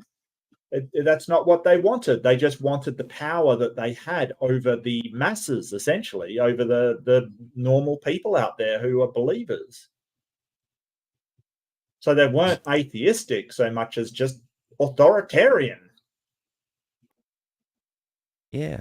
I can think of entire continents that would be thrilled if that. Yeah, for sure. But it's kind of, it's very much a dick move to say, Christopher Hitchens is of European descent. Hitler was of European descent. Therefore, Christopher Hitchens is the same as Hitler, because that's what Dinesh is doing here. Well, he's saying, no, I don't think so. I think he's sort of saying that, Hitler was an atheist. You're an atheist. You're responsible for your movement or your religion's kind of mistakes, kind of thing. No, that last thing he said, that, Hitler and Stalin and the others wanted Christianity wiped off the face of the earth, as does apparently Christopher Hitchens. He's lumping them together based on that one shared trait, which they don't even all share. Yeah, they don't. But he's still trying to paint that picture. Well, I mean, and so the one that we haven't talked about is Mao, and why Mao killed a lot of people. And Mao, he didn't go out. I mean, part of it was a brutal crackdown and sort of, cracking down on people. But Mao did what he did because he basically starved people. His was the Great Leap Forward, I believe, like sort of updating. It was basically updating China into a sort of developing nation, into an industrialized nation. Like, it was basically a plan to get the nation into the same industrial development as Europe and things like that, right? So he basically worked people to death and had and people starved. There was basically a famine, right?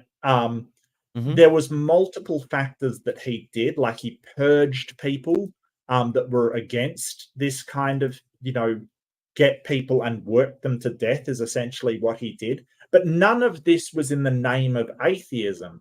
It was in the name of making China a more industrialized nation. None of it was to, stamp down on the church or destroy the church or to do any of that stuff. That wasn't what it was for.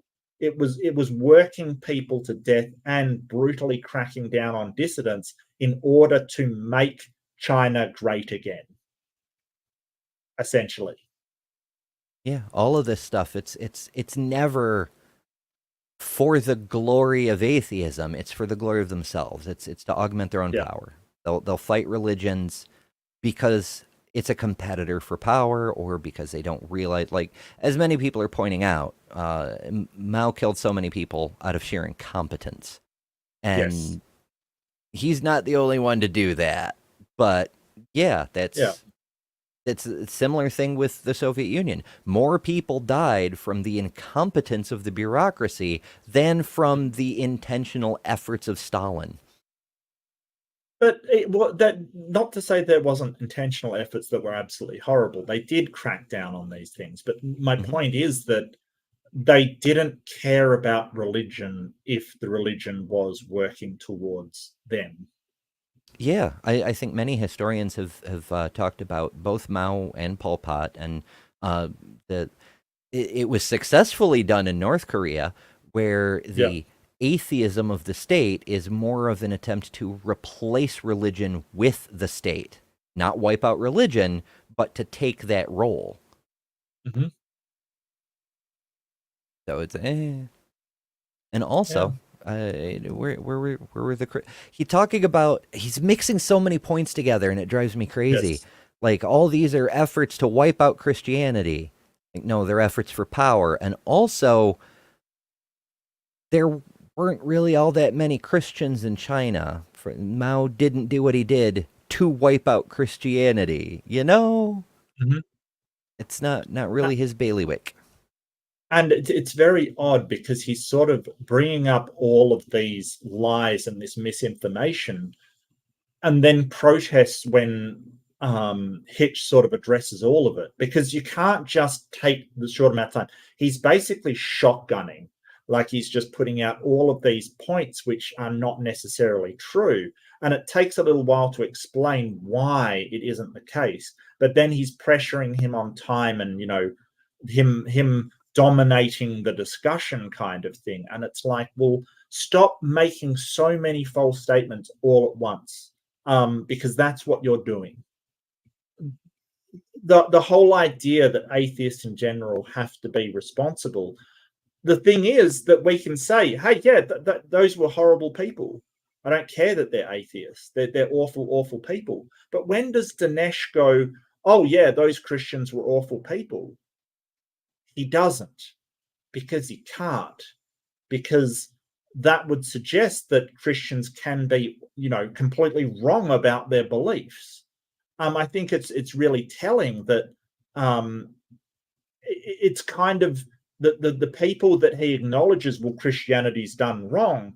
He's not bringing them up, and B, he's not actually apologizing, saying, hey, yeah, they were definitely wrong, kind of thing. Here's an instance where they were wrong. I think it's kind of odd. Yeah, yeah. And Katina makes a good point. Brandolini's law. Yeah. It takes an order of magnitude more time and effort to refute bullshit than to spew it in the first place, which I think that's a valid rebuff for when, Christopher Hitchens gets accused of filibustering. Like, well, Brandolini's law. I need 10 times as much time to refute your bullshit than you took to spit it out. Yeah. It's, And absolutely. That doesn't mean we're not going to try, though. So, yeah. Yeah, sometimes we're in some ways, this is why atheists keep beating theists in debates, because we spend a lot of time honing our arguments to make them more time efficient, which means when we engage, they say 10 words and make 1 point, and we say 10 words and not only rebuff that point, but turn it around and beat them over the head with it. Yeah. Yeah. In answer, Transcontinental Railroad, Robin's got it's estimated at 1,000 because it was Chinese laborers imported fresh from the Orient, and nobody really kept records. If a foreigner died, they didn't care, which is why they used the Chinese laborers. So that's, a bunch of people dead in the name of capitalism, I suppose. It's, yeah, bodies in the gold mines of the Southwest, and there's a bunch. Coal mines, even today. Well, and I'd like to, just say that the death rate, with slaves kind of thing being brought across to the Christians running the plantations, I think the mortality rate was like 1/3 of people died either on the trip over there or worked to death in the plantations. It's pretty grim. And as I pointed out before, it wasn't atheists doing all of this stuff.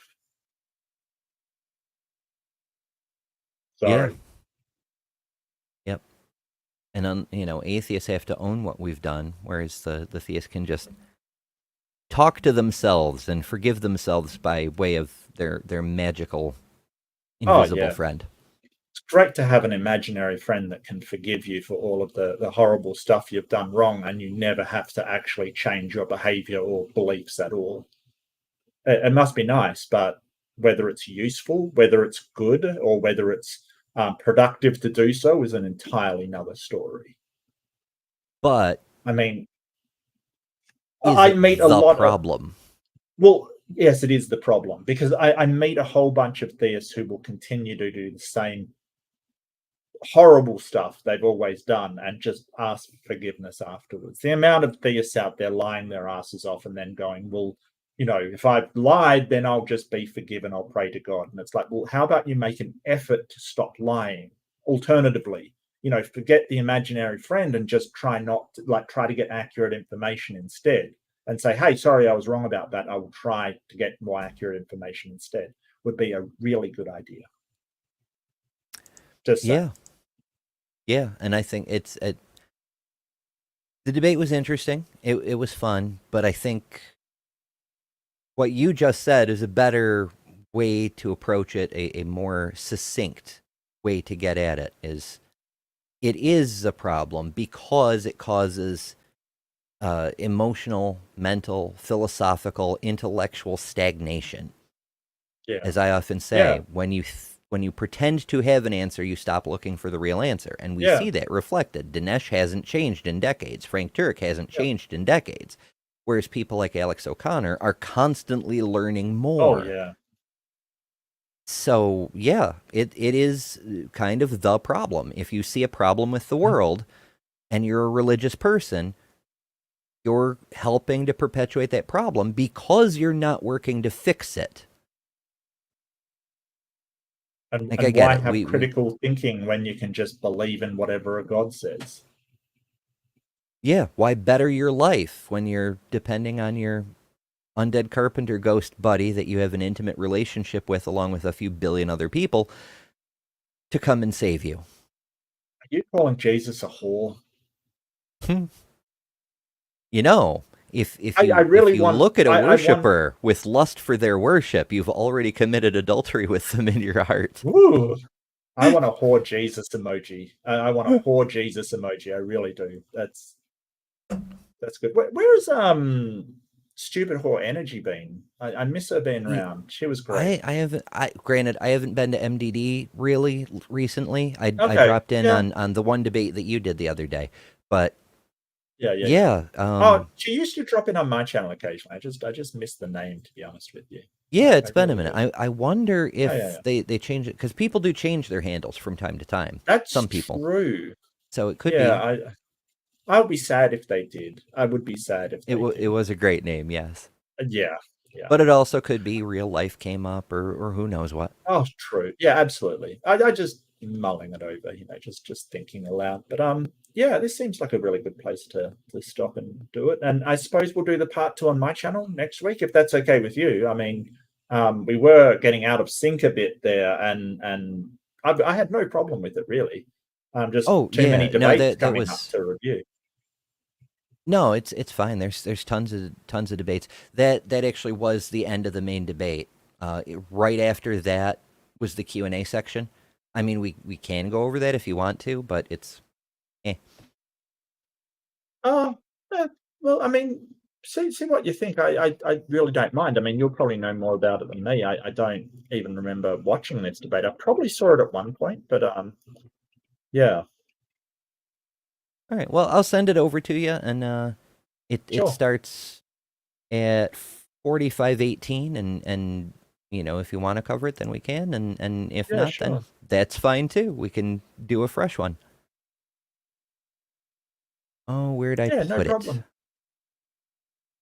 Well, I must warn you. I'm probably the next one I'm going to suggest is I think that there's one with Cy, Garden, Brudenkate, and people like that, a pre-sup one that I had my eye on. It's kind of gotten famous for some of the sound bites that the Christians have been taking from it. It's the first time where I saw somebody talking about intersubjectivity, and it's very interesting.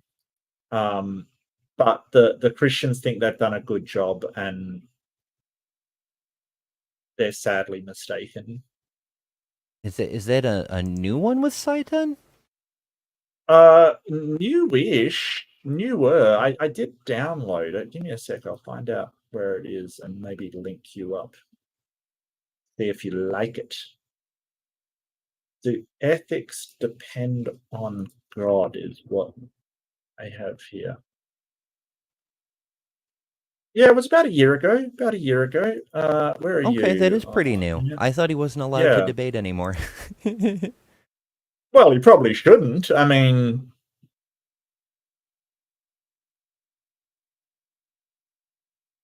Yeah, yeah, Nick Suter, he's had some real life stuff come up. Titan gets Yeah. updates every now and then, but I don't personally have contact. I do ask Titan from time to time because I worry too. I honestly, Nick, cool dude, Nick's okay. lots of knowledge. Yeah. Also, the In Time show was really fucking cool. So I hope he does come back at some point, but life gets lifey sometimes. But his often co-host Isandring, who I probably mispronounced that, does pop into Bad Science Sunday over on Maya's from time to time. So if you're missing Nick's show, you can still get some Isandring in your life. Mm-hmm. Yeah. No, Nick's fine. I checked up on him a while ago. He's fine. He just wanted to step back from everything, as I imagine that doing news in America is quite a stressful thing to do about now. Yeah. That's true. I mean, I was just telling yesterday we did the Transpositions 200 subscriber special. Of course, we were at 222 at the start of the show, 226 by the end of it. Transpositions is growing much faster than this channel, so we're apparently doing good stuff over there. Oh, that's fantastic. But I was telling Bree and Steph that it's getting harder and harder to do the news. Yeah, I think you have to be a bit kind to yourself and sort of give yourself breaks and stuff, because it's just too much. Too much. Yeah. I think maybe a tag team approach might be better for people's mental health. I don't know. Yeah. But on that note, also subscribe to the Transpositions Discord, and if you come across a news story that you'd like to see us cover, there's spots, there's like a place for links, there's a place for good news, bad news, and another news. If you think a story's cool, put it in there, because what my part of the show anyway, the pre-recorded segment I do, which is usually good news, it takes me 3 entire days to produce, and that's without hunting down stories to report on. So any help I would appreciate. But enough about me. What have you got going on this week, Mark? Oh, nothing much. I'm thinking of restarting aimbot, which is a thing I used to do on Reddit. So I'm thinking of restarting that. I think I'll have to. I might do a poll on my community and see what they say. If anyone remembers that, thank you for staying with me for so long. If anyone remembers aimbot, maybe I will. Maybe I'll give a couple of goes and see how people take it, because it was fun, and it was a bit of fun, and it was never anything 100% serious. So hopefully, maybe I'll start that up again. I don't know. Again, I'm probably going to launch a Discord pretty soon. I'm just setting up bots and stuff at the moment. You playing Zenless Zone Zero? If you're talking about Elden Ring, yes, I'm still playing that. I'm still playing Elden Ring over on my gaming channel, where I am swearing incoherently at the enemies that I'm facing, because that game be hard.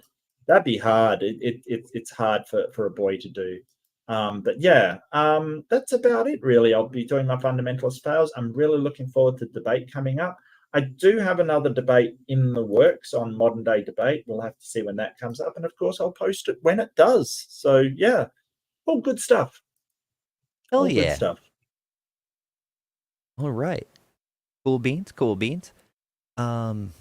I for one am very much in favor of aimbot coming back, as you Okay. know, I would vote yes on that. All right. I actually Okay. made an entire video to try to inspire you to get back to it. Oh, really? Okay. Uh-huh. It, you know, I'm a strange cookie sometimes, but yeah, thanks but- everybody for joining us. It's all the feedback, the interaction, it's always great. Yeah, absolutely. Often you folks help us find jokes that we're too focused on the arguments to actually see, and that's wonderful, because these kind of topics can get heavy, and the levity is much needed for all of us. But we do appreciate everybody coming. Next week, of course, we're back on Mark's channel because we go back and forth. Make sure you're subscribed to both channels. And yeah, I'm bad at outros. So I will just do my traditional sign off and say, you don't have to conflate Christopher Hitchens with all of atheism and Mao and people who are definitely not atheists, because you are better than religion. Good night.